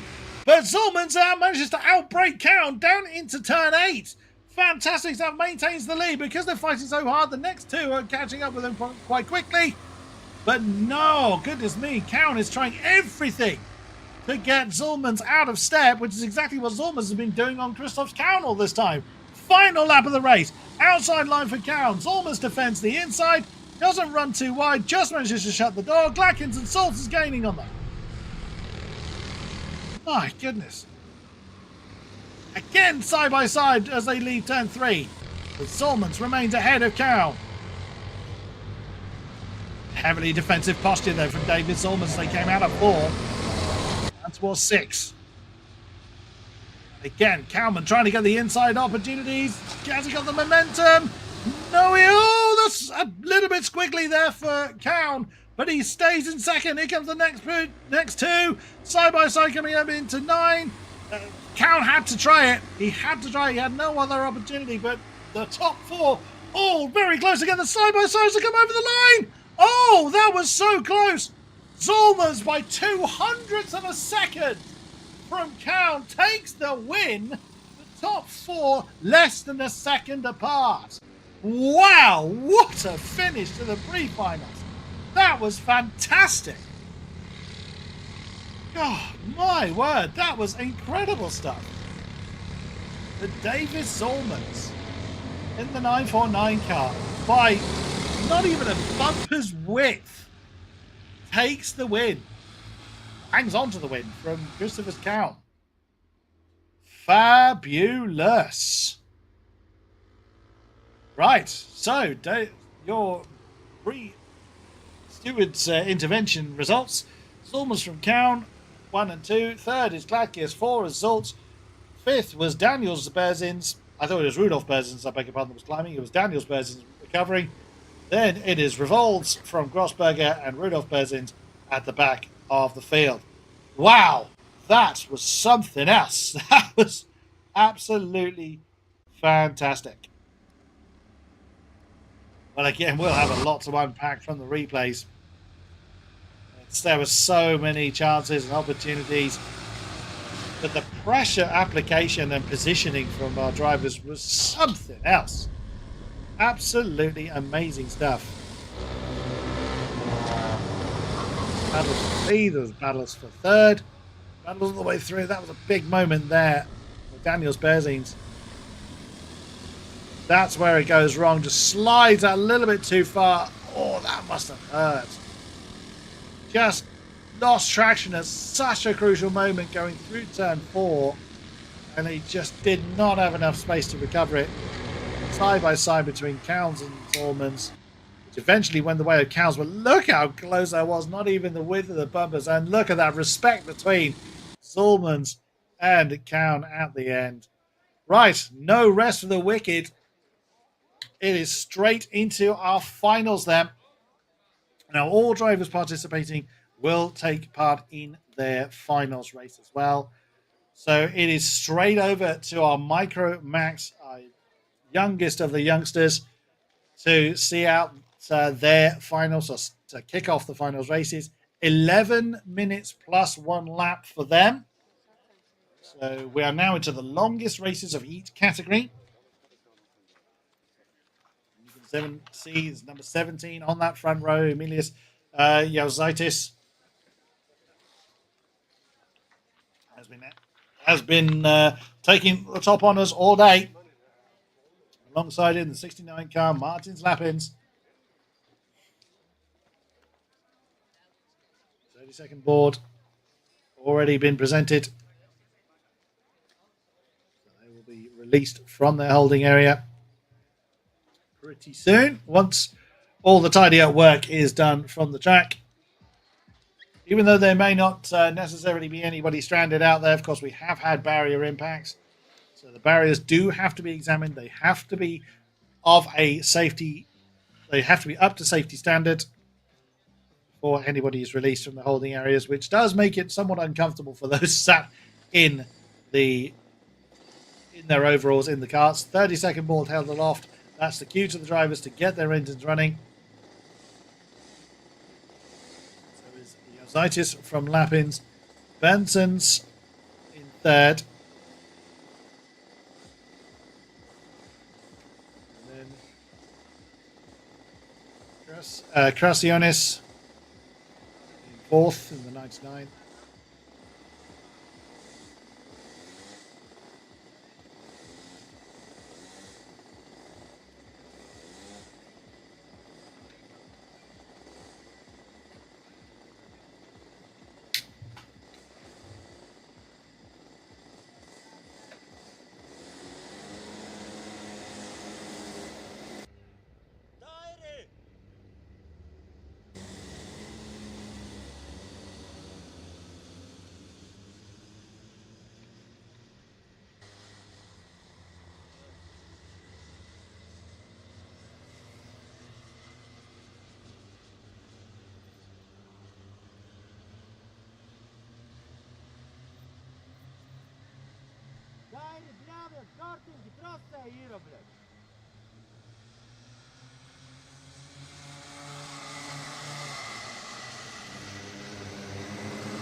And we get our first finals race underway.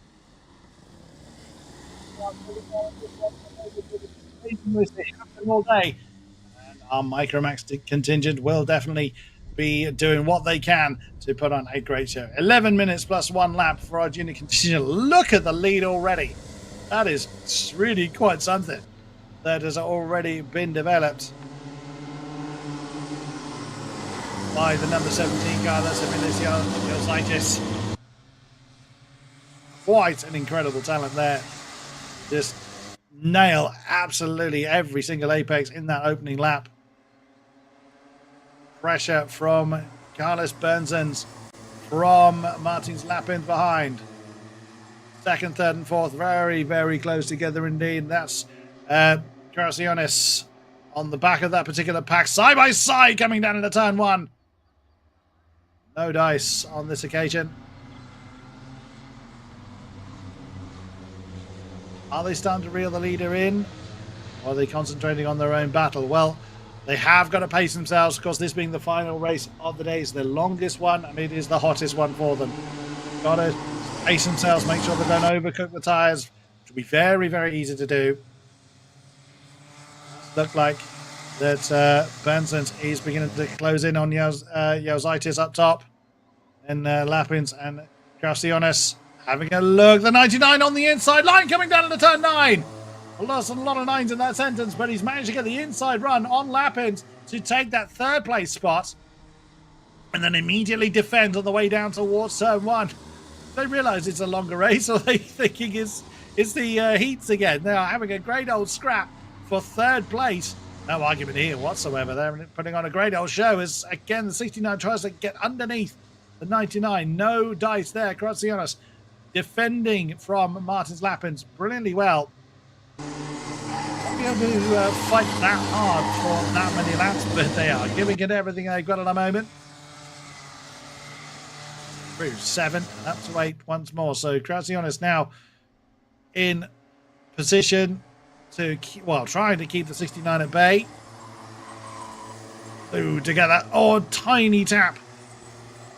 It's inevitable, really, when they're driving that close. It's you get those little tiny nudges. As a slightly more defensive posture there for Krasionis. Oh, but that's run him too deep. He's wrong-footed.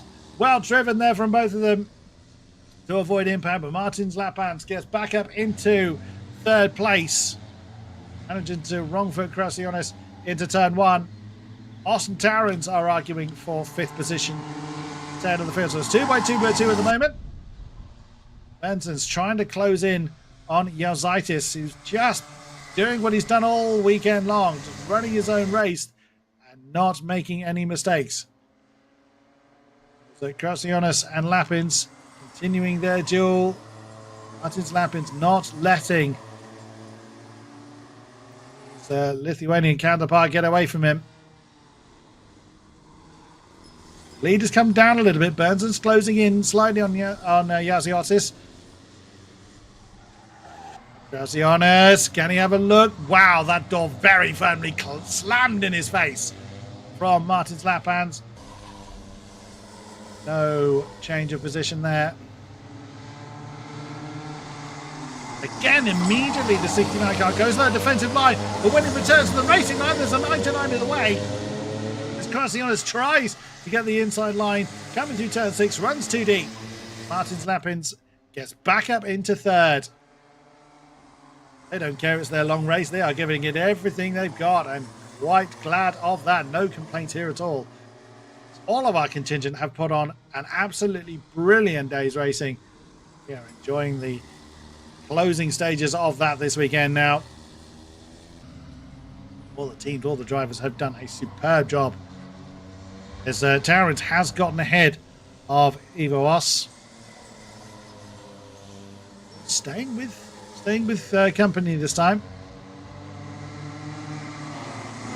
Fantastic move in the previous race to gain several carts, several positions to turn one. Sadly, just couldn't quite hang on to the pace afterwards. Zaitis and Bernsons, they're together for the race lead. Will Midas Yazaitis have challenged in this race? 6 minutes of it left. Approaching halfway stage, as that's a little bit uncomfortable there for Bernsons. Rode the rumble strip a little bit too hard. These cars don't have suspension. The suspension is the chassis and the spine of the driver. Lapins and Krasionis for third place. Nos for wooden spoon avoidance at the tail of the field. It's amazing that these drivers at such a young age, such an early stage in their karting lifetimes, can drive so well and so close for such an extended period of time. Zaitis really having to think about defensive positioning now as Bernson's really hot in his case. Carlos Bernson's really putting the pressure on this time. Having a look on the inside line, coming down to 3. Can't get it done though. They fight too hard. That is going to invite Lapins and Krasionis to close in on them. It's about 2.7 seconds between the two pairs at the moment. Yasiotis hasn't really had challenge all weekend, and that's the inside line at 6. And Bernsons has got him. Carlos Bernsons has managed to wrestle the lead from Emilis Yazaitis. Hasn't lost the lead all weekend and now finds himself trailing someone. Well. Good confident move there from Carlos Bernsons to take the race lead. Got a long time to hang on to it. Oh, it's a bit deep going through turn 1 though. His artist doesn't need too many invitations to try and take the lead back, although he clouts the apex a bit too hard at turn 3. Allowed the next pair to close in ever so slightly. Through turn 6 come the lead pair, then the next pair not far behind. 2.6 seconds back when they came over the line. Oh, tiny nudge there from Lapins on Krasionis. Other way around, beg your pardon. But they were locked together with the lead pair. Literally, Yazaitis was pushing Bernsons through that turn 10. Again, that is encouraging the chasing pair. That gap is closing. It's now 1.8 seconds between Bernsons and Lapins. But they're now fighting. They have been fighting all weekend, really. Garciones back up into third, now ahead of Lapins.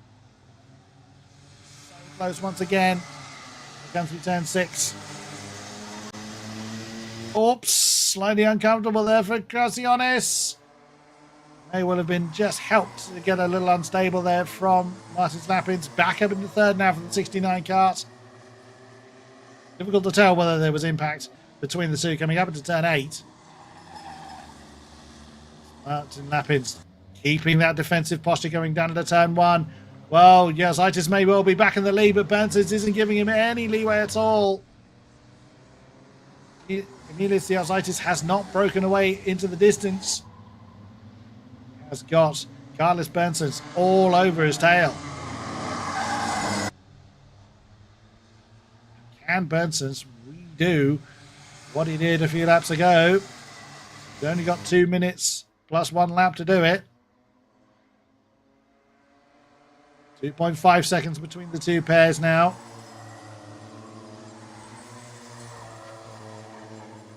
What is it this time around? Benson's not quite going for the move this time. 2.5 seconds between the two pairs now. See if they're able to close in. I think it may take a bit of an incident between the top two to bring the next two in as they're side by side. And that, again, is Martin's lap-ins. Wrong footing, Krasionis. Into turn 3. Claims that third spot. It's going to change hands so many times in the course of the race. Emilis Yozaitis really feeling the pressure. A minute to go. The final of Micromax. Again, Benson's thinking about an inside maneuver. Gap remains the same between the two pairs. Let's be honest, is not done yet. Not done challenging for that third place. This is superb stuff from our youngsters. Zaitis from Bensons, Lapis from Krasionis, Torrens from Os. Barely mentioned Torrens and Os. They are some way back, unfortunately. Right. This will be the penultimate lap. They're about to start. Fatigue will certainly be taking its toll by now. The fatigue isn't, the heat will be. So then, the clock to expire. 1 lap after this one, as that's Krasionis getting on the inside line, coming into turn 3. Lapin saw it coming. And cuts back underneath the 99 to get back up into third yet again. So well driven for such young drivers. Absolutely superb stuff. Oh, that tiny nudge there from Krasionis on lap-ins. No harm, no foul. Cars can take a little bit of bumping.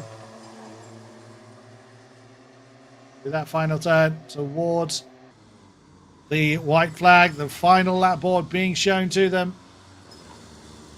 All or nothing, do or die, feast or famine for the final time of the weekend. And you can see how hard Bensons is pushing. He's really wrestling his car through turn 3. This Yozaitis wants to complete the record. All the ones that belong to him so far. He's only got a few more turns left to defend it. Lapins and Krasionis continuing their argument. Bensons can't just bounce out the inside of anywhere. He's not close enough to challenge into 9. Yozaitis may well have done it. So for the final race for the Micromax contingent, it is indeed Emilis Yozaitis. He's got all the wins, but wow, how hard did he have to fight?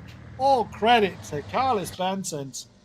He's been chasing that number 17 all weekend. God, did he make him work for it. Wonderful effort. Well done, but before Stewart's intervention, the results are Yozaitis from Bensons, Lapis from Krasionis, and Torrens from Os. Wow, that was excellent work. And they can finally rest now. Their racing is done for the weekend. And what an amazing show. Despite the grid being a bit smaller than the rest, they did not disappoint. Fabulous, fabulous racing from our youngsters. hope they have a glorious racing career ahead of them, because they are putting on some brilliant shows at this early stage. Our next grid then is the Mini-Max contingent. 11 minutes plus 1 lap, same as the Micro-Max.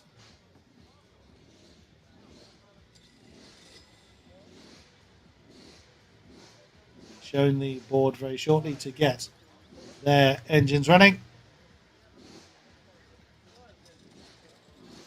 So we've had wins from Patricus, Collinson. Who's going to come out on top this time? Well, that is Patricus Josias on the front row, along with just Mazinas.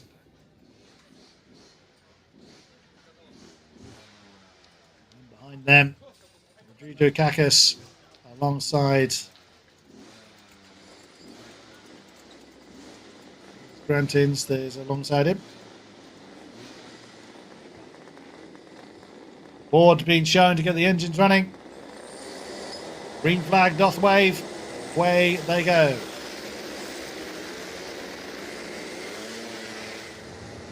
Almost bumping each other on the way out of the holding area. It was indeed Grattant on the second row. Collinson and Dargis row 3. Collinson starting down in 5th position. Stopped him making his way through the field before.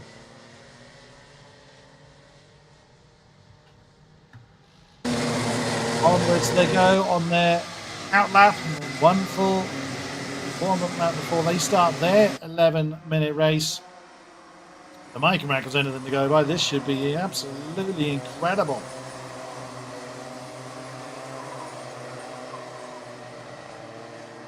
Final opportunity then for these Mini-Max drivers to show what they are capable of and to rise the ranks in the racing world.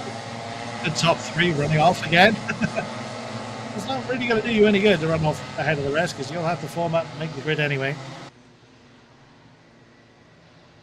Good sized crowd here. It's good to see that a healthy amount of spectators here. We very much appreciate your company trackside. See so many people enjoying the sun and supporting these young drivers. We welcome you all here to the lovely sun-drenched Kandava. Rolling grid is formed. Still, everybody is bumping into each other.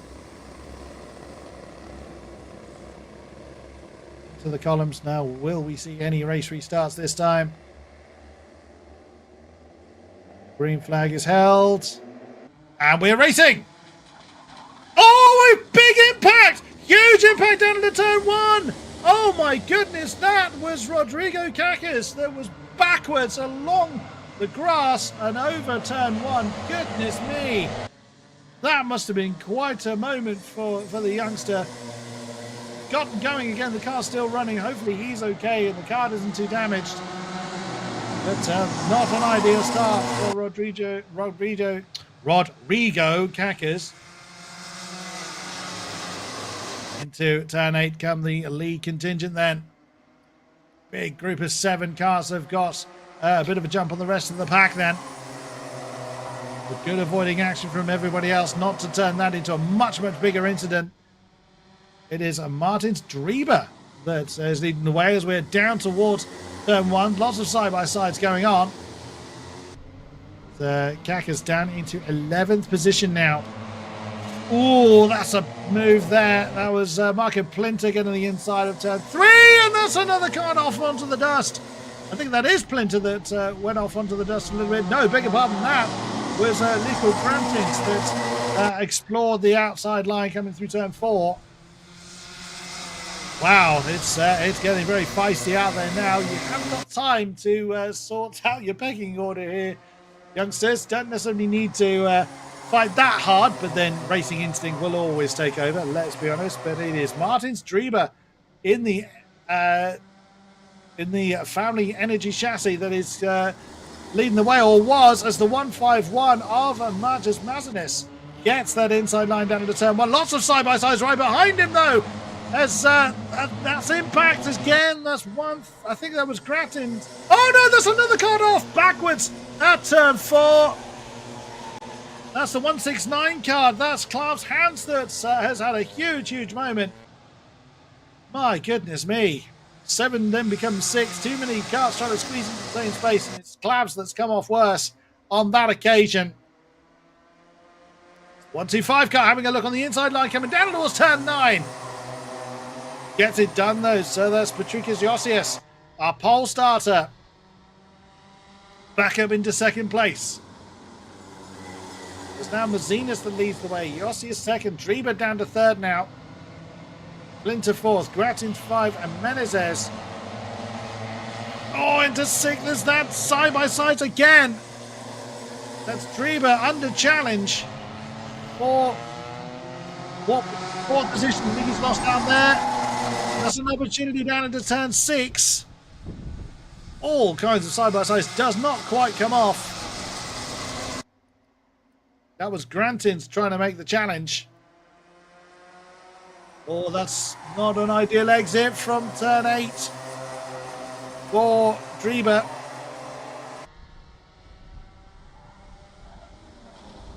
Wow. From 7 to 6 to now a 3 and a 4. As this lead group fragments very slightly. Oh, very late defensive move there. Coming down into turn 4, and that's given an opportunity. Wow, there's so many opportunities going on. I can't read all that out until they've sorted themselves out.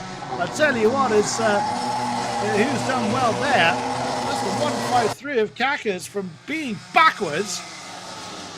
It's gone from 7th up into 4th. Now leads this group of 4. Well, that would put to bed any dangers of the car being damaged if he's able to work his way back through the fields. There's a side by side coming through turn 9. Oh my goodness me, the 113 kart of Drieber side by side coming through 9. It's 151 of Mazinas, just about fending off the advances of Josias for the lead as Glucksner and Spike are arguing for that 10th position they're fighting for. Wow, so much battling going on. Mazinas having to defend very hard against Patrikas Josias. The 125 is dancing, ready to try and make a move, trying to wrong foot the 151. Right behind them is Plinter, ready to get involved. The 110 cart goes to the outside line early. 151 has it inside as the 110 gets the inside line of Josias. Great opportunistic move there from Marco Plinter to get second place from the pole starter. Well positioned, right place, right time. That's also inviting Kakas to get involved in that lead battle as well. But wouldn't that be something for the initially backwards facing Rodrigo Kakas get involved in the lead battle again? Talk about determination. Brilliant stuff. And now, goodness, that was something you'd see Mazinas really getting, hunkering down into the car as early as he can. He's really feeling the pressure from now Marco Plinter, having managed to wrong foot Patrikas Josias last time around.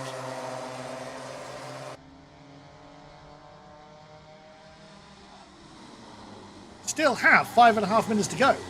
And a lap on top of that. Drieber and Menezes swap round.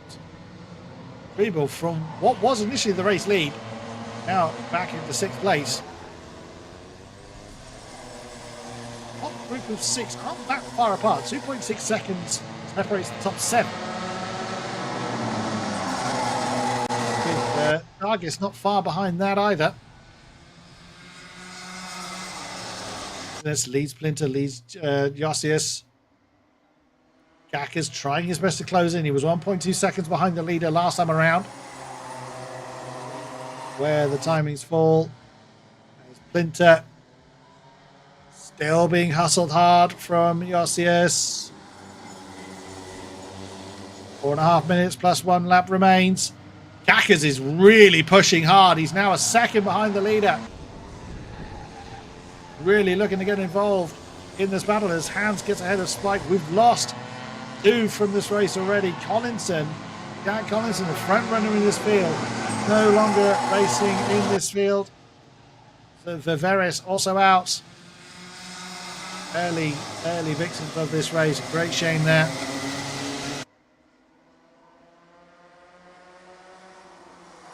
Trio becoming a force. I can't believe how quickly Rodrigo Kakas has closed back in, considering that first corner, first lap incident he has, as again Josias looks at the inside at turn 1, doesn't commit to it. Now he's got Kakas on his tail. Closed in at 0.2 of a second for the last few laps. Now he's in a great position to challenge our pole sitter of Patrikas Josias. Side by side, that's Josias on Plinter. Down into turn 6, gets it done. The 125 car now up into second place. That does give Mazinas a tiny bit of breathing space, but knowing the pace of the cars behind, he's not going to have that for very long. As Josias still feels the need to go a little bit defensive into turn 9. Kakas now on the tail of Plinter. Over the line, the top 4 separated by barely over half a second. Fantastic. What a display of karting. Zenas. Big look over his shoulder. Of course, if this group of 4 continue to argue like that, that's going to allow Grantins to close in on them. Oh, Mazinas, is he wrong-footed by Josias? Not quite. Just about hangs on to the lead, but they're so close. Oh, as Mazinas goes very, very defensive going into turn 8. Linter thinks about it. Kakas goes to the outside of 9. It's not going to pay off for you. Again, just trying to wrong foot his opponents. Grantins is really closing in as well. Side by side, almost into turn 1. Mazinas was slightly wrong-footed there. But none of the cars behind can really capitalise on it. As that's the inside line. Oh my goodness, that was Plinter that bounced on the inside of all of them. And then Rodrigo Kakas has nailed all 4 of them. What a move! Rodrigo Kakas is now back up into the lead. That was a bold move. And now the car that was backwards on the opening lap leads the way. That is absolutely unreal. A fantastic move, capitalising on the mistakes of others, and then through into the lead. So now, absolutely unreal. I'm going to have to look at the tower to believe this. Kakas leads from Plinter from Josias. Mazinas lost out big time in that lap. They only have a minute 20 left. This race has flown by with all the action going on. Now the lead group is of 5. There's Hans gets ahead of another of Pluxner to get into the top 10. 5 karts now looking to get involved as Nico Grantis now joins this battle. With Dreamer not too far behind. I think he is too far to join in with the amount of time we have left. Bit of a tap there on Josias from Mazinas. Turn 9. For the penultimate time. To the line once more. Kakas not yet defending us, and the opportunity there for Josias on the inside line of Plinter for second. And drags Mazinas with him, does he? Not quite. So that is Josias up into second. Plinter just hangs on to third. Mazinas, inside line of 4. Can he get it done up into the podium spots? Yes, he can. And that's Grantis that's taking the opportunity as well on the wrong-footed 110 card of Marco Plinter. Struth, this is incredible. Through 8 comes our lead group. Now 6 cars deep as Drebers joins the fray. Kakas from Plinter from Josias, your top 3. Grantins all under pressure from Plinter. Plinter's fallen down to 5th position now. Kakas from Josias from Mazinas, your podium cars at the moment. Final lap for our Mini-Max karts. What a fantastic show they are putting on to round the day here in Kandavas.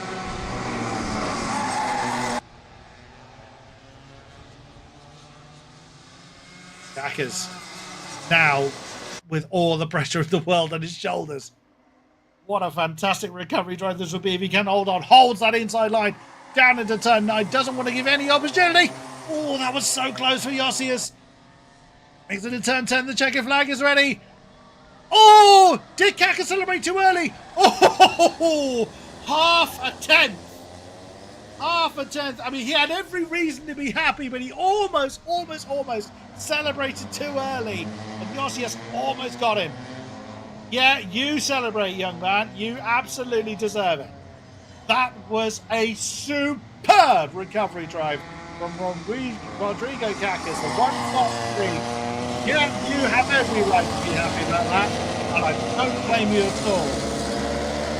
Superb.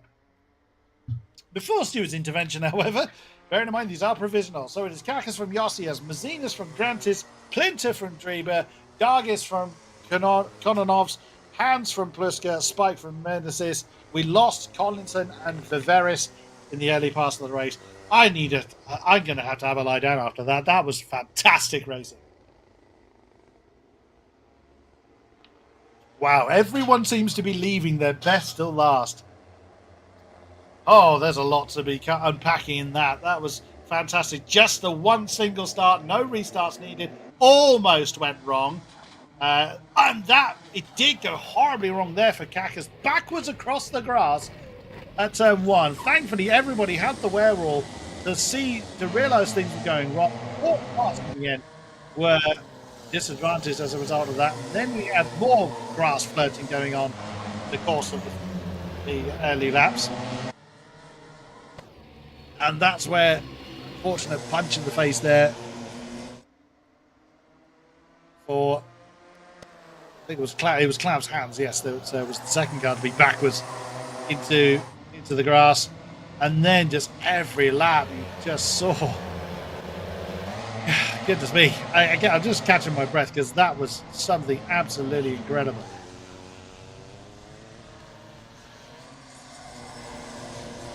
This is a perfect example of how exciting kart racing can be. This from what the youngest contingents are Minimax karts. And there it is. That moment there was where Rodrigo Kakas took the lead, nailed the warring cars ahead of him.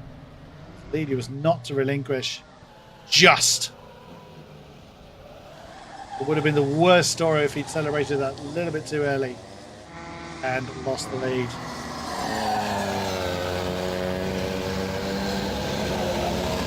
Good to see the camaraderie as well amongst the young races.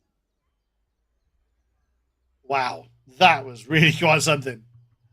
Okay, next race. 6 remain here in Kandavas. It is the junior karts next. 14 minutes plus 1 lap. The 11 minutes plus 1 for the Minimax in particular just absolutely disappeared. And I suppose if you are going to put your best on, the finals race is the place to do it. So they're in the holding area now, are our junior contingent for their final race of the day. Elise Stolzermain is ready to lead them out. Adrian Tion's right behind. And it is Marius Karchiakis alongside Aloysius Chekovikas. Everybody ready and raring to go. Glad they're down there in the holding area a little bit longer because I definitely need to catch my breath after that. Take a bow, Minimax drivers. That was something spectacular. Particularly take a bow, Rodrigo Kakas. He'll be enjoying that one for a very long time, and rightly so. So then, just waiting for last minute cleanups to be done. There were a couple of karts that sadly didn't see the checker flag in that last race, so recoveries need to be completed. Any barriers need to be dealt with. So we did have quite a few mishaps going on.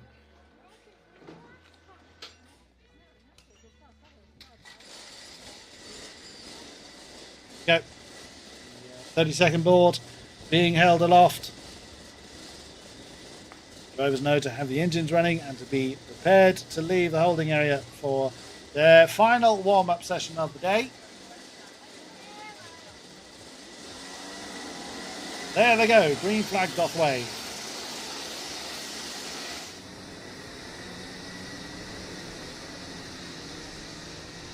Lee starts to remain alongside Adrian's Tions on that front row. Marciaskas alongside Chekovikis for row 2. All the way down to 13th.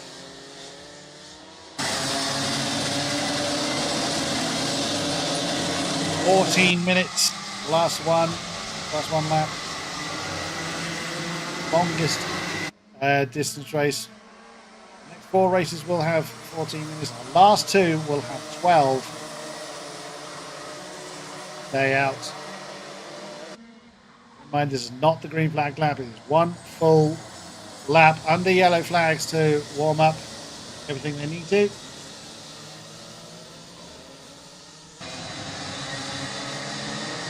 And to allow the commentators to catch us. Again, really quite something that we have enjoyed already in our finals races. You can see people already itching to get on with it. We're seeing Pulsar getting very sideways coming down towards turn 6. How are we going to fare this time? The rolling grid now being formed of our 13 karts. Turn 9 they come, being led by Lee Steltermain.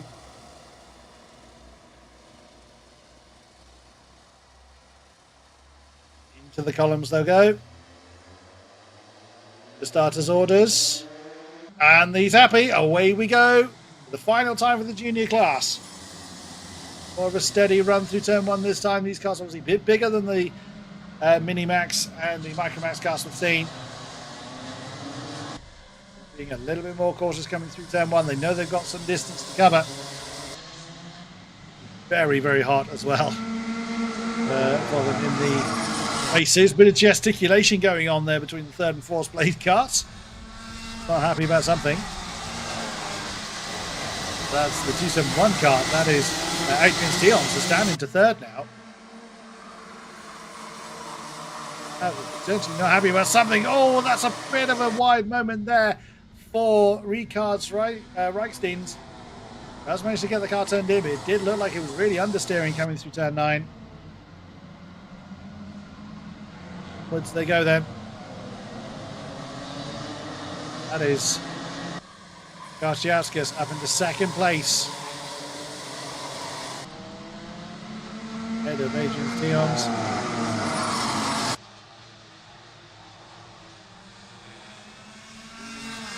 A little bit of a lead up front. Field fragmenting a little bit, but not too much at this point. I think these drivers just taking a little bit easier. Their race is several minutes longer than the youngsters that we've seen. That can really make a difference. These cars obviously being bigger, they're heavier, therefore will take more physicality to run for an extended period of time. They have already raced twice, same as everybody else, of course. Along with warm-up sessions before racing got underway good and proper. Oh, we had a car off into the back already. Get confirmation from the tower who that was. A car has gone off at turn 4. The rest of the circuit, of course, green flagged. That was a stationary car that looked like it didn't have a driver with it. Hopefully they're okay. Work your way through turns once more. Everyone just is biding their time a little bit. Under yellow flags, they obviously can overtake, but they're biding their time. They're going to wait till more towards the tail end of the race, make sure everything is still in good working order before they then really push for those big overtakes. So the exit of turn 4, that yellow flag is still there.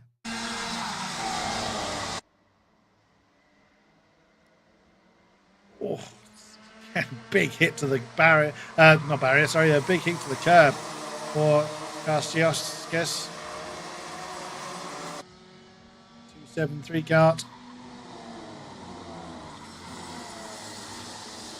Finally, again, they come. So everyone just keep an eye, keeping themselves known to the karts ahead of them. Top 5, not too far spread out. A little bit of a gap between 3rd and 4th place at the moment. And now that kart is being recovered from the exit of turn 4. The yellow flag will be withdrawn fairly soon. All line astern. Next 2 not far behind.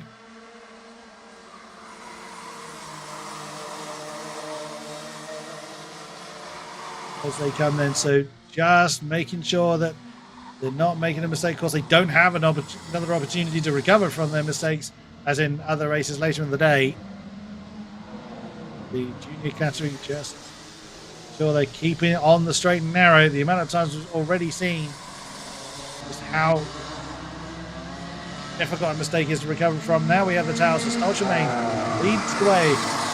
Karchauskas in 2nd, Tion's 3rd, Volts 4th, and Chekovikas in 5th place.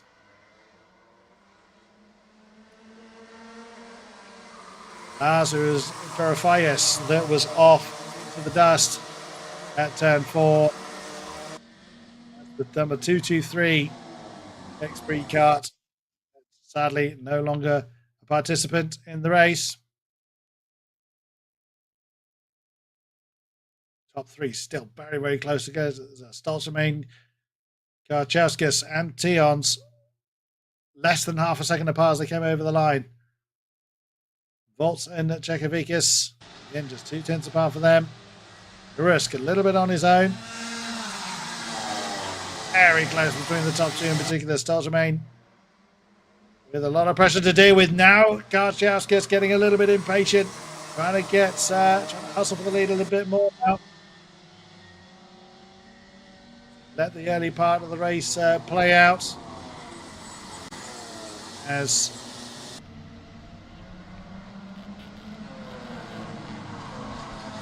Stolzemain, Karchauskas, Tions, Volts, and Chekovikas along the merry way. Field spread out. 5 fairly close together. The top 2 very, very close together. Still fending off the advances of all that Karchauskas can fire.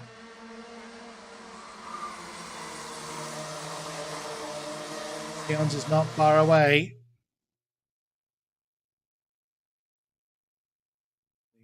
The one winner of Adrian Tions, the pole sitter, still right in contention there. So there's going to be a little bit more of a tactical race than we've seen from mini and micromax karts. You guys do have further to go with heavier karts. Serves them just to play a little bit more cool in certainly the first half of the race, which we are just about hitting now. 7.5 minutes to go. A bit more to go before we hit that halfway stage, and then we'll start to see. We'll really start to push. They burn themselves out a little bit too quickly, and then they're simply going to fall as the race continues. I mean, we'll be willing that flag to come out, I would think. First, everything on the black stuff. Karchauskas looking to see where he might have an advantage.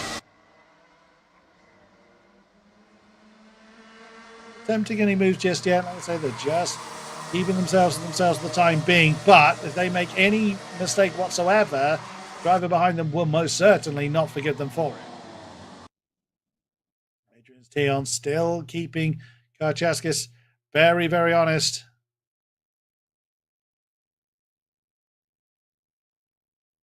That gap 3rd to 4th, which is Tion's to Volts, it's grown a bit. It's about a second between the top 3 and then the next chasing 2.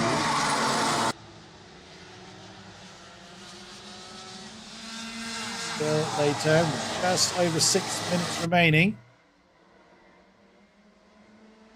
Range Karchiaskis and Tion still your top three. Bolton, Čekovikas. Two along. Look at these gaps. That's another 10th. Volts has lost on the top three. Oh, we're starting to see people getting a little bit agitated there. Karchiaskis having to look back at where Adrian's Tions was. Is that a mistake from Karchiaskis? Side by side, they come together.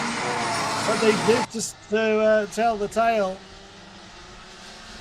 Tiny bit of impact between Karchiaskis and Tions. That's given Stachemain quite a lead and thrown those two into the clutches of Tions and Volts. So now it's a four-way fight for second. Stachemain having a bit of breathing space gifted to her. Second, indeed, between the leader and the next four. I wonder if that's going to encourage Narusk to try and find a bit more pace. It's going to be part of the difficulty. When do you push? If you push too early, you're going to boil your tyres before realistically the race is done. Too late. You won't have enough time to make the moves you think you can make. Will that gap remain, or will it have grown? What will Stachemain do? Will Stachemain just to turn the mark, kilometers, let everybody else figure it out for themselves? Well, only really a few hundredths lost on that lap, so at that difference, Stachemain can do exactly that.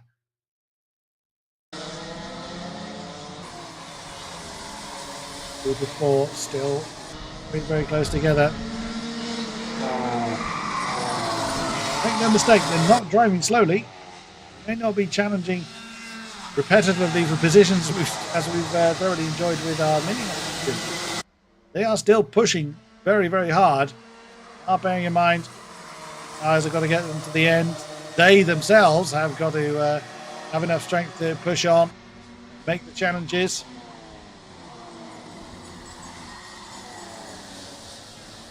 Half minutes to go. That's a slight mistake there from Tions. Now it looks like people are starting to think about making moves, and that's exactly what's happened as Čekovikas gets the inside line of Volts coming through turn 4.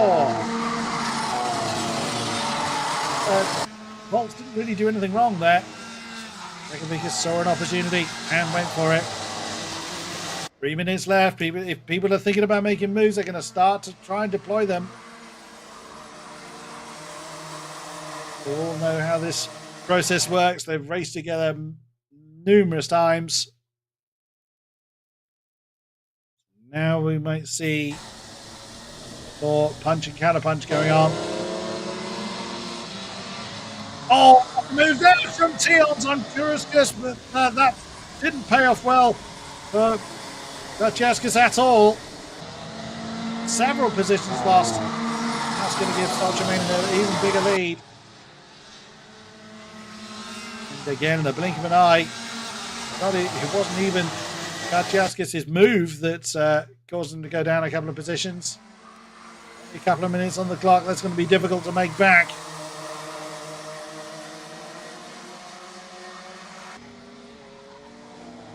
Stachemain. Tions from Čekovikas now. Volts for Karchiaskis down to 5th. And with Narusk not far behind. Forming to be a 5-way fight for second. See the drivers looking over their shoulder. Tions keeping a very close eye as best he can on Čekovikas. Slightly uncomfortable coming through turn 8. And the long bank turn 9 awaits them. Once again, anxious moments for these drivers. They know they haven't got another opportunity after this, today at least, to improve their position. They know one wrong or one badly executed move competitively catapult them down the order. Kachaskis has proved. To them, it's happened for them. So be very careful about how they try and execute the move. Ultimate lap about to begin. Stelterman crosses the line with around about 39 seconds on the clock. Just about time out, so next time she comes over the line, there'll be one lap to go.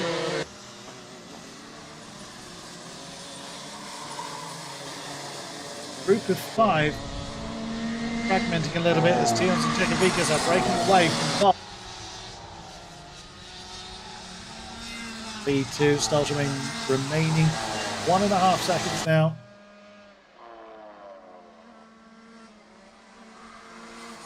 Clock has expired, so 1 lap to go. Who has got that extra bit of pace? Who's got that tiny bit left in them and their tyres? Push for that position. Čekavikas is getting a bit uncomfortable in the braking zone coming down towards turn 1. Biggest for the time being. Come on, Tions, Čekavikas, your top 3. Volt, Pachauskas, and Narusk. And that next group of 3.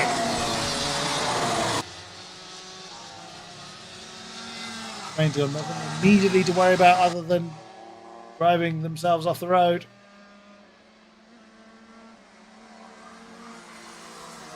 And now for the final time comes our lead group.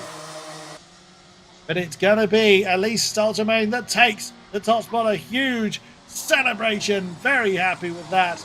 And rightly so. The 235 kart. RM Latvia Sodi chassis. Very happy with that indeed. Oops! That was not quite what you meant to do, was it? Bit of a bump there from Stelterman. But it was Stelterman from Tions, from Čekavikas, your top 3. 4th was Volts. 5th was Kachauskas. 6th, Narusk. 7th was Moises.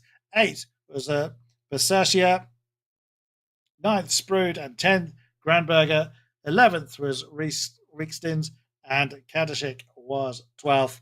Sadly, we lost Dorofeus in the early part of the race. So tactical race, but well celebrated in the end by Elise Stelterman. Nicely executed start. A few bumps and scrapes along the way, but yeah, keep it clean for the most part. A few executed moves.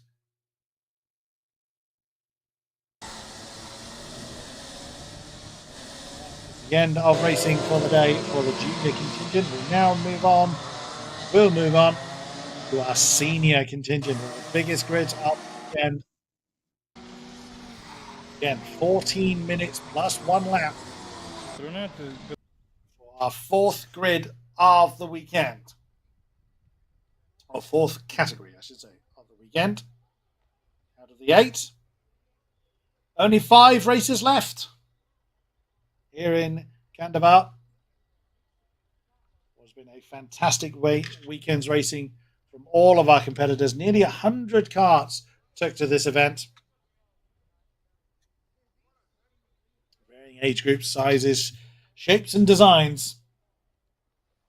What an incredible show they have put on.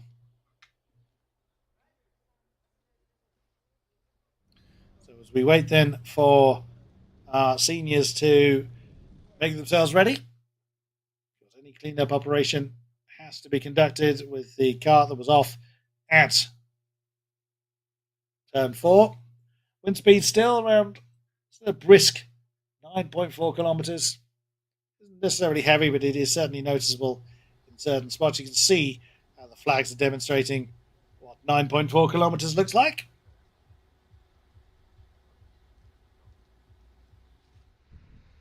Recovery vehicles return back to base. Marshals just checking their posts, making sure the walls are in order. See what our big grid of seniors can put on for us for our final race of their final, I should say.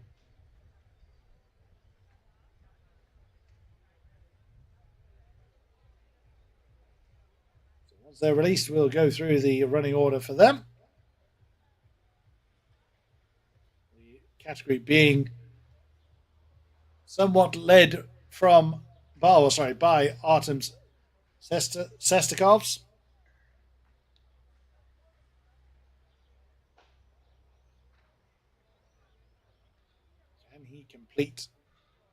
Can he complete the set? Can he round out the day with the win?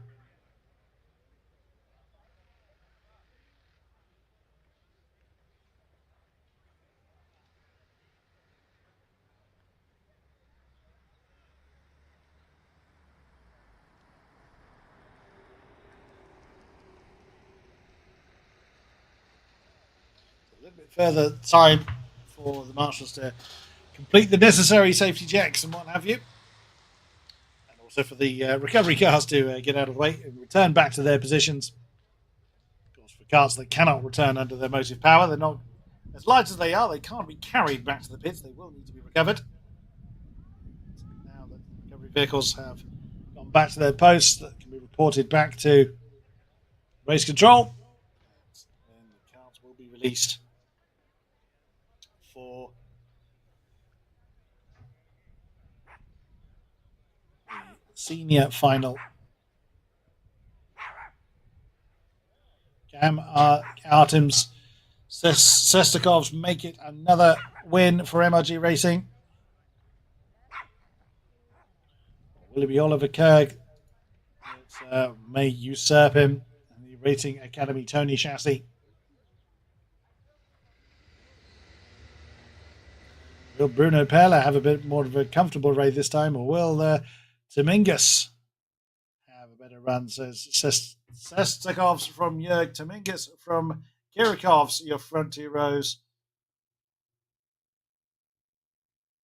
All the way down to 16th place with Kikulis and Krastins rounding out the field.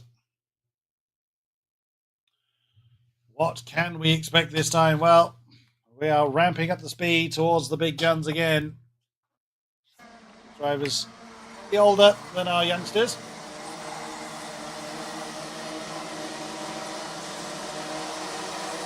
Know how to chuck these carts around with great effect. Again, first half of the race maybe a little bit more tactical. Make sure that the tyres will last and they themselves have enough strength to either make the challenge or successfully mount the defence. Still close. Works his way through turn 6.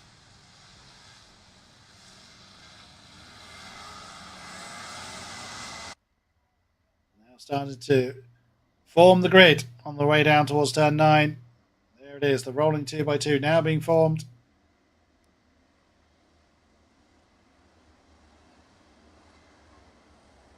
Through they come.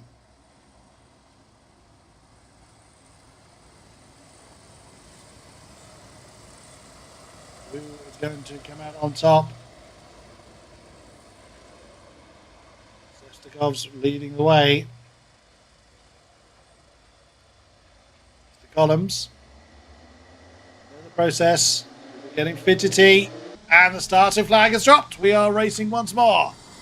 Side by sides once again into turn 1. Again, the drivers taking a little bit more cautious. I mean, they've got the longest race of the day ahead of them now. 3 quite successfully up into 4. Back group of 4. Be a little bit more cautious than the rest. Top group 4 look like they're fragmenting away from the field at the moment. Brilliant to see who's going to be where. You can see that distinctive livery from Dominguez. He's remained in second position this time. Very caught out on the opening laps of previous race of the pre-finals.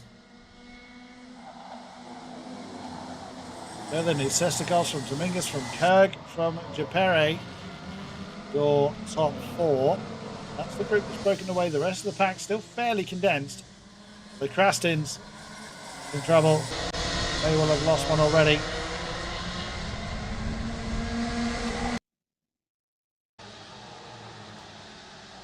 Through turn 6 they come then. They'll want to push. They'll want to try and make the moves and have the intense racing that we all love. But yeah, they've got to be sensible about the hardware underneath them. They've got to make sure the tyres will last. The Rodionovs, Kirikovs and Spike, next group of 3, not far behind the leaders.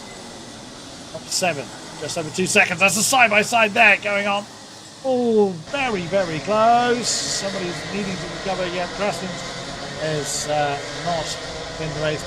I don't think took the start of this one. That's very unfortunate.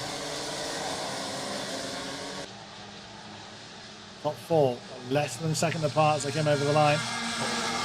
Oh, there's a challenge there. I think that's Spike and Kirikovs.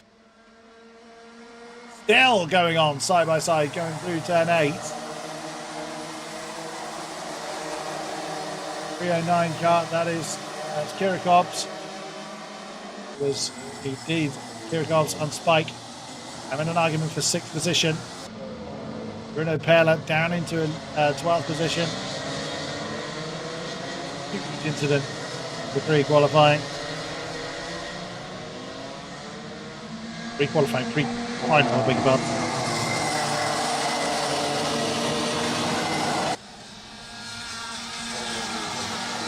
They'll continue to work their way through again, just to pace themselves, but wanting to increase their position. So it's the top 5 now for the lead. So Sestikovs from Dominguez, from Kirk, from Dupere, from Rodionovs.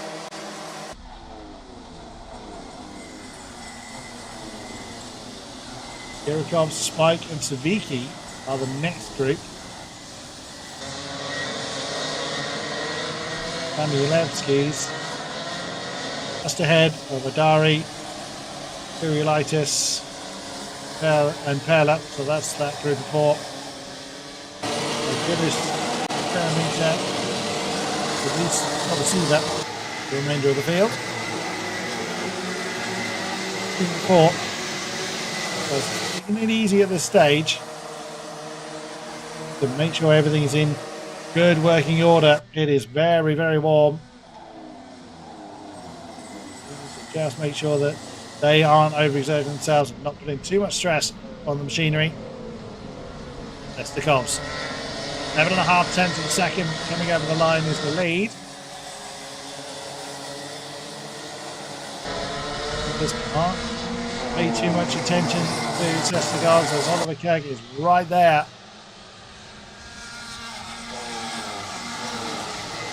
They're fragmenting almost into pairs through the field.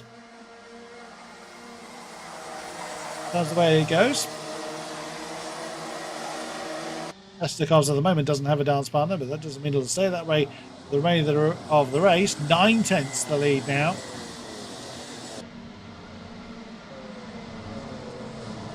That's Perla ahead of Gerolitis, Sheremetya ahead of Kaikulis. Movement going on towards the tail end of the field. At the moment, that's depending where they are, keeping the pressure on, waiting for that all-crucial mistake.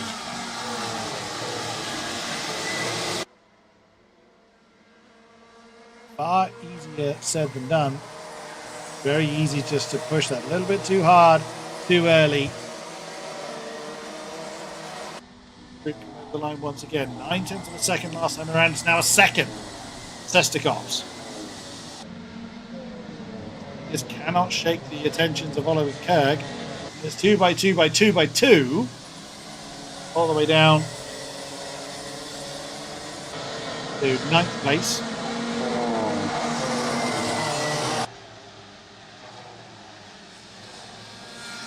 Know where the camera needs to look because there's quite a few pairings that any given moment could really scrap for position.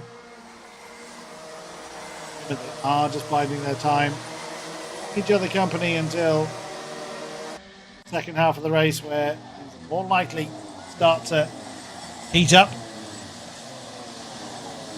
Every other car class, they know that one mistake will be very, very costly. Now another race to try and make up for lost ground. Something these drivers do bear in mind. Going through the racing schedule for the day.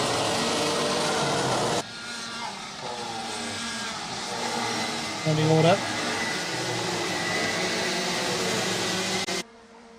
Fast approaching the halfway stage of this race. As Sestikov's opened up that lead any further. Another 10th. Interesting is Dominguez isn't being challenged by Oliver Kerg at the moment. Yes, Sestikov still. It was just still eking out that gap. A 10th, a 10th, a 10th, a 10th. Just shy of 1.3 seconds between the top two as they cross the line. Oliver Kerg, the Racing Academy, Tony Chassis, still keeping Dominguez company. Also in a Tony Chassis. Two Estonian drivers. Just waiting for the other to make a mistake. Half the race done. There's a potential there. Either Dominguez has picked up the pace a little bit. Made a small mistake, lost a little bit of momentum. Given Thomas Johannes Dominguez a bit of breathing space. It's possible that he's seen that Sestikovs is breaking away and is not wanting to let that gap grow too big.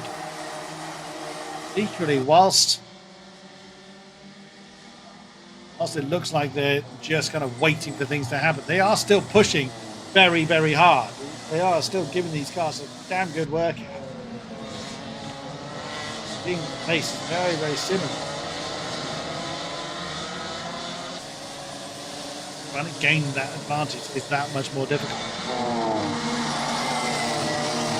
Over down the field. 309, that's Tirakovs. Spike right behind. Group here, these pairs look like they're starting to close in a bit. This is the second, fourth, and sixth pairings. Closing in a bit here. While Sestikovs may well be continuing to extend that lead. Second, right away down to seventh. But they're condensing up a bit. It looks like we've got a four-pack brewing here, which is 4, 5, 6, 7. Eric, Vodinovs, Pirikovs, and Spike.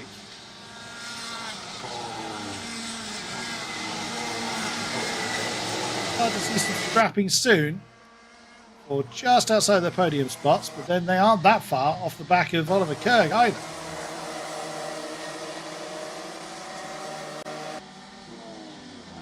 What happens here is the timer continues to tick.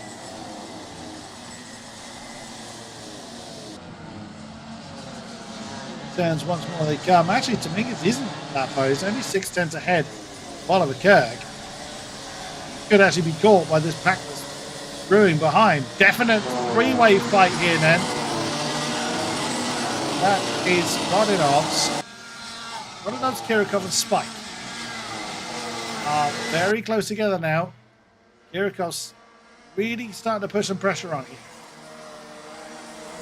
Can he get Vodinovs a little bit out of kilter?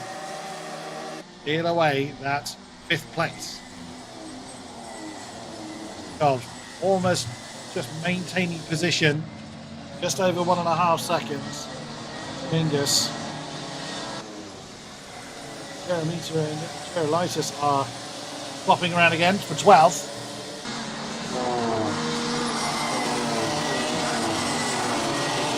Getting close. Spike, good. Doing position if it does go wrong. Oh, that was close. That was nearly Kirikovs and Vodinovs coming together.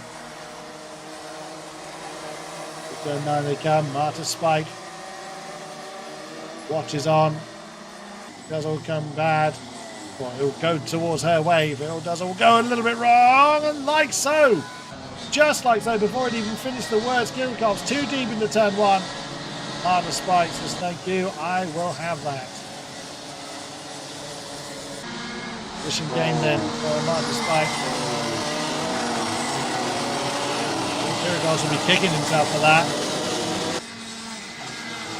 you've got these more tactical races, it's really, really easy to take your eye off the ball, and that crucial momentum is suddenly lost, along with, in this case, the position. After Spike being the beneficiary of this position. Yeah, right on the back of Rodinov's. Damage brewing for 5th position here. Lead now just under 1.9 seconds. Sestakov. Yet again, just slowly building that lead, not overdriving, not pushing harder than needed. As slowly building that pace. This doesn't seem to have an answer for at this stage. Dominguez has the answer over Oliver Kerr, because there was 9/10 of a second between those two when they last crossed the line. The times once more. 2 seconds now. That lead still 9/10 of a second between second and third. Perry. Oh, feeling the need to bend there was Rodionovs. Big button. That was Japari that was feeling the need to bend, and again was slightly bad exit. Oh, nearly impact between Japari and Spike. That sends Japari off the road. Spike couldn't hold that spot. Kirikov flies past both of them. Sorry, Rodionovs flies past both of them. Again, talking about opportunistic moment. Let the tower correct itself as they come over. So Sestakov now leads by 2.2 seconds. Well, that is Kirk third, as he has been all race long. And then Japari fourth, Kirikov's fifth, and Spike down into 6th place. Rodionovs was actually down to 7th position there. Japari that was having an issue. Actually away from this group is Kirikov, Spike and Rodionovs that's in that group. So Rodionovs is now down into 7th place. Spike is back on the case of Kirikovs. Got less than a minute to the end of this race. To the end of the clock, and then it's one more lap after that. This that has been led unquestionably by Sestakovs. In the habit of the 357 car all weekend. Turn 7, come on lead groups. And Spike overcome Kirikovs and gain that 5th position. And Kirikovs defend one more lap. Over the line to start the final lap comes Artem Sestakovs. 357 car. Been unchallenged. Not just in this race, but all weekend in the senior category. Absolute class of one. Some of this, you think you hear a noise, you think you feel a vibration. No doubt heard or felt numerous times, but because you're leading the way, you're on the cusp of a great victory. Worry about any little noise or movement you don't think should be there. No such worries for car number 357. Artem Sestakovs takes the win once more to round out a superb weekend for the MRG Racing Gillard chassis driver. Absolutely unquestionable win. Unquestionable performance, I should say, from Sestakovs. Brilliant stuff. So then, before any steward's intervention, the provisional results are Sestakovs over the win. Dominguez second, Kirk third, Japari fourth, Kirikovs fifth, Spike in sixth, Rodionovs in seventh. Of course, before any kind of steward's intervention. Sadly, we lost Pateris Krastint in that one. Seniors now done for the day. We have 4 more finals to conclude. The race replays continue on stream at the moment. Surprising the start to let them go, because it did look like there were several cars over the line, but they were allowed to go. very close racing early on. But jostling for position just to establish the pecking order early. That was when Marta Spike got up into 6th place. At the expense of Alice Kirchhoff's wrong-footed Romance Rodinovs down into turn 6. It's the big guns. It is the DD2 category now.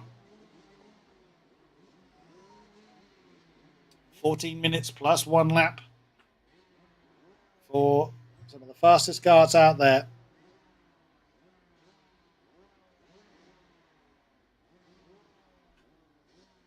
Once they have been let loose, we will run through the running order. This class hasn't all been dominated by one driver. Didn't I say that? Away they go. Warm up. 9 karts in this one. This Bestins from Vilkins, Janovskis from Yazemis, Burgs from Luckmelis. Good Cup has really struggled in this weekend. Let's see then. Our 5th finale goes.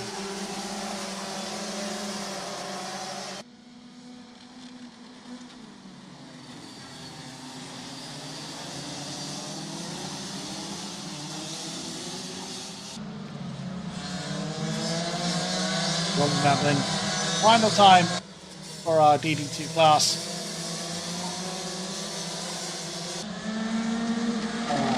We haven't got outcome out there. There were 8 karts that took the start this time. Who's going to be taking the silverware this time? Is it going to be Janovskis? Is it going to be Bertins? Furious. Low speed tyre warming going on. That's got to hurt. That must nearly throw you out of the kart. 2x2 formed. Mass burstings. The field away. Form the 2x2 just in time. Starter. Ready with his flag, keeping an eye out for making sure proper lines are formed. Build up the speed, and away we go. The DD2 final gets underway. Oh, that's very deep, and that's someone onto the grass. Already it is kicking off in our opening turns of the DD2 class, and that was a challenge for second. Struth, that was a big move coming through turn 3. Wow, we've got plenty of action going on in these opening laps. My word. Wow, they're not just letting the lap counts go. They are really going for it. In its early stage, and a big move there as well, coming down to turn 8. Struth, they are not hanging around in the slightest. This is, of course, some of our fastest cars of the weekend. And they want to put on a show, and that's exactly what they are doing. Over the line for the first time in anger. Let's see who's won and who's not. Again, a move into turn 1. Lots of arm flailing and lots of overtaking. I cannot even keep up. There's no point me trying to. There's so much going on in this particular pack. I'm just going to have to wait for them to sort themselves out before we know who's actually ending up where. That is superb. Well, they're not short of the bravery pills in this race. The top 2 have breaking away. The rest all jostling for, well, it's a battle for 3rd right the way down to the back of the field. Great stuff. They will start to settle into a rhythm. So we've clearly got some drivers really ready to do battle. And there we go, a big move on the inside of turn 1. That was Vilkins that's lost out several positions there. Oh, that's a bit of a nudge. Goodness me, this group of 5 all arguing. What is potentially a pretty screwed him, but it's a bit of a tap in the face there from Ukau, who has managed to start the race. Good to see. Lead 2 are very close together, but and then it's the next. Well, it's 2 by 2 by 5 is our group for Our groupings for the DD2 final. Boot Camp is trying to keep Mikkelsen's away. Wilkins has had a terrible start in this race. Bersins from Janowskis. Danebergs from Vek Vargas. Jauzemis from Lokmelis. Wilkins, Bootcamp, and Mikkelsen's are how the ordering's gone. Top two, Bersins and Janowskis keeping each other company up front. Here's Danebergs and Vek Vargas. That group of five. Counting out our 9-kart field. Only bit of breathing space there for Bursteins. Up to half a second, and that's a move there from Vek Vargas on Danebergs. For third place, gets it to stick. Well, there's no indication that Vek Vargas, the number 455 car, wants to just let the lap count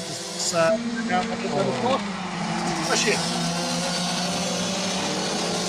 Stipulation there from Norris Danebergs. Get on with it. So that's why Danebergs was saying, look, come on, we've got to move. That next group of five are closing in on them. So it could be the top two and everybody else. This group coalesces. But Vargas in the third now. Yeah, that group of five has caught them. Well, they've made it a group of five. The Spookcount and Mikkelsens have fallen a little bit off the back of it. Top two, though. Burstins and Janowskis. Been the class of this field all weekend long. Can they continue the act till the checker flag once more? Fascinating to see who comes out on top this time. Pack of five behind all want to be getting involved. Distance, Janowskis, back Vargas. Danebergs, yeah. Jauzemis and Lokmelis are close, very close together coming over the line. See how that transpires. Still got quite a bit of distance to go. They're going to have to get into their rhythms. Just make sure that they get everything back in temperature range. So that does look like Vek Vargas is breaking away from that group. Wants to be involved in that lead packet, or that lead pair, I should say. That's going to lead Danebergs to be leading the group behind. Definite gap forming there, third to fourth. 7/10 of a second now. That's Vek Vargas has got to himself. Got 2.7 seconds to close in though before he put a goal in that top two between Burstins and Janowskis. Don't be doable if Burstins and Janowskis start fighting themselves. Could certainly happen. Vek Vargas.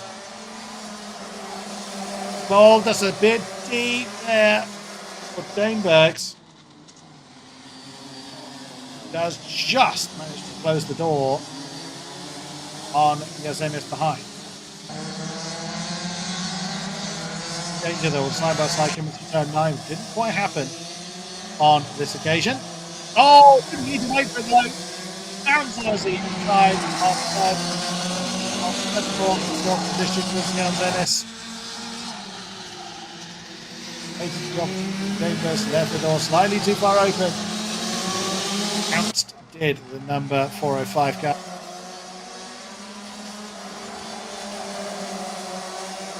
Also in the tyre tracks, Wilkins isn't far off.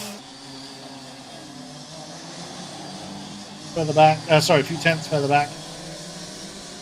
10 separates the top two. 2.3 back to Vek Vargas now. Close to 10th in on the top spot.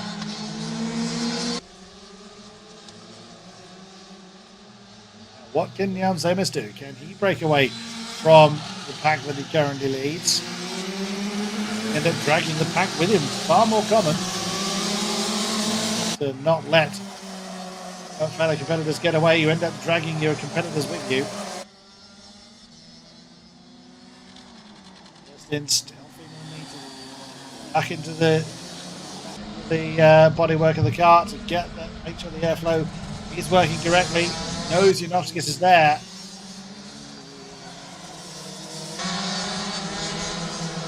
Time to go, 6.5 minutes still on the clock. Well, they've got to maintain this pace as well as keeping everything in the right tire temperature range. As soon as those tires overheat, they just become absolutely molten. Will offer no grip whatsoever.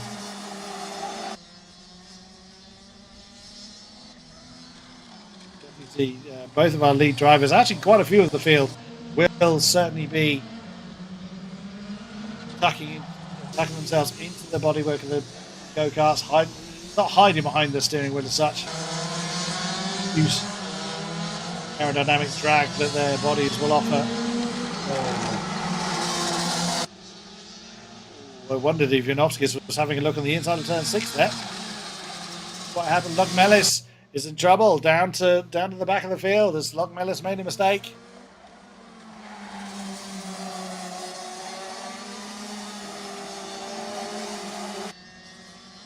Fortunate. 5 seconds off the back of the field last time around.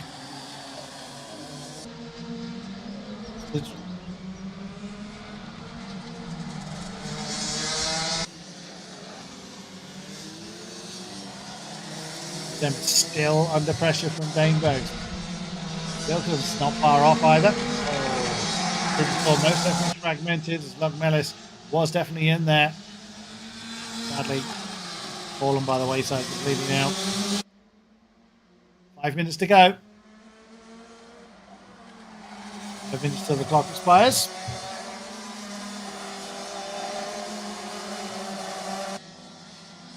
Still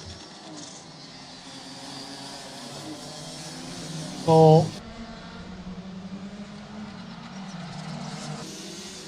Up front, barely growing. Slowly ebbing and flowing now. Vargas doing what he can. Isn't gaining on the top three. He's broken away from the pack. What is 1.9 seconds across the line over Bjorn Zemis, but not able to close in on the pace of the top two. So that shows they are still pushing. They're trying to keep everything in good time. They're just not able to get any kind of momentum advantage over anyone else. Preston's lead 4-1-1 MRG Racing Verilat kart. Janovskis 4-2-2 also from MRG. Vargas 4-5-5. The Verilat chassis. Family entered kart. Gonzemis. KR karts, the 405. Top two just not giving either of them any quarter. There's almost like a Mexican stare down of sorts, waiting for the other, trying to make the other blink or put a wheel wrong. Either of which is happening.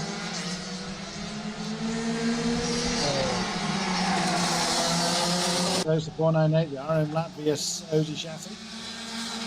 Feeling that a bit more of a duo now between themselves and Jan Zemis.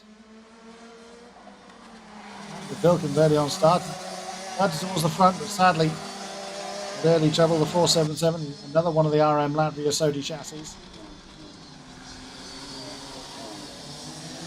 Now, probably calling it a day. Didn't see what happened there. It's never nice to see somebody retire.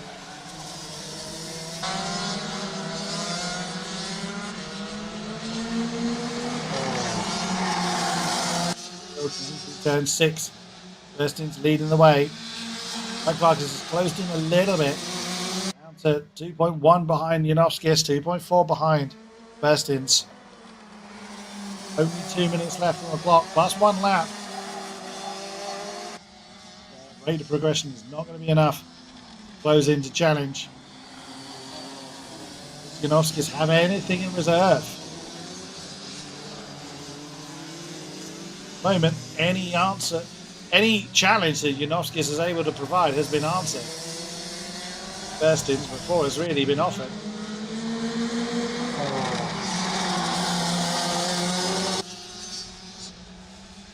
Still going through the motions, still keeping their eye on the prize. Turn 8 come our lead pair up towards the bank left-hander.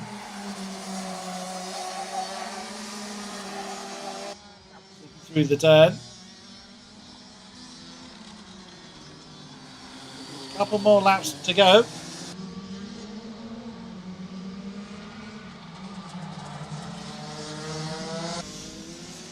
I think they'll just about beat the flag, and then it'll be one more after that.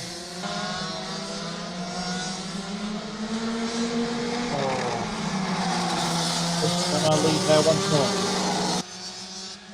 Just cannot do anything about the near identical but very, very impressive pace the best is offered all weekend. Beat the flag by about 30 seconds.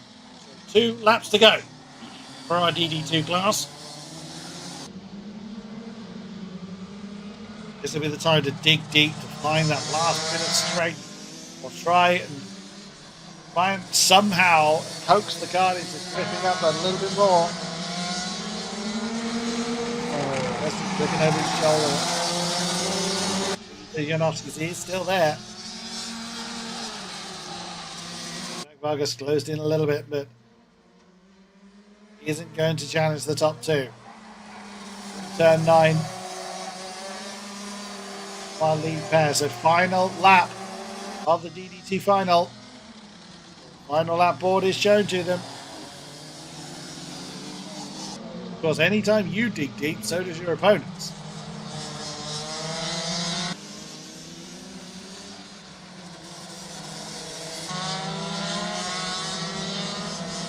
Turn 4 down towards hairpin for our lead pair. Vargas just was caught up too early in battles to be considered with the top pair, which is a shame because certainly had the pace to hang with them. But round the final 2 turns, it is a clear win and a happy celebration for Thomas Burstins.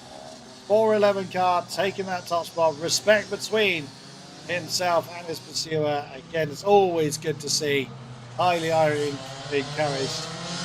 Janowskis gives a high five to his opponent. So before Stewart's intervention, the winner is Burstein. 2nd, Janowskis. 3rd, Vargas. 4 is Jan Zemes. 5th, Denenberg. 6th, Wilkins. 7th, Ukau. 8th was Mikkelsens, and we lost Luc Melis in the course of the race. A great shame there. 3 races remain here in Kandavas. See how well our next contingent does. It's our DD2 Masters this time.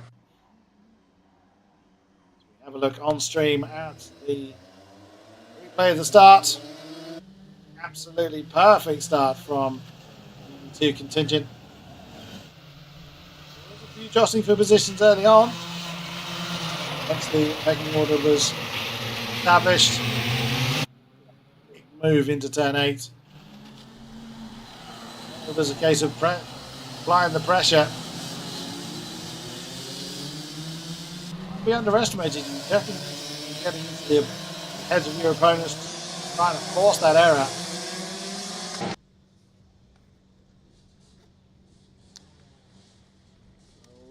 Once the DD2 Masters are released, we'll run through who's going to start where for our 6th final of the day.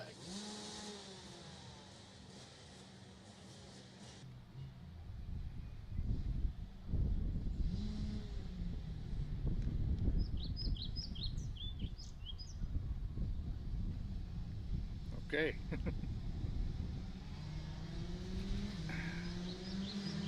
And away they go then. So released from the holding area are our DD2 Masters. Is it going to be Darkaklis lead on the front with Ivazus? Constians along with Zalitis, Sai, Martin Rollis, Zenas, and Shaposhovs. See, I still can't say it. Shapos. I'm going to give up on that name. I'm terribly sorry. The 523 kart. I seem to be very hit and miss as to whether my brain wants to wrap my head around that particular name. Poshnikov. There we go. Do I get it right eventually? 8-car grid then. Going through their warm-up procedure. Again, 14 minutes plus 1 lap race. Our final 14-minute final of the weekend. We are 12 minutes length. As we come towards turn 8, we start to form the 2x2 once more. Last minute adjustments they can make. Gets the race start underway. It is Harold Kaklis leads them towards the starter's flag alongside Ivars Lus. The Sodi chassis, one of the RM Latvia entrants. Is the starter happy? Has he dropped the flag? No. He was not. Did not start that one, so that'll be a delayed start.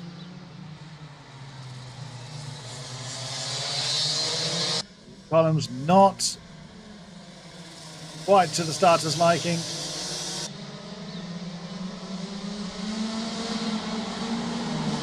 Another lap they'll have to do. Again, as a reminder, you see the marshals with the boards on the side of the track, reminding them to slow their pace and reform the grid. They'll start to do.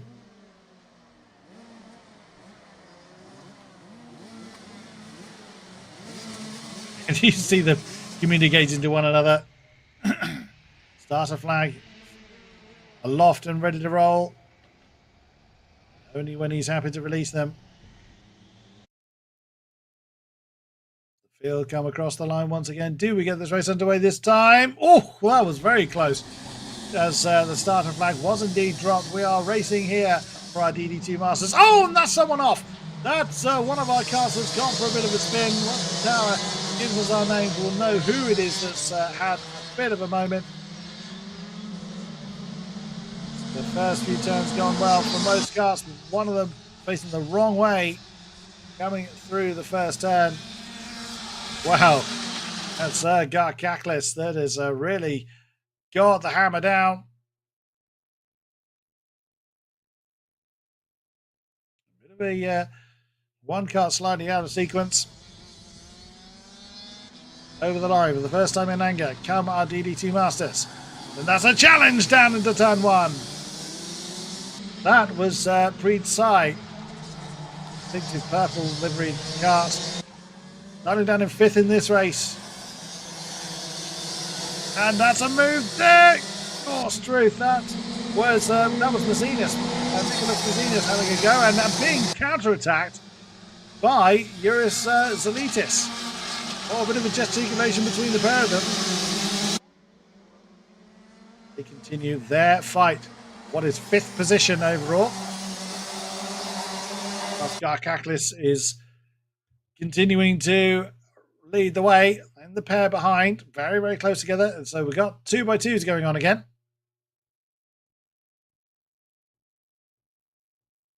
At the moment, Garkaklis doesn't have a challenge, as though there's a big move going on there into turn 3. That was Preet Sai making another position there, this time on Carl Sims in the Birilat kart.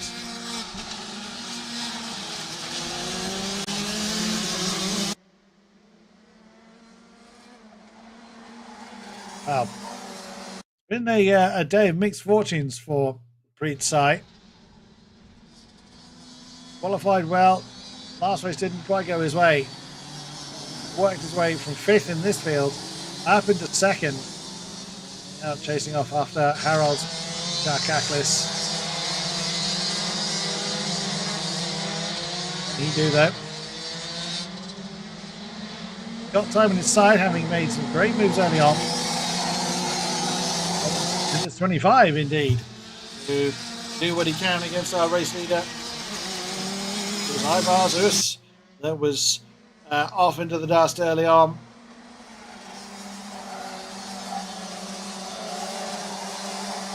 Koshnikov slightly out to sea as well in 7th. So troubles for the 523 Armenian driver. No such concerns for races for Garkaklis. Up top, 508. Birilat Voltics and Birilat Chassis.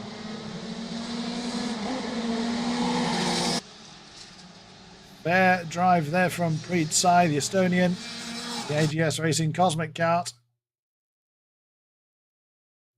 He's doing what he can. He's really making an effort to close in on the top on Garkaklis and trying to get that lead down. It was 1.2 seconds when they came over the line previously.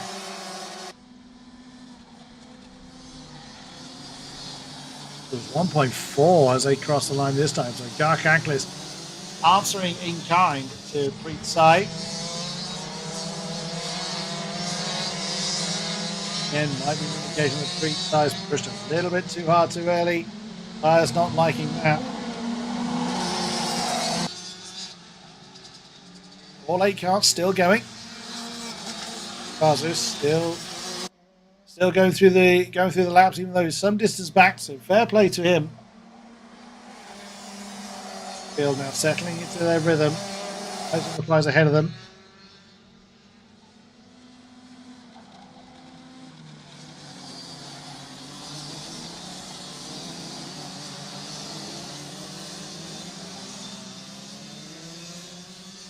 Once more. Garkaklis has had most of the kind of ruling of the roost. Preet Sai is not giving up on this one. Closed in at 10th last time around.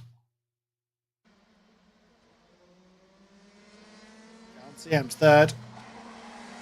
7/10 of a second or so. With Mazina's behind. Quite a slide there from Garkaklis, or certainly looks so on the cameras. Wow, opened up 3/10 of a second over Preet Sai.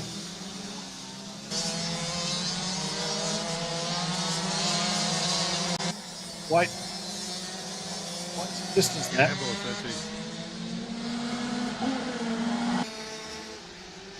continuing to maintain that pace. That's the thing. If he pushes that hard, he does run the risk of just boiling the tyres too soon.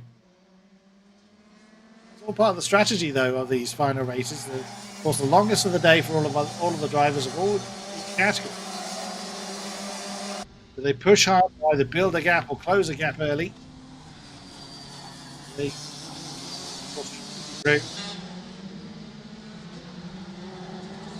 That's taking order established itself and seeing how that then transpires.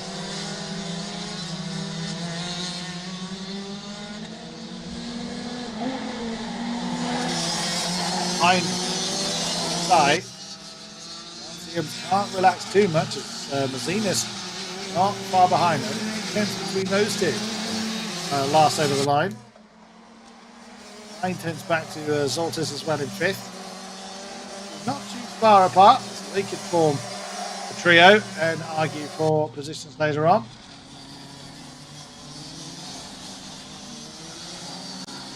Staying broadly as they were previously when they crossed the line.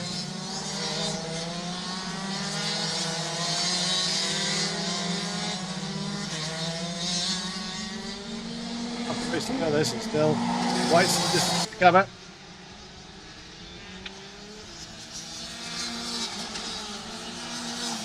So I can see his prize ahead of him, but do not have an answer to close in that nearly 1.7 second gap.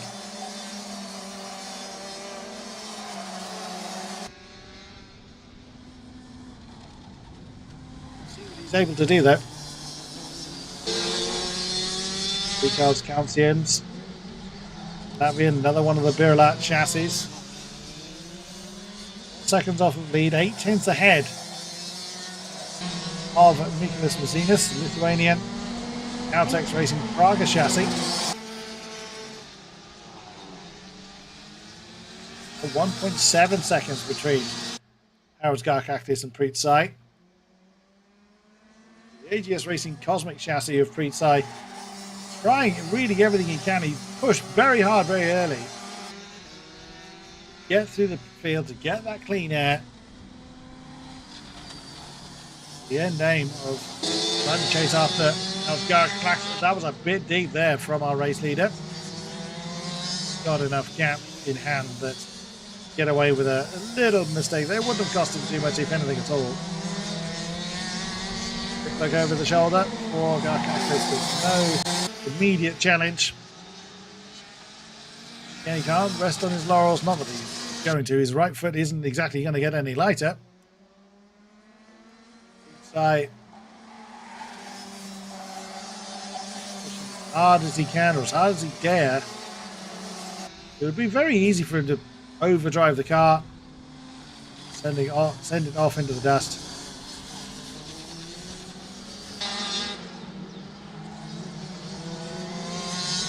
Not what he's doing. So this race are all these drivers.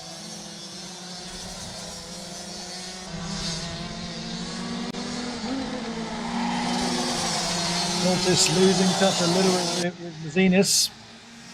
Here is Soltis, the Latvian. One of the Sodi chassis in this race. There's Rollis. RM Latvia Sodi chassis as well. He's in 6th place. Seconds back. Man whose name I've pronounced a million different ways. The Armenian of Maxim Shaposhnikov. Another one of the Birlat Baltics entered Birlat chassis. Well, this dynamic has changed a little bit whilst I was going through the field. That is indeed aforementioned Shaposhnikov, as he's made a mistake, is recovering from the mistake. He's now got a playmate in the form of Ivar Zusk.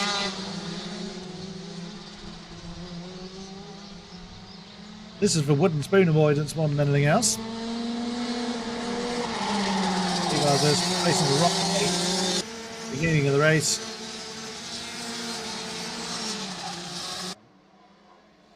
Somewhat too much of a meteoric gap to have to make up, unfortunately, with the time available. 3.5 minutes on the clock, plus 1 lap after this. As now, Shaposhnikov, 4 seconds behind the leader.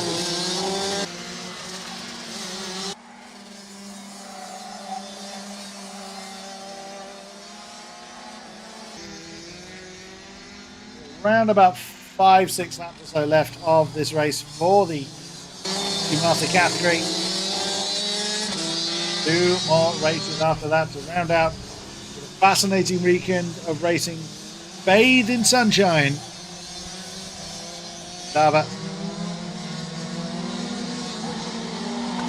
They closed in a little bit on that lap. 6 seconds the gap now. There's going to be enough of a performance difference though to close in the remaining 1.6 for the end of the race. Only 2.5 minutes plus that 1 lap left to go. Have to rely on a mistake, I think, from Harold Garkakis to really close that gap in significantly, as only a few more hundredths was gained by Preet Sai on that occasion.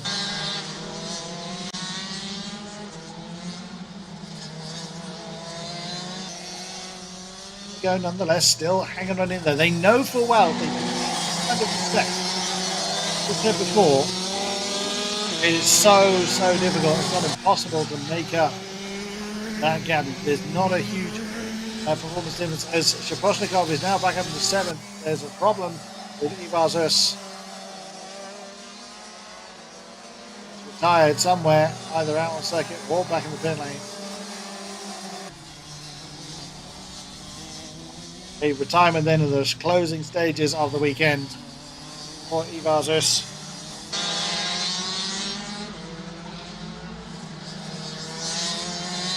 One and a half minutes on the clock to go.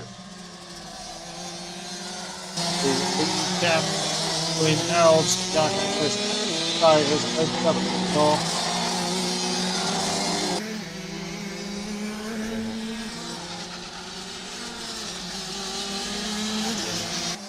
Not too long now for our drivers to have to hang on.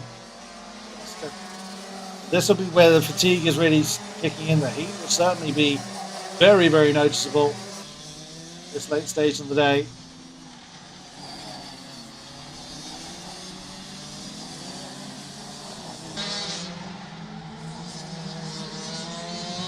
He's still running, I think. Sadly, some distance now from the field.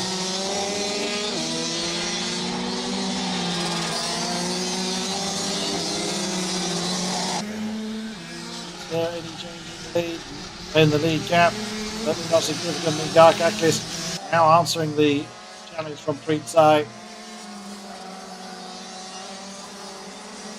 Garcaklis just crossed the line and opened that gap another 10 seconds. Is not an insurmountable gap.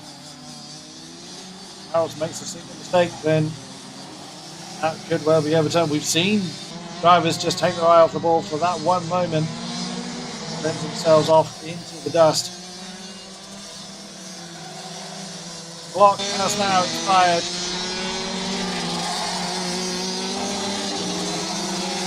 One lap after this one remains. I was dig deep. They haven't been already. Imagine they have been, because I bet it is absolutely roasting out there.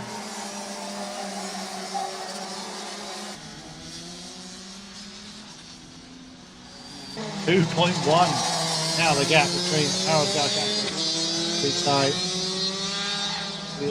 If he had any concern early on, still looks over his shoulder to see where his challenger may be. Just needs to bring it home now.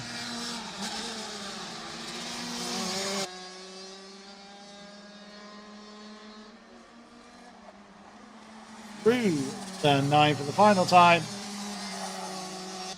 And it is another win for the 508 kart of Harold Garcaklis. A happy man indeed. And rightly so. Unchallenged in this race. Taking home the spoils of war. Number 508, Harold Garcaklis.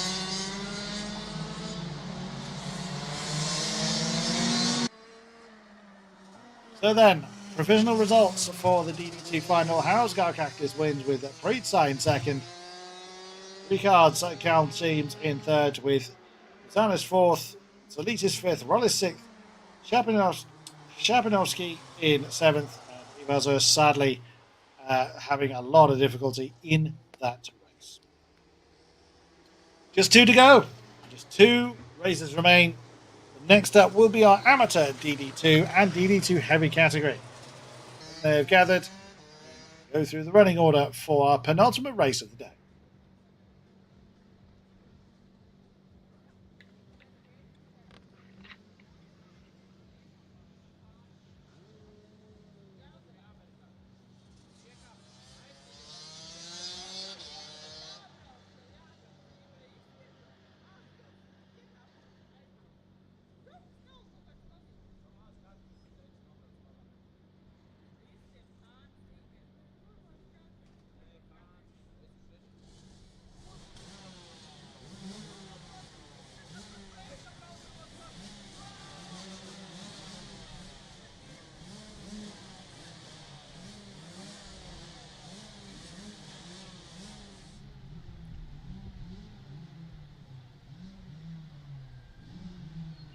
Un viss. Vecens nebrauks. Go.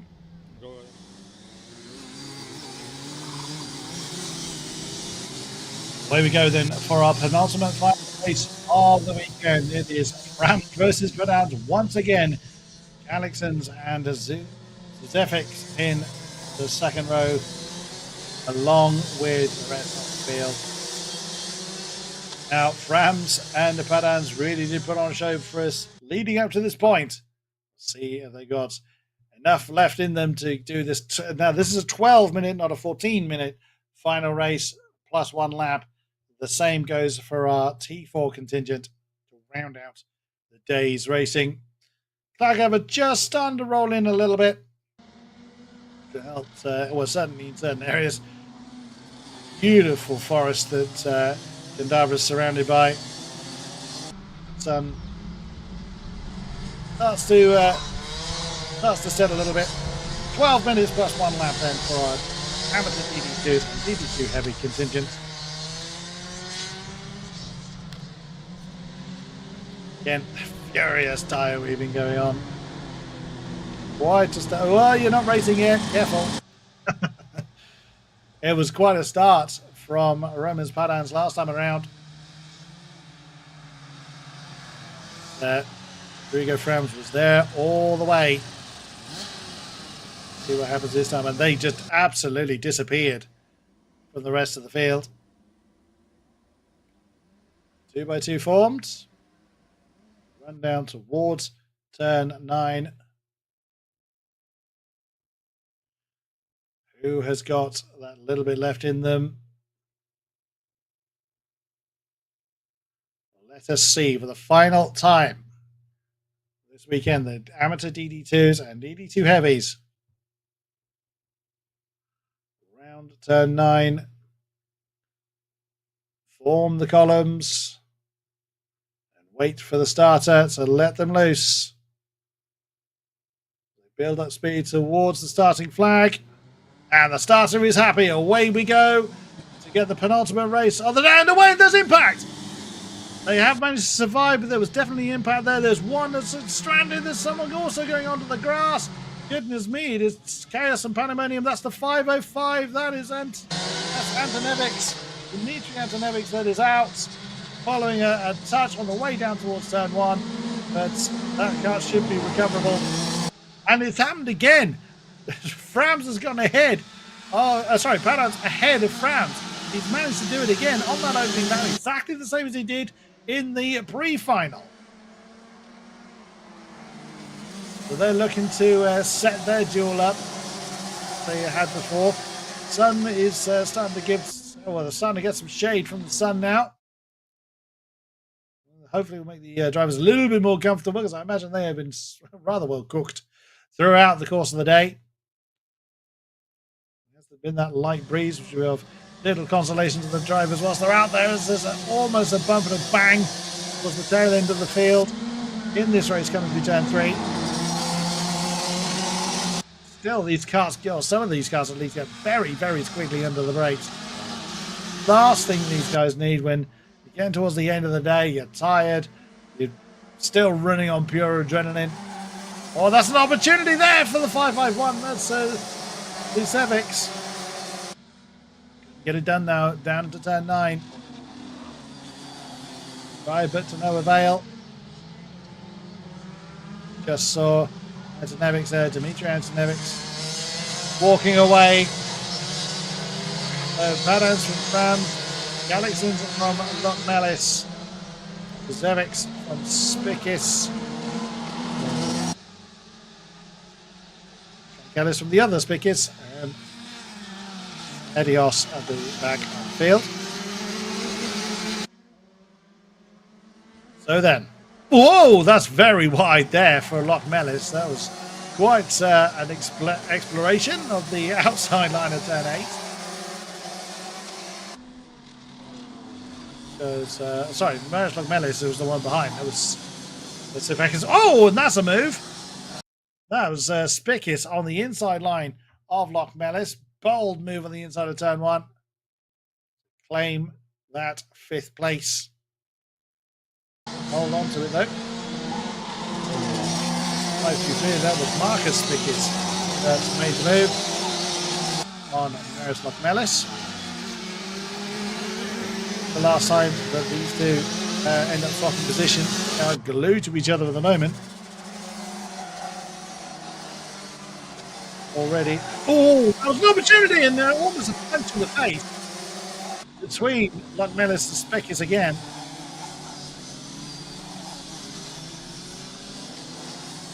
Again, Paddans and Frams running off into the distance on their own,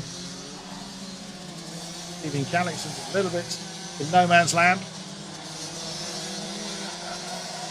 Oh, look at that! Spickett and Lochmelis still locked together, along with Osk and the other Spickets, Marcus Spickets, respectively. The respective pairs continuing their duels. Over the line, the leaders a second apart, 1.1 seconds this time. Oh, that is getting very, very spicy there. That's Calixon with Sivekis in very, very opposite. You can see on this camera angle just how the pairings are splitting, where the top two are split apart, and you got 2 by 2 by 2. You have Os very much on his own. Trancalis has had trouble.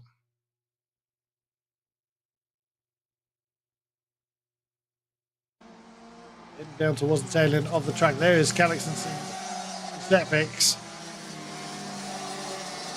That's a duel for the last podium spot. 506 kart has it at the moment. Kristaps Calixon's, the Berilat chassis. Me, that is Edmunds Susevic's Cosmic chassis right behind, bouncing off the curb at turn 4. Won't be giving any momentum away. We have Spickers and Lochmelis behind, as we've mentioned. Does Rodrigo Frams have an answer to Romans Padans? See, they have really been the class of this field all weekend long. Warzone challenge going on down into turn 1. It is. That is Susefix. That has made the move on Calixon's. Calixon's gained that third spot. Susefix had it back soon after the lap began. They're not just going to let the lap count go. They're keeping each other company. Does Calixon have an answer? Or will Susefix be able to stretch his legs a little bit? The top two look closer together. Well, there was 6 tenths over the line last time and 4 tenths this time. Well, Rodrigo Frams pushing a bit now.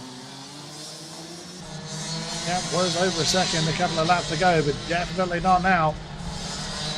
Battle for the lead, battle for the last podium spot, potentially. And the battle behind for 5th. He's going to be on this race. Already over the halfway stage of it. That answer from Frams, Susefix from Calixon's. Very close indeed between the two cars for third. Sefix in the Cosmic, in the Birilat.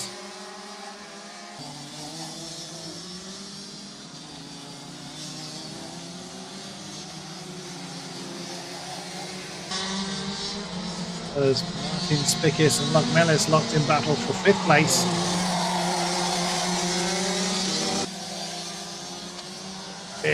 Right there from was Eddie Oss that was arguing with the second of the Spickers is.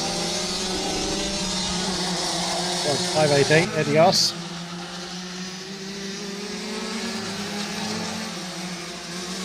Martin Speckers, he's arguing. Marcus Speckers is a little bit further up the road, locked with Lochmelis.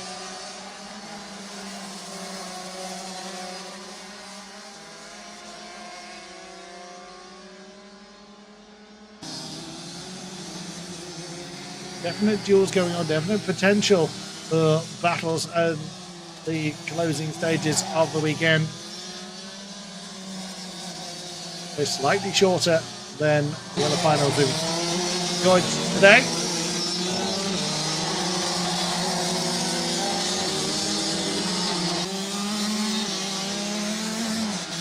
Padan saw the threat that was forming from Rodrigo Frams. Got his foot down a little bit more. Opened that gap up to back up to a second now. Can he do to continue that? Can anyone do anything? Marcus Spick is still with Melis on his tail. Even the dog joining in from the audience.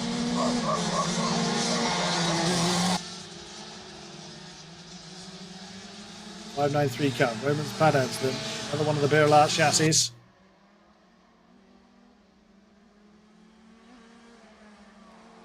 So far, so under control for him. Again, just had the start of dreams to get past Rodrigo Frams early on. 0.2 seconds now, continuing to grow that lead. Minutes to go. That'll be roughly 5 laps for these karts.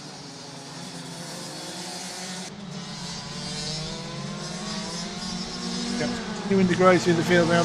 Padans and Frams haven't broken away quite so dramatically as they did in the pre-final. With them 17 seconds down the road, I believe, when the checkered flag fell. They won't quite repeat that this time. Oh, that was a bit deep. The Frams, big slide there. The car just would not bite in to the tarmac. 2:22 as they cross the line.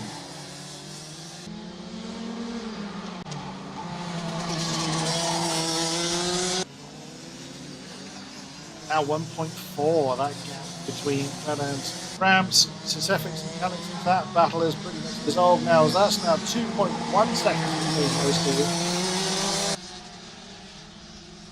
Vickers and Melis are 8/10 apart, so they got a bit of a gap.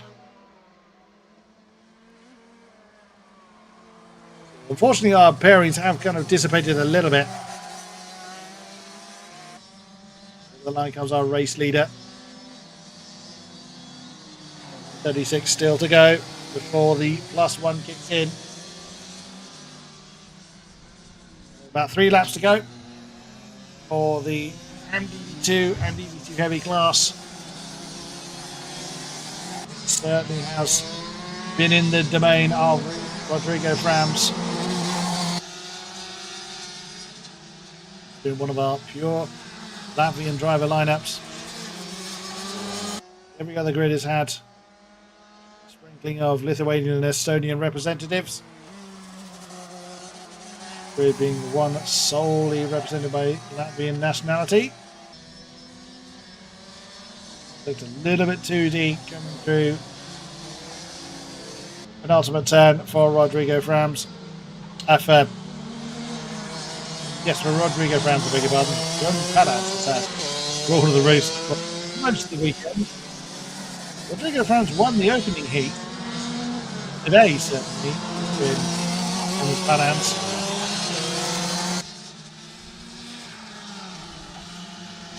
Way you go sometimes, though. Some days, for whatever reason, the stars just align for you. Padans will beat the flag this time. 2 to go then. Just 2 more laps to hang on to your positions. 2.7 seconds.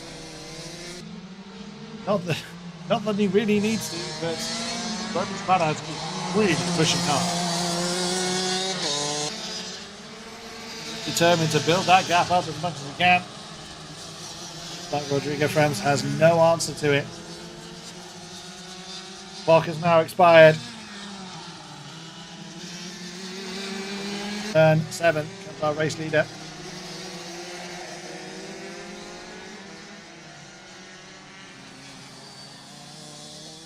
Look at 716 car, which is Trincalis. Trailing a bit in the field, but still pressing on. The final lap has been triggered then. 3 seconds to the good is Romans Padans. He's already working his way through turn 4. Been a man of one in this race. It was Frams and Padans last time. There is no question who the king of the hill on this race is for the final race of the amateur GD2 class. difficult to say at the best times. Turn 9. And through turn 10 and to the line. Your winner for the final race of the amateur DD2 class and DD2 Heavy is the number 593 of Romans Padans. The Virulat chassis driver has brought that one home to take the silverware. Very nicely driven indeed.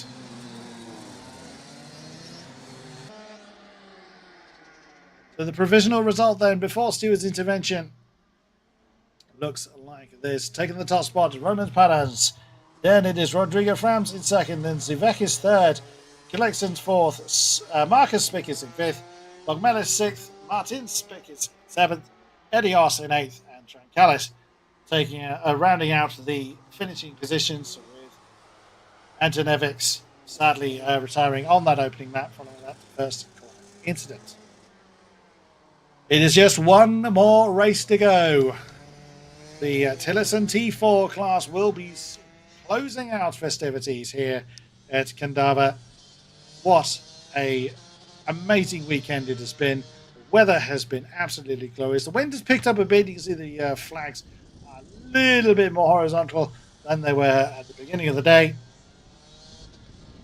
The sun has been unrelenting in its bathing this beautiful circuit, this wonderful countryside in its warm glow. So just the final race then, a 12 minutes plus 1 lap race for our T4s. Will it be Daniel Berzins? Will it be Christoph Kaun? Those were the two front runners throughout today's festivities of this class. Doesn't mean anyone else can't join in. That is where our expectation lies. Mind you saying that, David Zolmans was very, very strong last time. It's not a cut and dry category like some of them have been throughout the course of the day. Nothing wrong with that, but it is always nice to have an element of uncertainty. So when the final grid of the day is released, we'll have a run through our grid.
Away go our T4 contingent. So it's Zalmans from Cown, Gladkins from Sulz, Berzins from Revolts, Grossberger from Rudolf Berzins.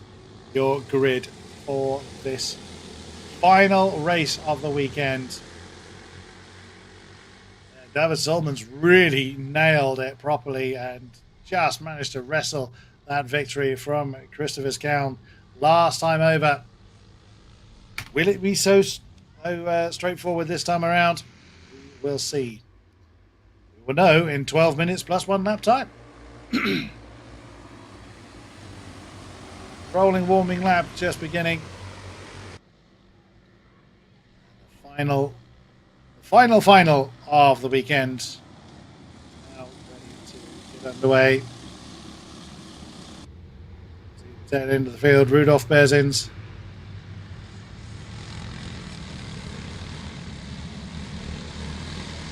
David Zalmans at the top of the field.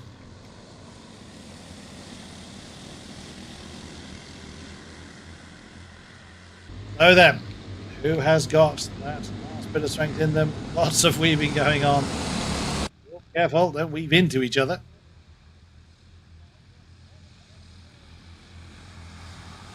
Through 7.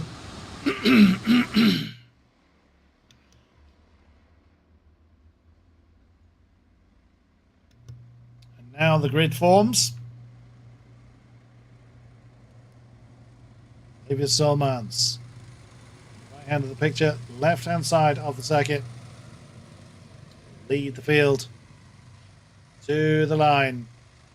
Into the columns they go. Build up speed to the flag bearer. And we are away for the final time here in Kandavas. Oh, that's coming backwards into the first turn. Oh, that's a big hit. A big hit there. My word. So that's the 963. That is Revolts. That has been essentially stopped by someone locking up their brakes and spinning into their path. My word, not an ideal start to the race, but the rest of the field getting away quite nicely. And on their way they go. Zalmans still leads the way. Berzins on his tail. It's a 4-way group at the top. Almost a 5-way. You've got 925 car. That's Elizabeth Johan Sulz. Really battling hard for the podium spot the previous race. Right, when the tower reveals who it is that's fallen. So it's Zalmans from Kuhn. Gladkins from Berzins from Sulz. As I was Grossberger and Revolts that came together. Unfortunate for Dace Grossberger on the 99. Caught up in Horace Murray's 963 Revolts, getting a little bit out of shape. Coming into turn 1. David Zalmans leads. Christoph Cown in second. Then it is Harry Gladkins in third place. Lead of the Berzins pair, that is Daniels Piteris Berzins. Elizabeth Johan Sulz in fifth position, so it's a 5-way fight for the lead. The top 5 cars less than a second apart. Rudolf Berzins a little bit on his own, 4 seconds back from this group. Bergen Revolts only 4 tenths apart.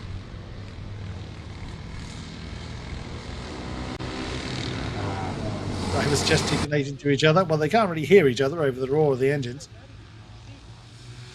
Check over the shoulder then from Gustav Cown as David Zalmans going to have a tiny bit of breathing space coming through turn 8. 4 line of stairs now. How's this going to go down? Oh, an inside maneuver coming down into turn 9 for Harry Gladkins. Couldn't quite pull it off. And whether that was him missing his braking point or actually challenging down into turn 9. Hey, either way, he had to go at second. Didn't quite pull off for him though. As Daniels Berzins still right in the tyre tracks of Harry Gladkins. Elizabeth Sulz right behind. 1, 2, 3, 4, 5. Still 8/10 apart, the top 5. Well, these guys have been saving the best to last.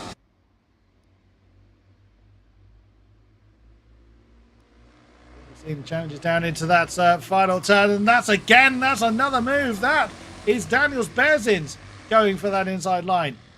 Well, Harry Gladkins couldn't quite pull it off. It's Daniel Berzins decides to say, this is how you do it. As that's is that a problem for Gladkins? So is he just wrong-footed by that? Because he's now lost a position to Elizabeth Saltz. Well, top 3 very close together. This group of 5 fragmenting a little bit.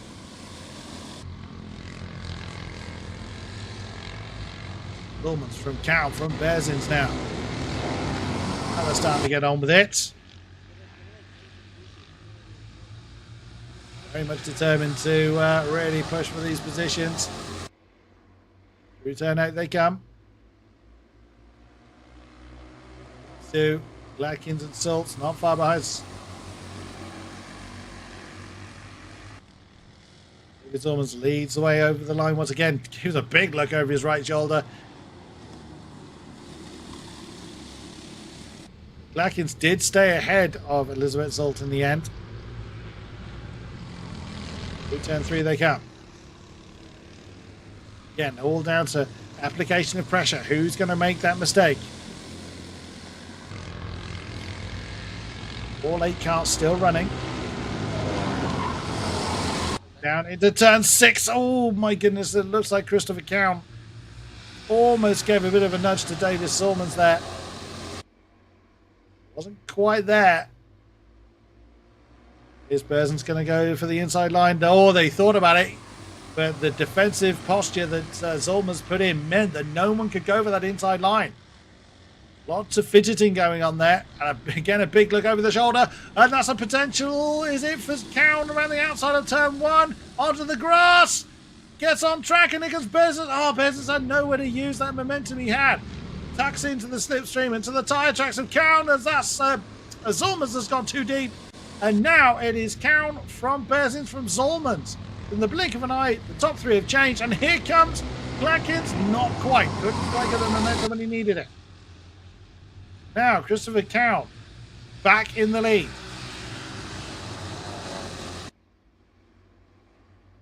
Qualified in the top spot. This has had constant challenge all weekend long in these T4s.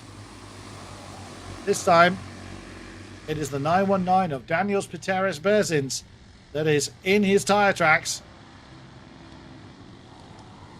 Almost down into 3rd, and that is Gladkins defending against Elizabeth Saltz, coming down into turn 1. Just about managing to do so. Berzins still nailed to the back of Christoph's Cowan. 9, that's David Zormans, still not far behind, getting down into turn 6. Amazing that Daniels Berzins is driving so close, but without impact. Or if he is, it's a very gentle impact, pushing Christopher's Cowan along to try and maybe gap between themselves and Zormans.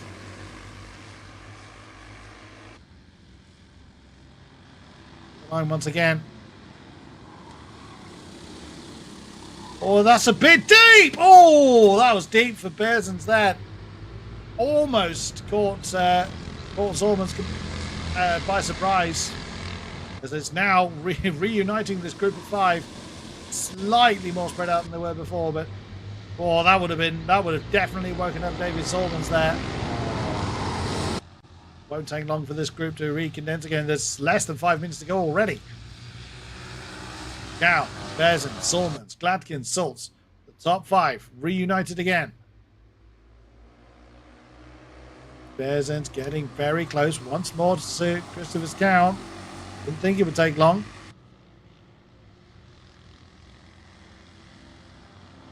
Towards the tail of the field, still Rudolf Berzins and Grossberger now are involved in the battle for 6th position. Now, Cowan's going to have to work hard to keep Berzins behind, because he's definitely going to go for the challenge in the last few minutes of the race.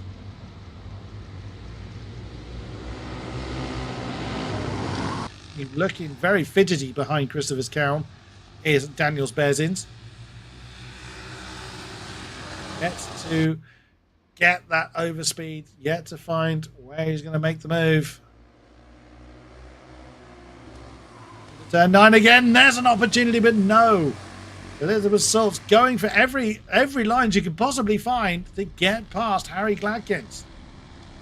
Look how defensive Gladkins has to go, nailing himself to the inside line down towards turn 1.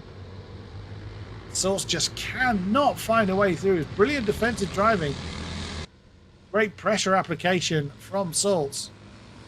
As that's fragmented this group, it's now the top 3, Cowan, Berzins and Zollmans. That's leaving Gladkins and Salt's to themselves to duel for 4th. Two-way fight, you know how it's going to go, but when you add a third one, that really can spice things up. Zollmans won't be interested in trying to push them along. You don't want to get past them. Got themselves a gap between the next two. Less than 3 minutes to go now. Still less than 2 seconds separates the top 5. Berzins having a quick look on the inside line coming down towards turn 3. No committal there. Cowan will be well aware he's there. He'll also be well aware that Zollmans is less than a kart length behind.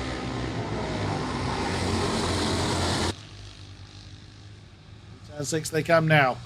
Still Berzins in the fumes, basically, of Christopher's Cowan. Loma 9 going to have a look on the inside down towards turn 9. Not this time. Made that work several times this weekend.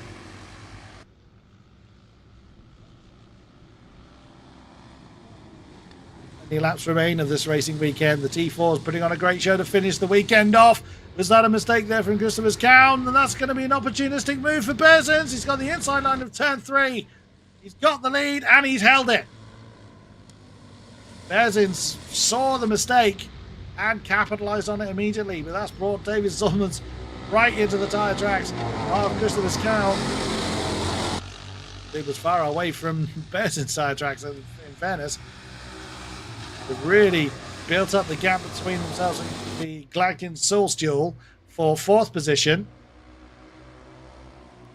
Turn 9 they come once more. It's going to be about minute 2, minute 3, something like that on the clock. Minute 2. Berzins now ahead of Cowan, ahead of Zollmans.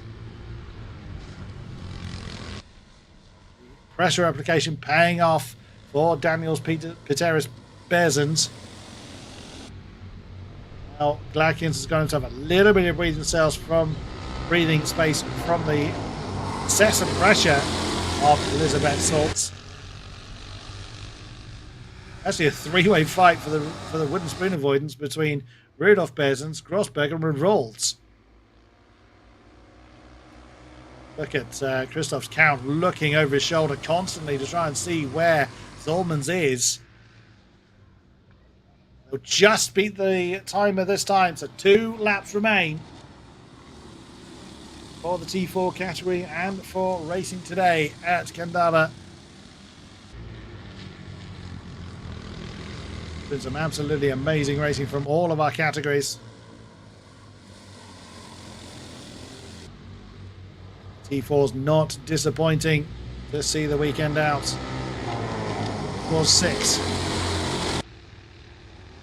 Still, driver feeling the need to keep checking over their shoulder. They know that there's opposition waiting to make their day even worse. Zollmans thinking about an inside maneuver on 9. Has he got him? He has. That's David Zollmans. Goes the inside line past Christopher Cowan. But that leaves them a gap to Berzins as here comes Cowan to counter-attack for 2nd. On the outside line of 1, gets run out of road. That's a perfect run for Daniel Berzins. He's quite happy for these two to keep fighting. He's got himself a second's worth of gap, or there's something along that line. So it's now Zollmans and Cowan for 2nd on the final lap of the final. Defensive posture there for David Solmans coming down to the turn 6. Still, you can see Daniel Bearson just looking over his shoulder through into turn 9 for the final time. As he flies off the road now, and that's a side-by-side. Elizabeth Saltz trying her best, but that is a win for Daniel Bearson. He's happy with that. And the 919 takes the silverware home. Or he took the Heat 1 and Heat 3 victories. Heat 1, Heat 3, Heat 1 and final victories, I should say. What a way to finish the weekend off. So, before Stewart's intervention, it is Daniel Peteris Bearson for the win, David Solomon second, Christopher Cowan in third, Harry Glackens fourth, Elizabeth Saltz fifth, with a last-minute change to the bottom order as Dace Grossberger claims that 7th position from Rudolf Bearson. What a way to see out the weekend. That was 991, which was Harry Glackens getting onto the rumble strips, trying to keep things going. That was how Daniel Peteris Bearson's got past him through turn 3. Then almost a 3-way coming down into turn 1. There was plenty of moves being tried and taken as well from our T4 class. In the end, it was Daniel Peteris Bearson with the rightly timed attack to claim the lead into turn 3. And he left Christopher Cowan to the mercy of Davis Solmans claim the last podium spots of the weekend. Well, that has been an absolutely enthralling weekend's racing here in Kandavas. We hope that you watching live or post-event or trackside have enjoyed it as much as we have. We thank you very much for your attendance, and we look forward to seeing you again for the next round of the ROTAX MAX Challenge Latvia and the Latvian Karting Cup.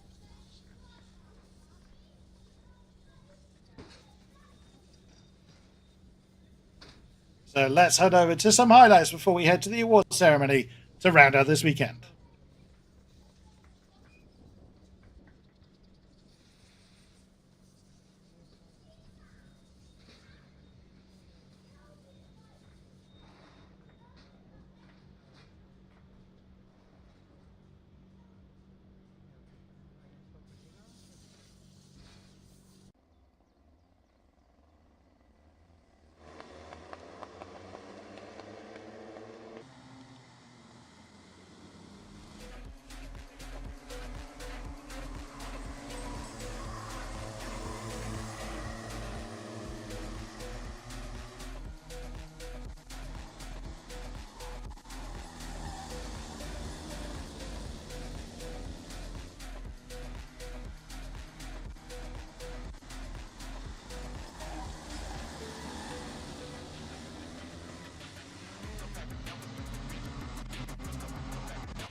Otrā man bija viss iekšā.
Viens, apbalvošanā. Apbalvošana 2 minūtes gaidām.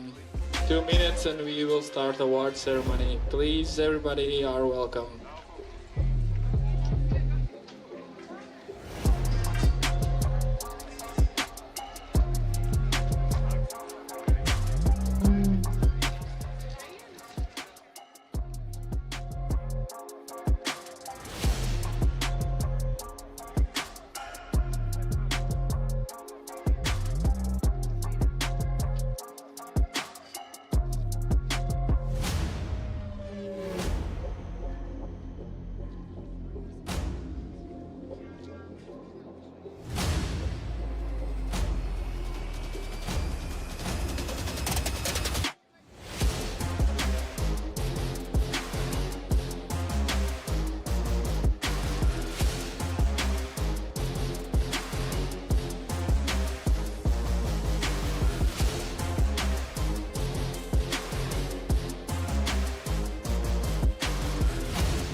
Labi, drošāk skrienam uz apbalvošanu.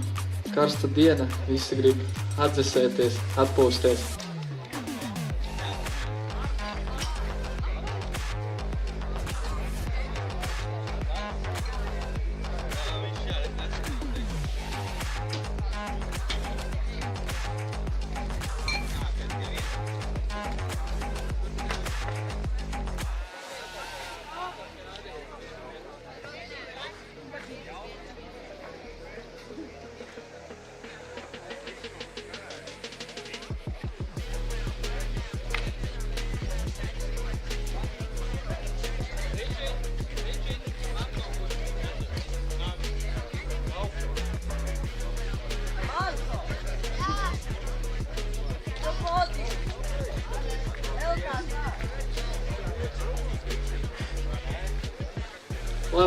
Labi, domāju,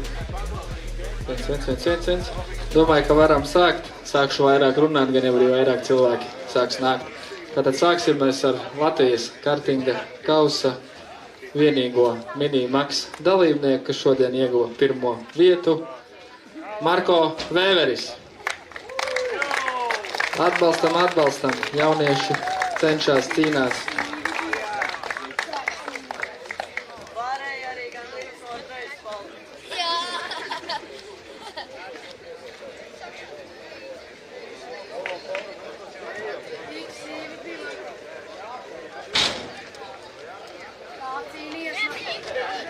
Latvijas kartinga kausa vienīgā dalībniece, 1. vieta Otīlija Grandberga.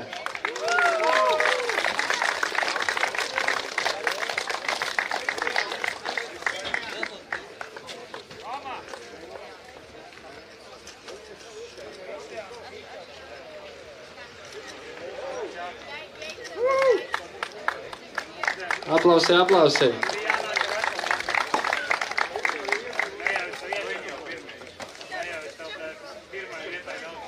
Latvijas kartinga klase senioru. Arī viens braucējs, 1. vieta Pēteris Krastīņš. Pēteri. Pēteri, Krastiņ, mēs tevi gaidām. Varbūt kāds grib bildē tikt uzkāpt Pētera vietā. Varbūt mehāniķis, atbalstītājs, mamma, tētis, brālis. Labi, ja nav, tad nav. Laižam tālāk.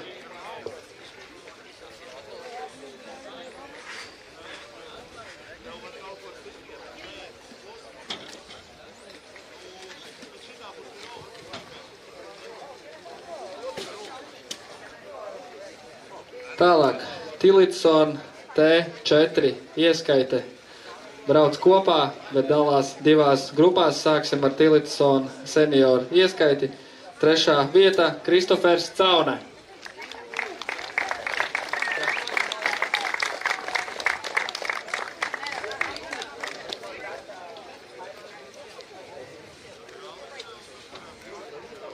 Otrais ātrākais šodien Dāvis Zalmans.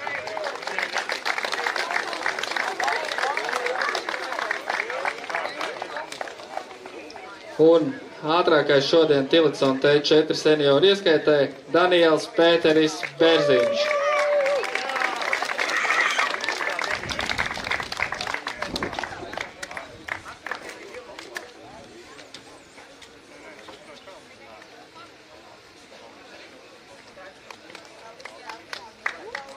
Aplausi, paldies sportistiem!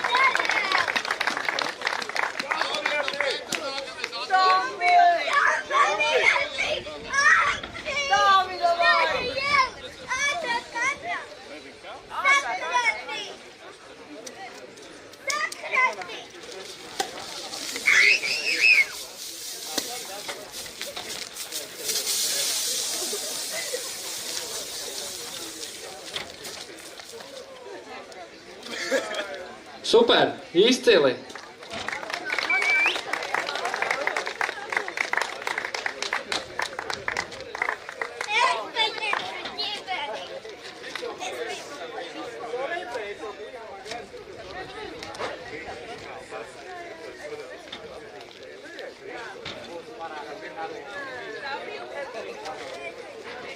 Dodamies tālāk, Tilitson T4 ieskaite, 2 braucēji, 2. vieta Rudolfs Toms Bērziņš.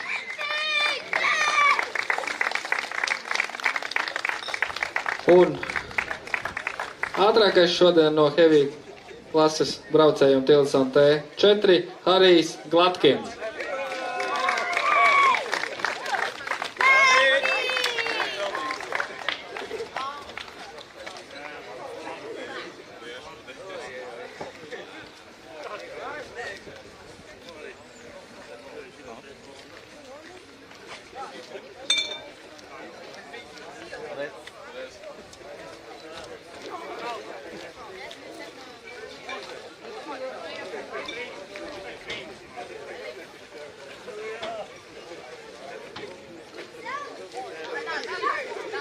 Labi, turpinam ar Latvijas čempionāts ROTAX MAX izaicinājumu kausa. For now, LATVIAN CHAMPIONSHip and ROTAX MAX CHALLENGE. Šodien mikromax ātrākais braucējs Martins Lapiņš. 3. vieta.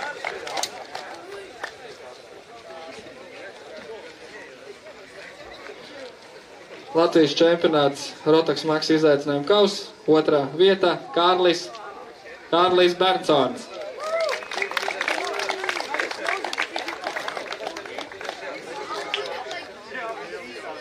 And the fastest guy today in Latvian Championship and ROTAX MAX Challenge, Emilis Jozuaitis.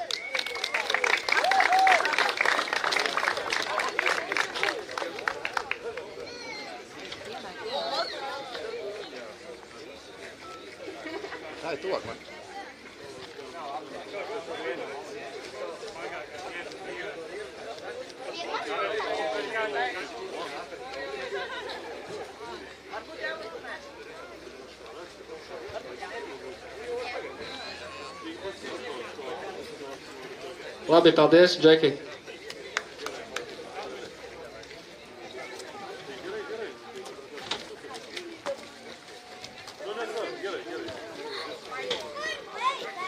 Dodamies tālāk. Latvijas čempionāts, ROTAX MAX izaicinājuma kauss. Let's go with Mini Max Latvian Championship and ROTAX MAX Challenge. Today, third place, Majus Mazinas.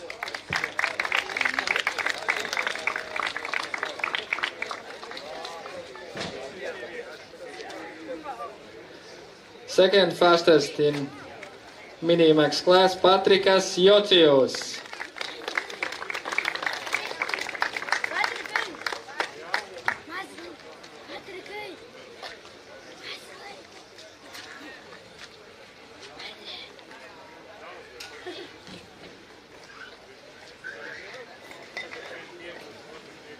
Un šodien Mini Max ātrākais braucējs Rodrigo Kakers.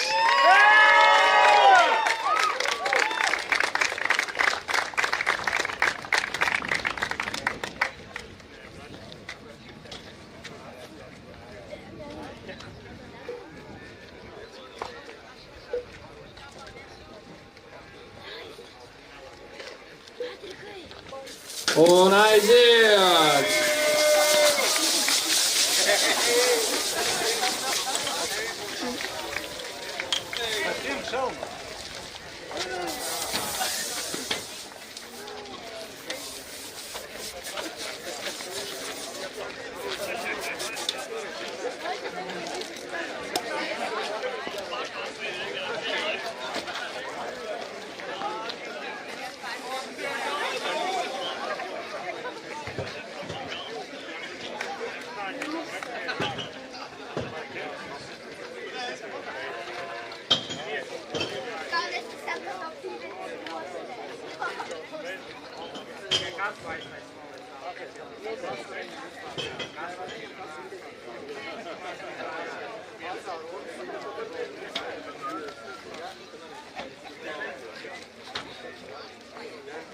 Nu ko, dodamies tālāk. Latvijas čempionāts, ROTAX MAX izaicinājuma kausts, klase junior.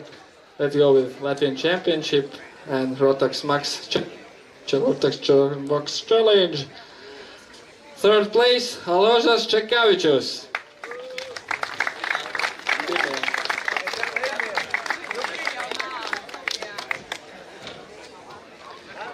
Otrais ātrākais junior klases braucējs šodien Adrians Tions.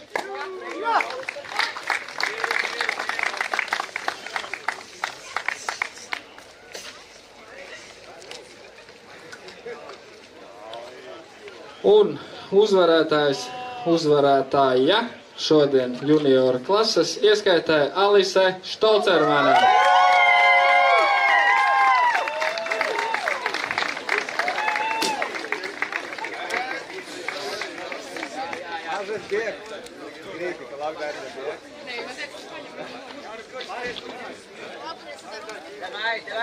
Un aiziet!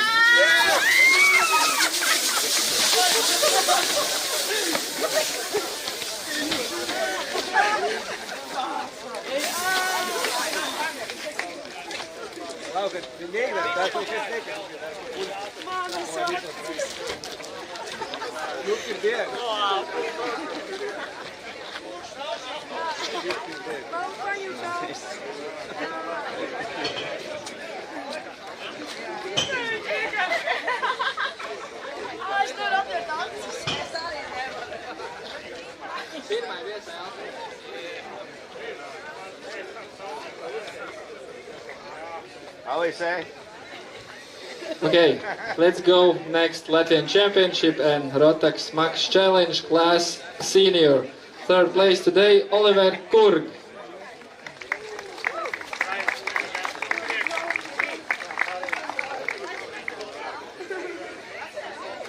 Second fastest in senior class today, Tonis Johannes Stomingas.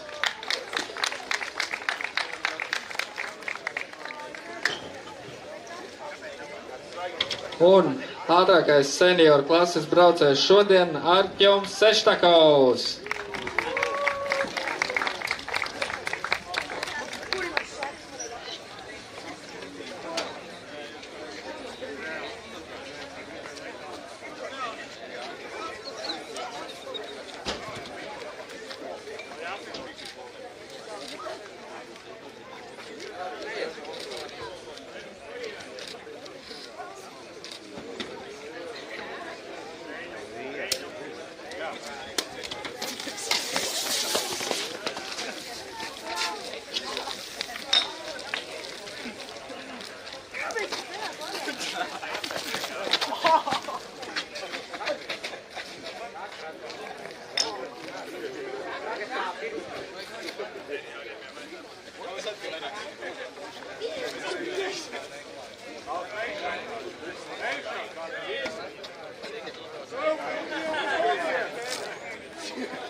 Latvijas čempionāts ROTAX MAX izaicinājuma kauss klasē DD2.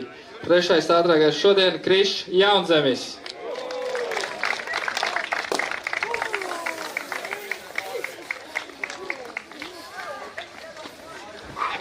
Otro vietu šodien DD2 izcīna Mārtiņš Janovskis.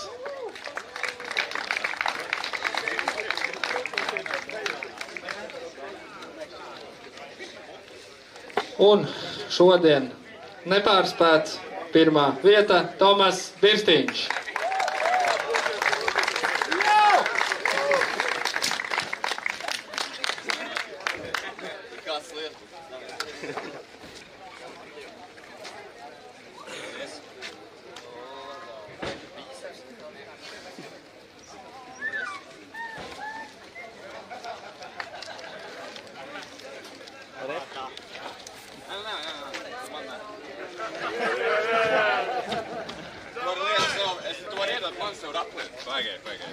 Nevajag ir izjūtībā.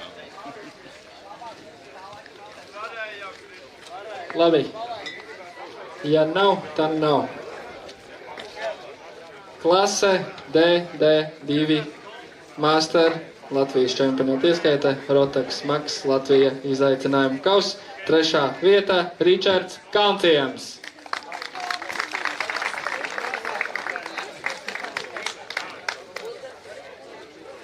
Second fastest today in DD2 Master class, Prit Say.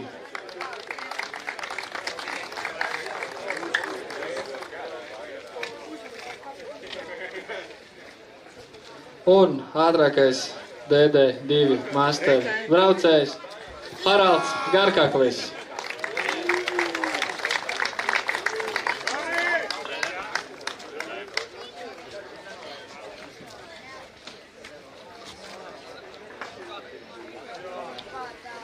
Ready?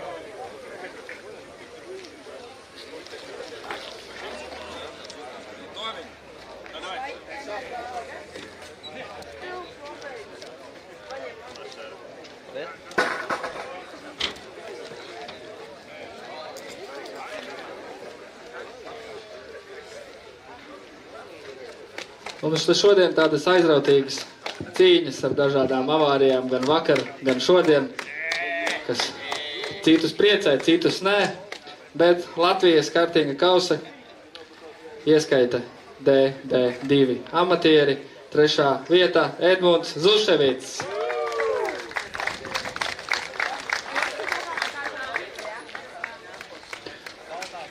Cik noprotu, pirmā sacensība šogad un piedestāls Rodrigo Frāms.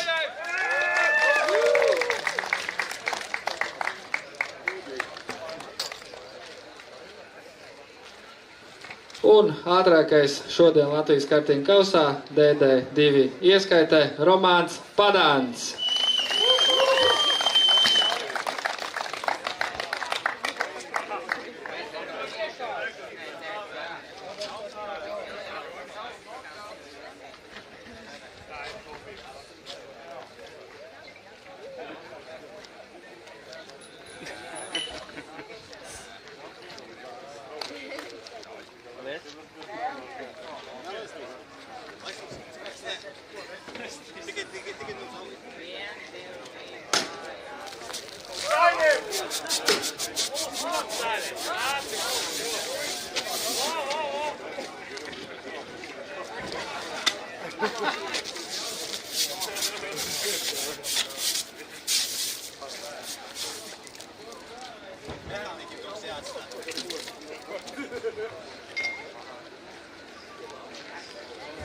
Nu, un tad mums ir Latvijas kartinga kausā tādi džeki, kuri iet uz zāli, dara visu iespējamie, bet zem 200 kilogramiem tomēr netiek. DD2 heavy džentelmeņi. Trešā vieta Mārtiņš Spīķis.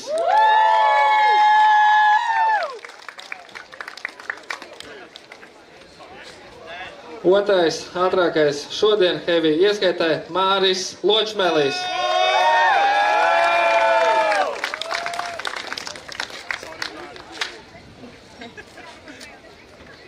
Un ātrākais DD2 heavy ieskaitas braucējs Markus Spīķī.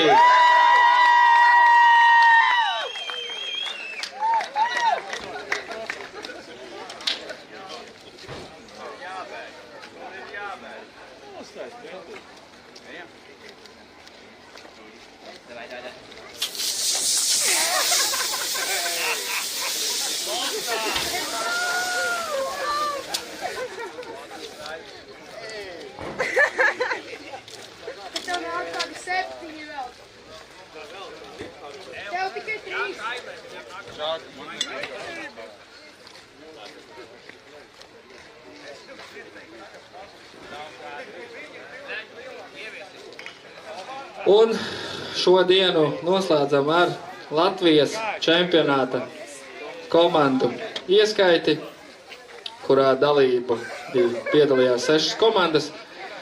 3. vieta, 101 punkts, 3rd place in team overall AGS Racing. AGS team representative, please come, 3rd place.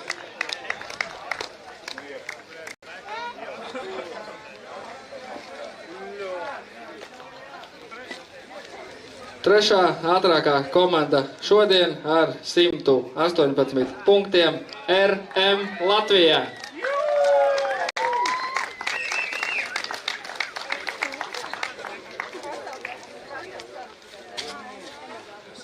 Un ātrākie šodien 146 punkti MRG Motorsport.